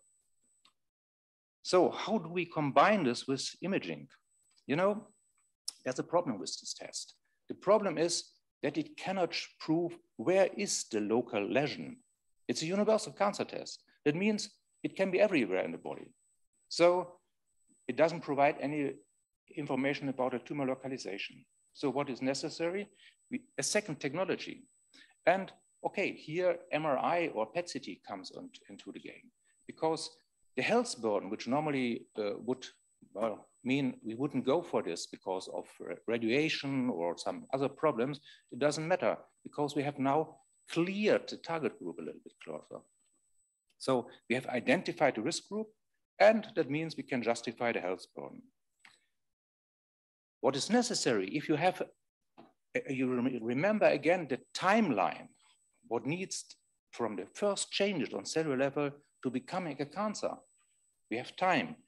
And it means if you are undergoing every year this kind of diagnostic, you have a chance to find this point of, well, shift to the cellular, on the cellular level to a cancer. So this test is recommended actual any year. And if there is an outcome, a positive quantum score, well, then the people have to undergo a PET-CT or an MRI, whatever. So the screening programs you see here, and about 2 up to 3% of the people are detected positive. And that matches with the average of the cancers in the population. And so they are undergoing then PET-CT or MRI, and maybe then they receive a treatment. And the other 97%, well, they have to undergo the test next year again.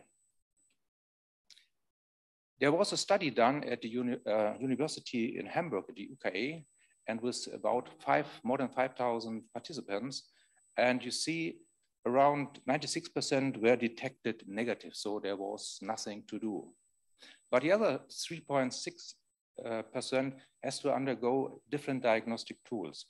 And I conclude with the remark below. The results indicate that the quantum detect blood test could be used as a screening tool and in combination with PET-CT and MRI enables the detection of malignant tumors and pre-malignant lesions at a stage where in many cases there is a good chance for a cure.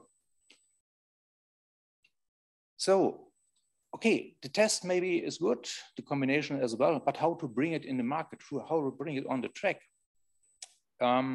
When the producers of this test were discussing with an insurance company, the insurance company understood very well, man, that is a clever solution because even if nobody would pay for the test, but they could prove in their group of customers, and they find, let's say, the customers who will not receive a cancer, that will mean they will save money. And so this study with the University of Hamburg was co-financed by the insurance companies. And that is a completely new approach in the German market because in insurance companies together with a producer, well, are enabling a new technology to enter the market. And what you can see here is, let's say the customer journey as it's called behind. You see, on the first level, it's it's a sales concept, a screening program as a part of the insurance company. You see then on the second stage, it's a customer portal. So the people can enter the customer portal, can book appointments, can book the tests and so on. Then blood sampling centers are involved all over Germany. And the goal is to have a dense network of more than 200 centers in Germany. Then the evaluation of the results and the findings are done in partner laboratories. And then there is a telehealth center behind, so that the customer is always accompanied all the time. He's not alone with his findings. And then medical centers for follow-up examinations, MRI and PET CTs are involved. So this is the pilot soft launch, which has started on September last year. And at the end of December, you see there have been involved 33 blood drawing centers, 17 image centers, some agent of the insurance company, and the first booked appointments with this, let's say, marketing tool. And to show you that really this has an impact on the daily life, I give you only some, let's say, pictures. This is a woman who was completely healthy, because this test is only offered for healthy people with no symptoms, having no cancer in the last 5 years, yeah, and several other restrictions. And this healthy woman has undergone this blood withdrawal, and a lung cancer was detected. And remember, there is no preventive, no early detection tool on the market for lung cancer. So finding that there is a cellular change made her undergo PET CT, and finally it led to a surgery treatment, and that saves her life in this case. There are a lot of studies done. I give you a short overview about this, and you see I'm speeding up with my speech because I know we are late on this afternoon.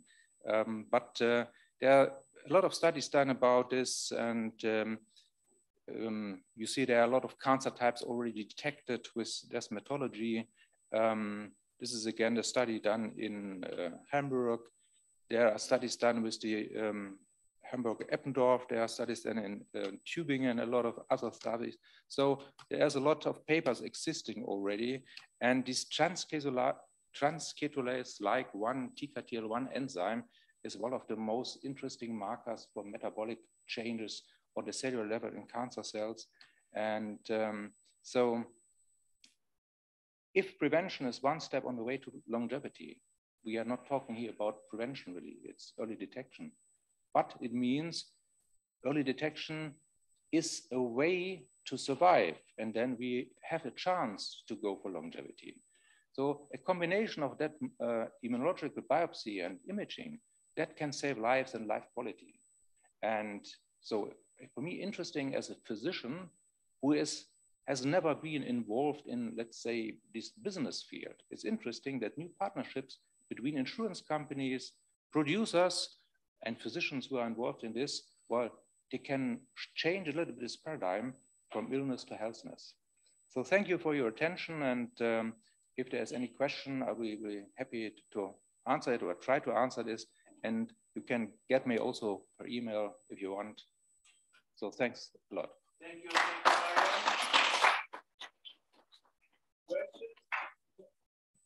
Thank you,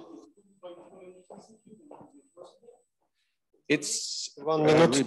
It's reimbursed by one insurance company, private insurance companies.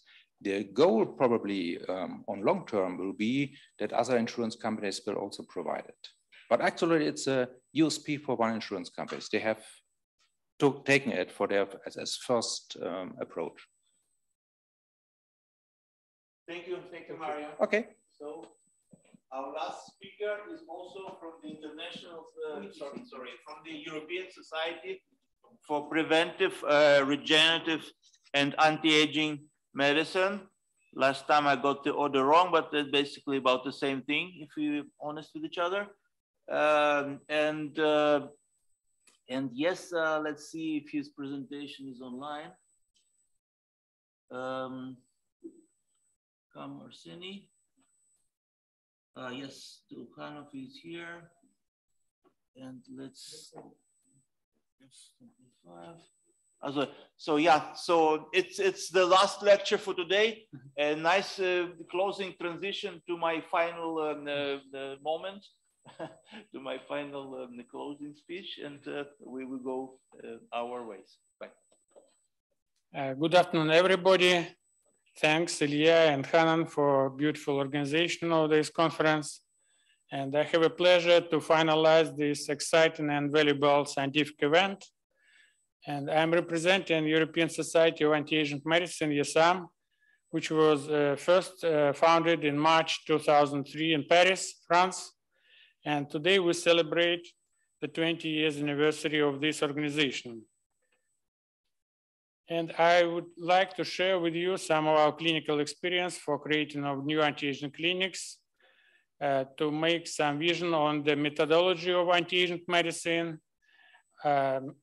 directions of new scientific research in translational medicine, and the difference between anti-aging medicine, longevity medicine, and the traditional clinical medicine. What is methodology of anti-aging medicine? The highest level of the document is 17 goals for sustainable development, which was approved by United Nations in 2015 up to 2030. And goal number 3 is well-being and good health for all populations.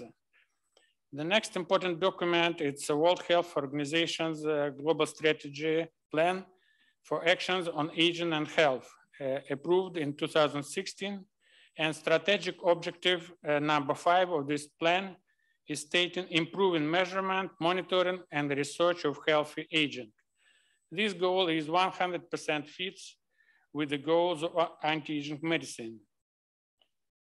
And what is the difference between clinical medicine and anti-aging medicine? The main document for the clinical medicine today is International Classification of Disease.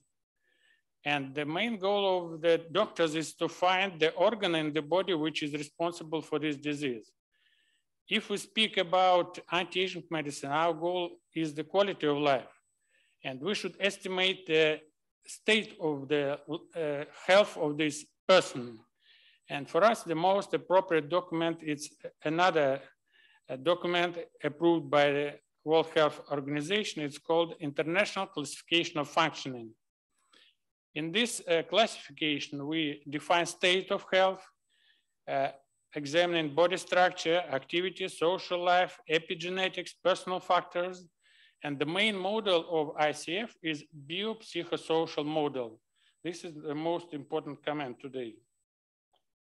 And if we see the main instruments of this international classification of disease, which is a basic method for physical and rehabilitation medicine, we can see that in order to estimate the status of health, we need to use different scales, diagnosis the disease, special functional scales, scales of activity and participation in society, quantitative determination of balance and mobility, and the most important parameters of general health, which means prediction of disease and prediction of outcomes of rehabilitation.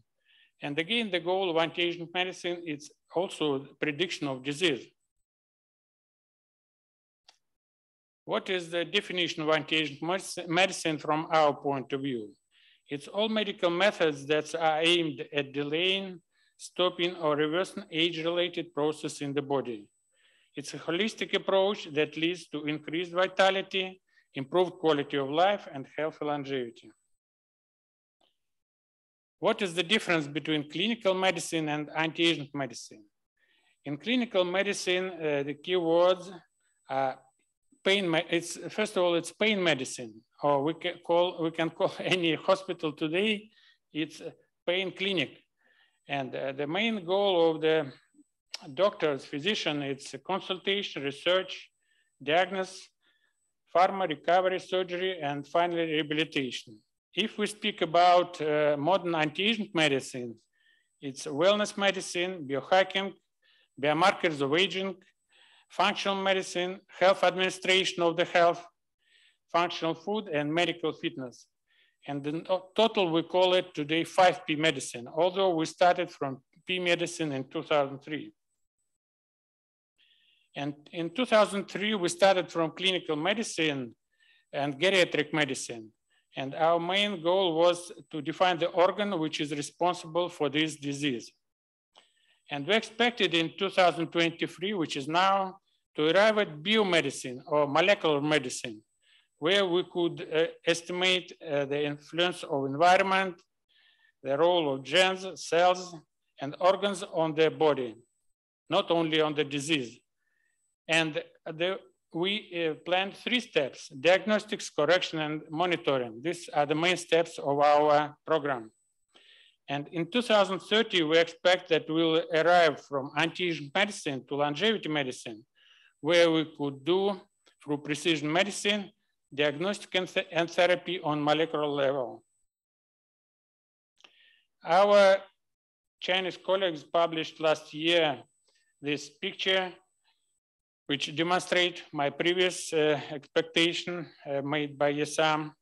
And in this pyramid, we see at the bottom the current state of the medicine or molecular medicine, and on the top of pyramid, we see a clinical medicine with diagnosis on organ and organismal level. On the left side, we can see the methods which are using today, and on the right side, technologies.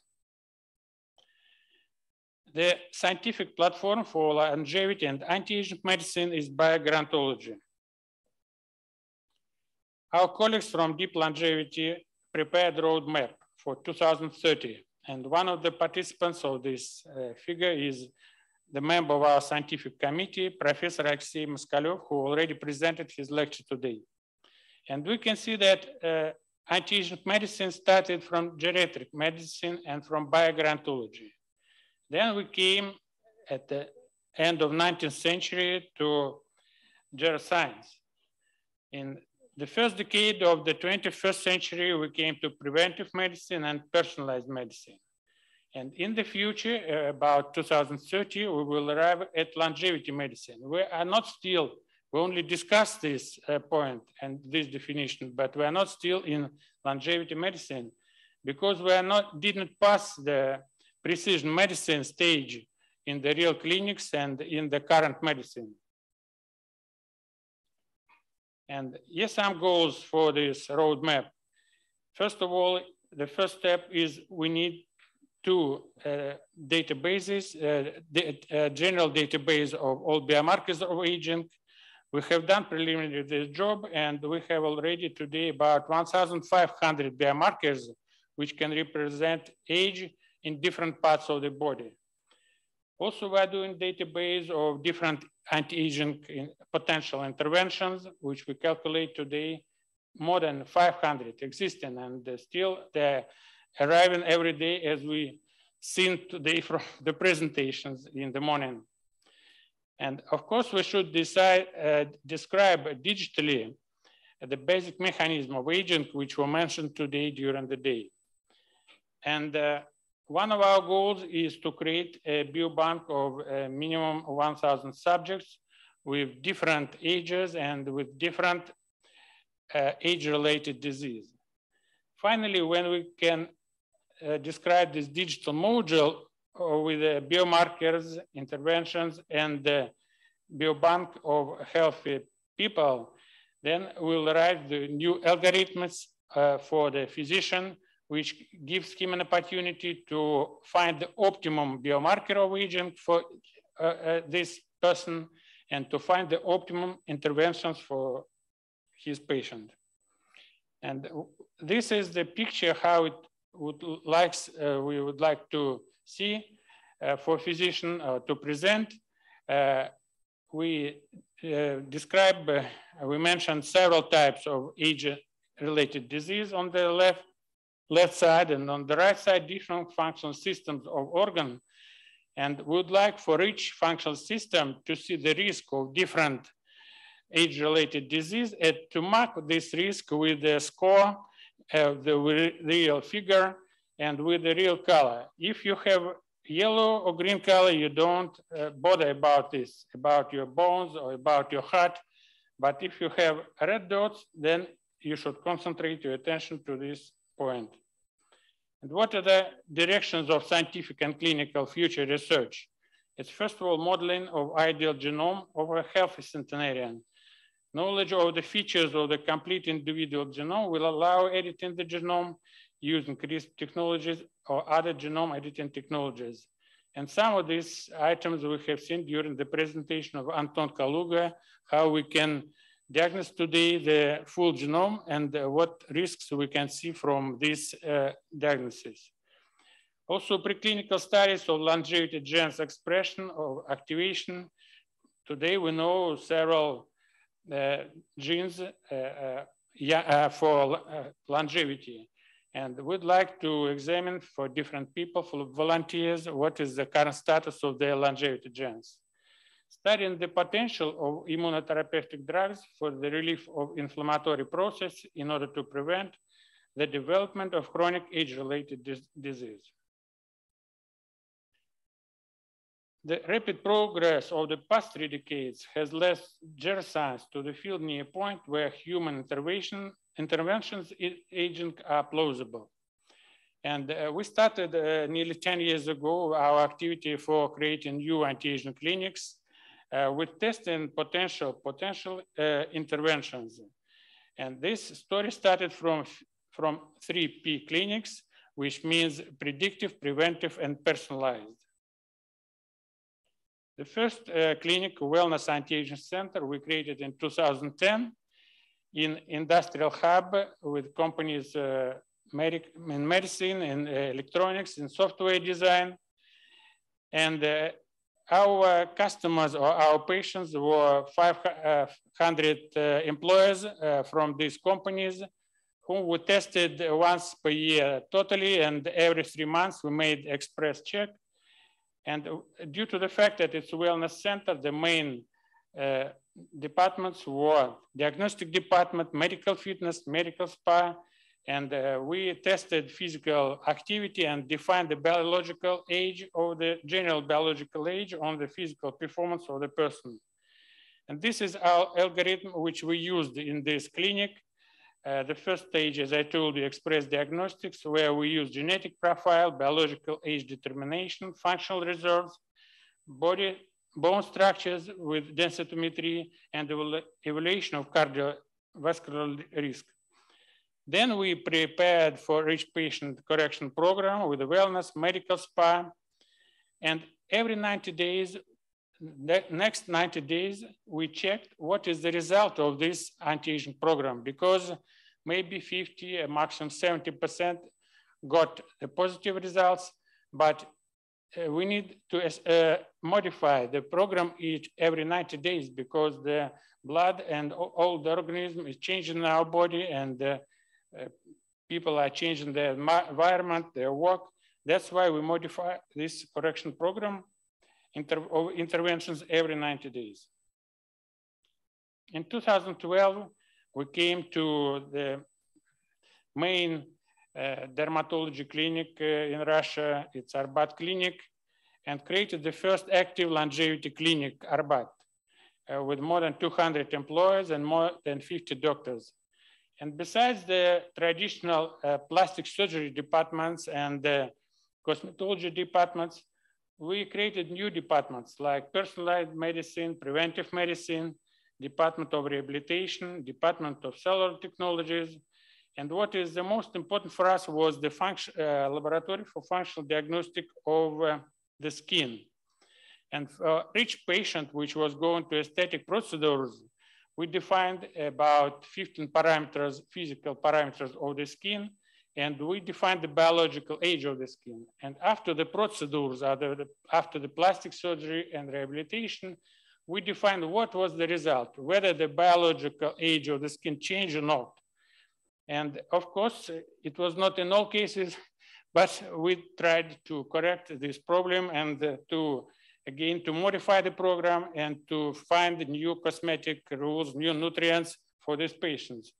And this lab permitted us to make 14 official clinical trials, and we signed these contracts with the physiotherapy companies, nutrition companies, aesthetic product companies, and this scientific activity gave us some additional income to the budget. Then the last clinic, which we started in 2019, it's a 4P medicine clinic. It's the biggest clinic I have created up to now. It's 6,000 square meters with a total imaging department, a radiology department, functional diagnostics, a laboratory department. Also with all potential interventions for the moment we know as different gases like hyperoxy, and also we tested the role of hydrogen, CO2, and we tested different interventions for mitochondria dysfunction, and most important maybe patient monitoring or telemedicine monitoring we have done for the patients. And in this case, we got this personalized medicine and participation medicine. Every month we had from 200 to 300 patients. I mean, it was not 200 visits every day, but during the year, we got 1,000 to 1,500 new patients, which we monitored during the next years. And we tried with each patient, with each our guest, to sign the program for 1 year, not only for one visit or for the next visit. We tried to sell a program, let's say, for $10,000 US, where we could monitor the health during the year, and the patient had access 24/7 days with his doctor and can support his health, whether he was in what country. And we have used some exclusive digital technologies. For example, the digital platform on the left side, it's the platform which is named ScanMe, and during 1.5 hours of physical tests, we could estimate 85 physiological parameters, and later I will show you the results. And on the right side, we have a cardiology system, CardioView, which presented us 3D dimension visualization of the heart with estimation of potential risk for myocardial infarction. This is the result of the cardiovascular testing on the platform ScanMe, and you have seen this blue, yellow, green, and red lights. And this is the general picture for 16 functional systems. And from this picture, you can see the status of your body, which of your organs are in the red zone and which are in the blue zone. And also from all these tests, we defined the general biological test of the physician. Also, this platform gives you personal recommendations for the follow-up, I mean, for wellness, physical training. How we would like to implement this and to realize all these ideas. Today we have a YESAM ecosystem or educational pilot platform for future longevity medicine. It includes our congresses and conferences, our databases, as I mentioned, the department for certification of the clinics, and educational courses. For example, one of our products which we have created and tested, it's YESAM digital platform, Capsula. And one of the problems is low compliance of the physicians with the drugs, because also in the elderly period, you get a prescription for 10, 15 drugs, which patient can't manage. And our goal was to support this process, to give the time and other recommendations for the client. And of course, we coordinated and our activities and create some business model where the patient didn't pay for this digital platform. And we signed the contracts with pharmacy companies And it's a successful example of our cooperation with Roche company, where we use their glucometers, and you can see QR code of capsule platform on this box. And the patient only scanned this QR code, and he automatically was registered in our platform and received online support from the doctor. And today we have more than 100,000 patients in our platform and more than 5,000 doctors registered of all medical specialties, so-called virtual medical clinic. And the system works in this, the principle of the system of telemedicine platform presented on this slide. Also, how 5P medicine clinic will look like in 2030. First of all, it's precision medicine, as we discussed. It's omics laboratory diagnostics, functional diagnostic tests, digital imaging, all this data collected to the GP doctor and comes to preventive medicine department. And preventive medicine department should include preventive cardiology, preventive neurology, preventive oncology, dermatology, endocrinology, ophthalmology, and dentistry.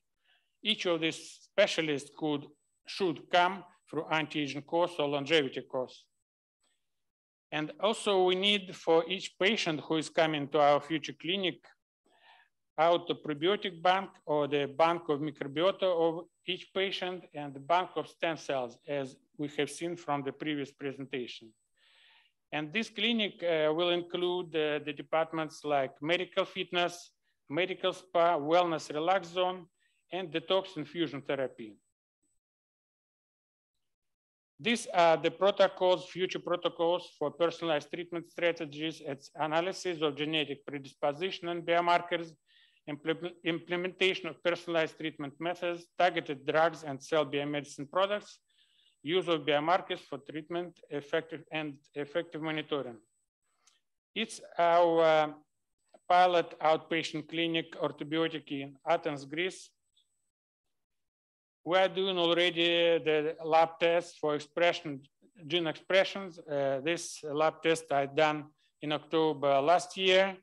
And at that time, we had 200 volunteers in our database. And with the red dots, you can see your personal analysis.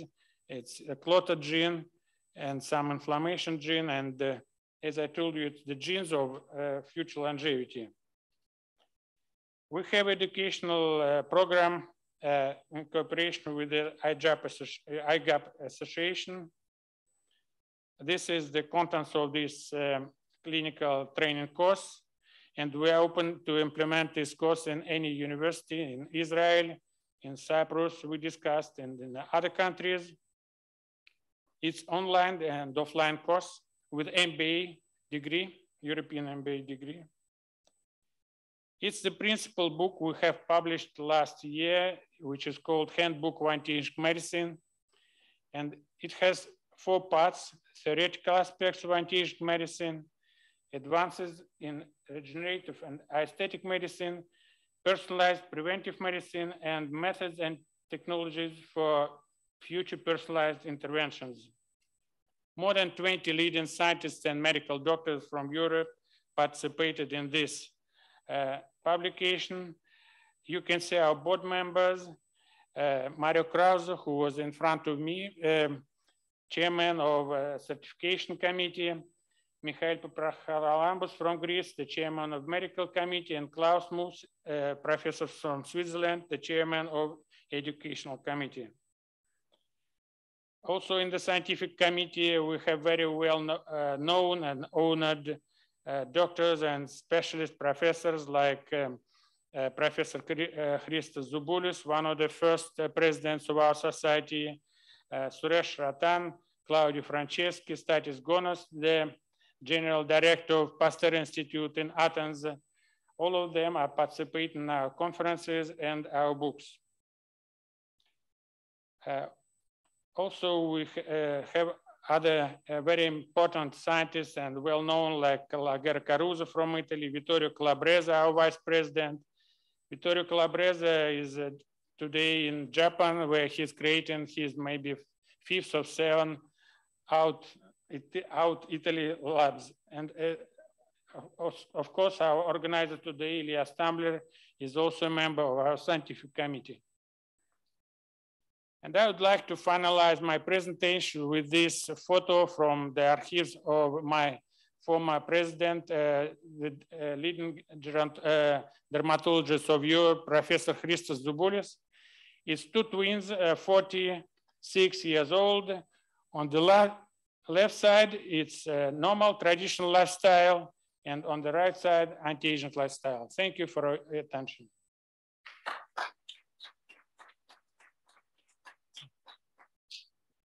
Thank you very much, Arseny.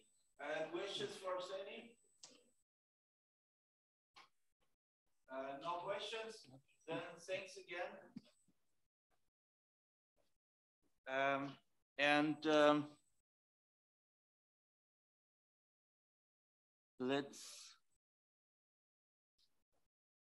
I wanted to raise one of my slides as a final point.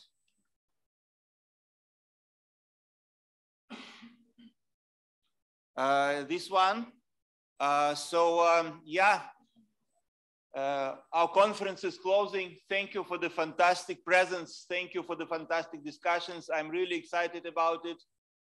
Please share your experiences online, offline. I do hope this conference becomes a tradition.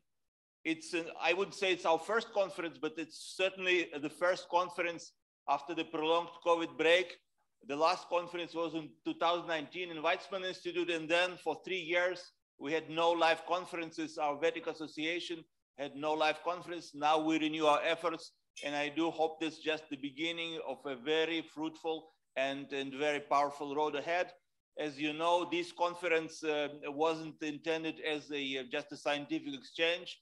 It was intended very specifically, very explicitly as a means of advocacy to raise support for the longevity field, public support, academic support, governmental support.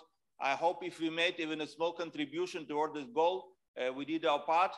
There is another thing that stays on the agenda that is adopting the revolution. I will not, put you through another discussion, but basically this resolution that you can see online of the Longevity Nation conference, Longevity Nation site, and a special section resolution that basically recapitulates the three main points of the section that VETIC Association introduced into the Israel National Master Plan on Aging as strategic areas of discussion, namely increasing funding for aging research, increasing education on aging and longevity, developing and implementing metrics for preventive treatment of aging health.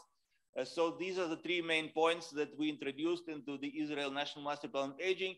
And the very name of our conference is exactly as the name of that program, Enhancing Healthy Longevity Research, Development and Education. That's exactly how it is written in the Knesset program. So the goal of this conference was to revive this program, to make it sure that it doesn't just stay on paper, that nobody even remembers this document exists, but to make it into an actual program.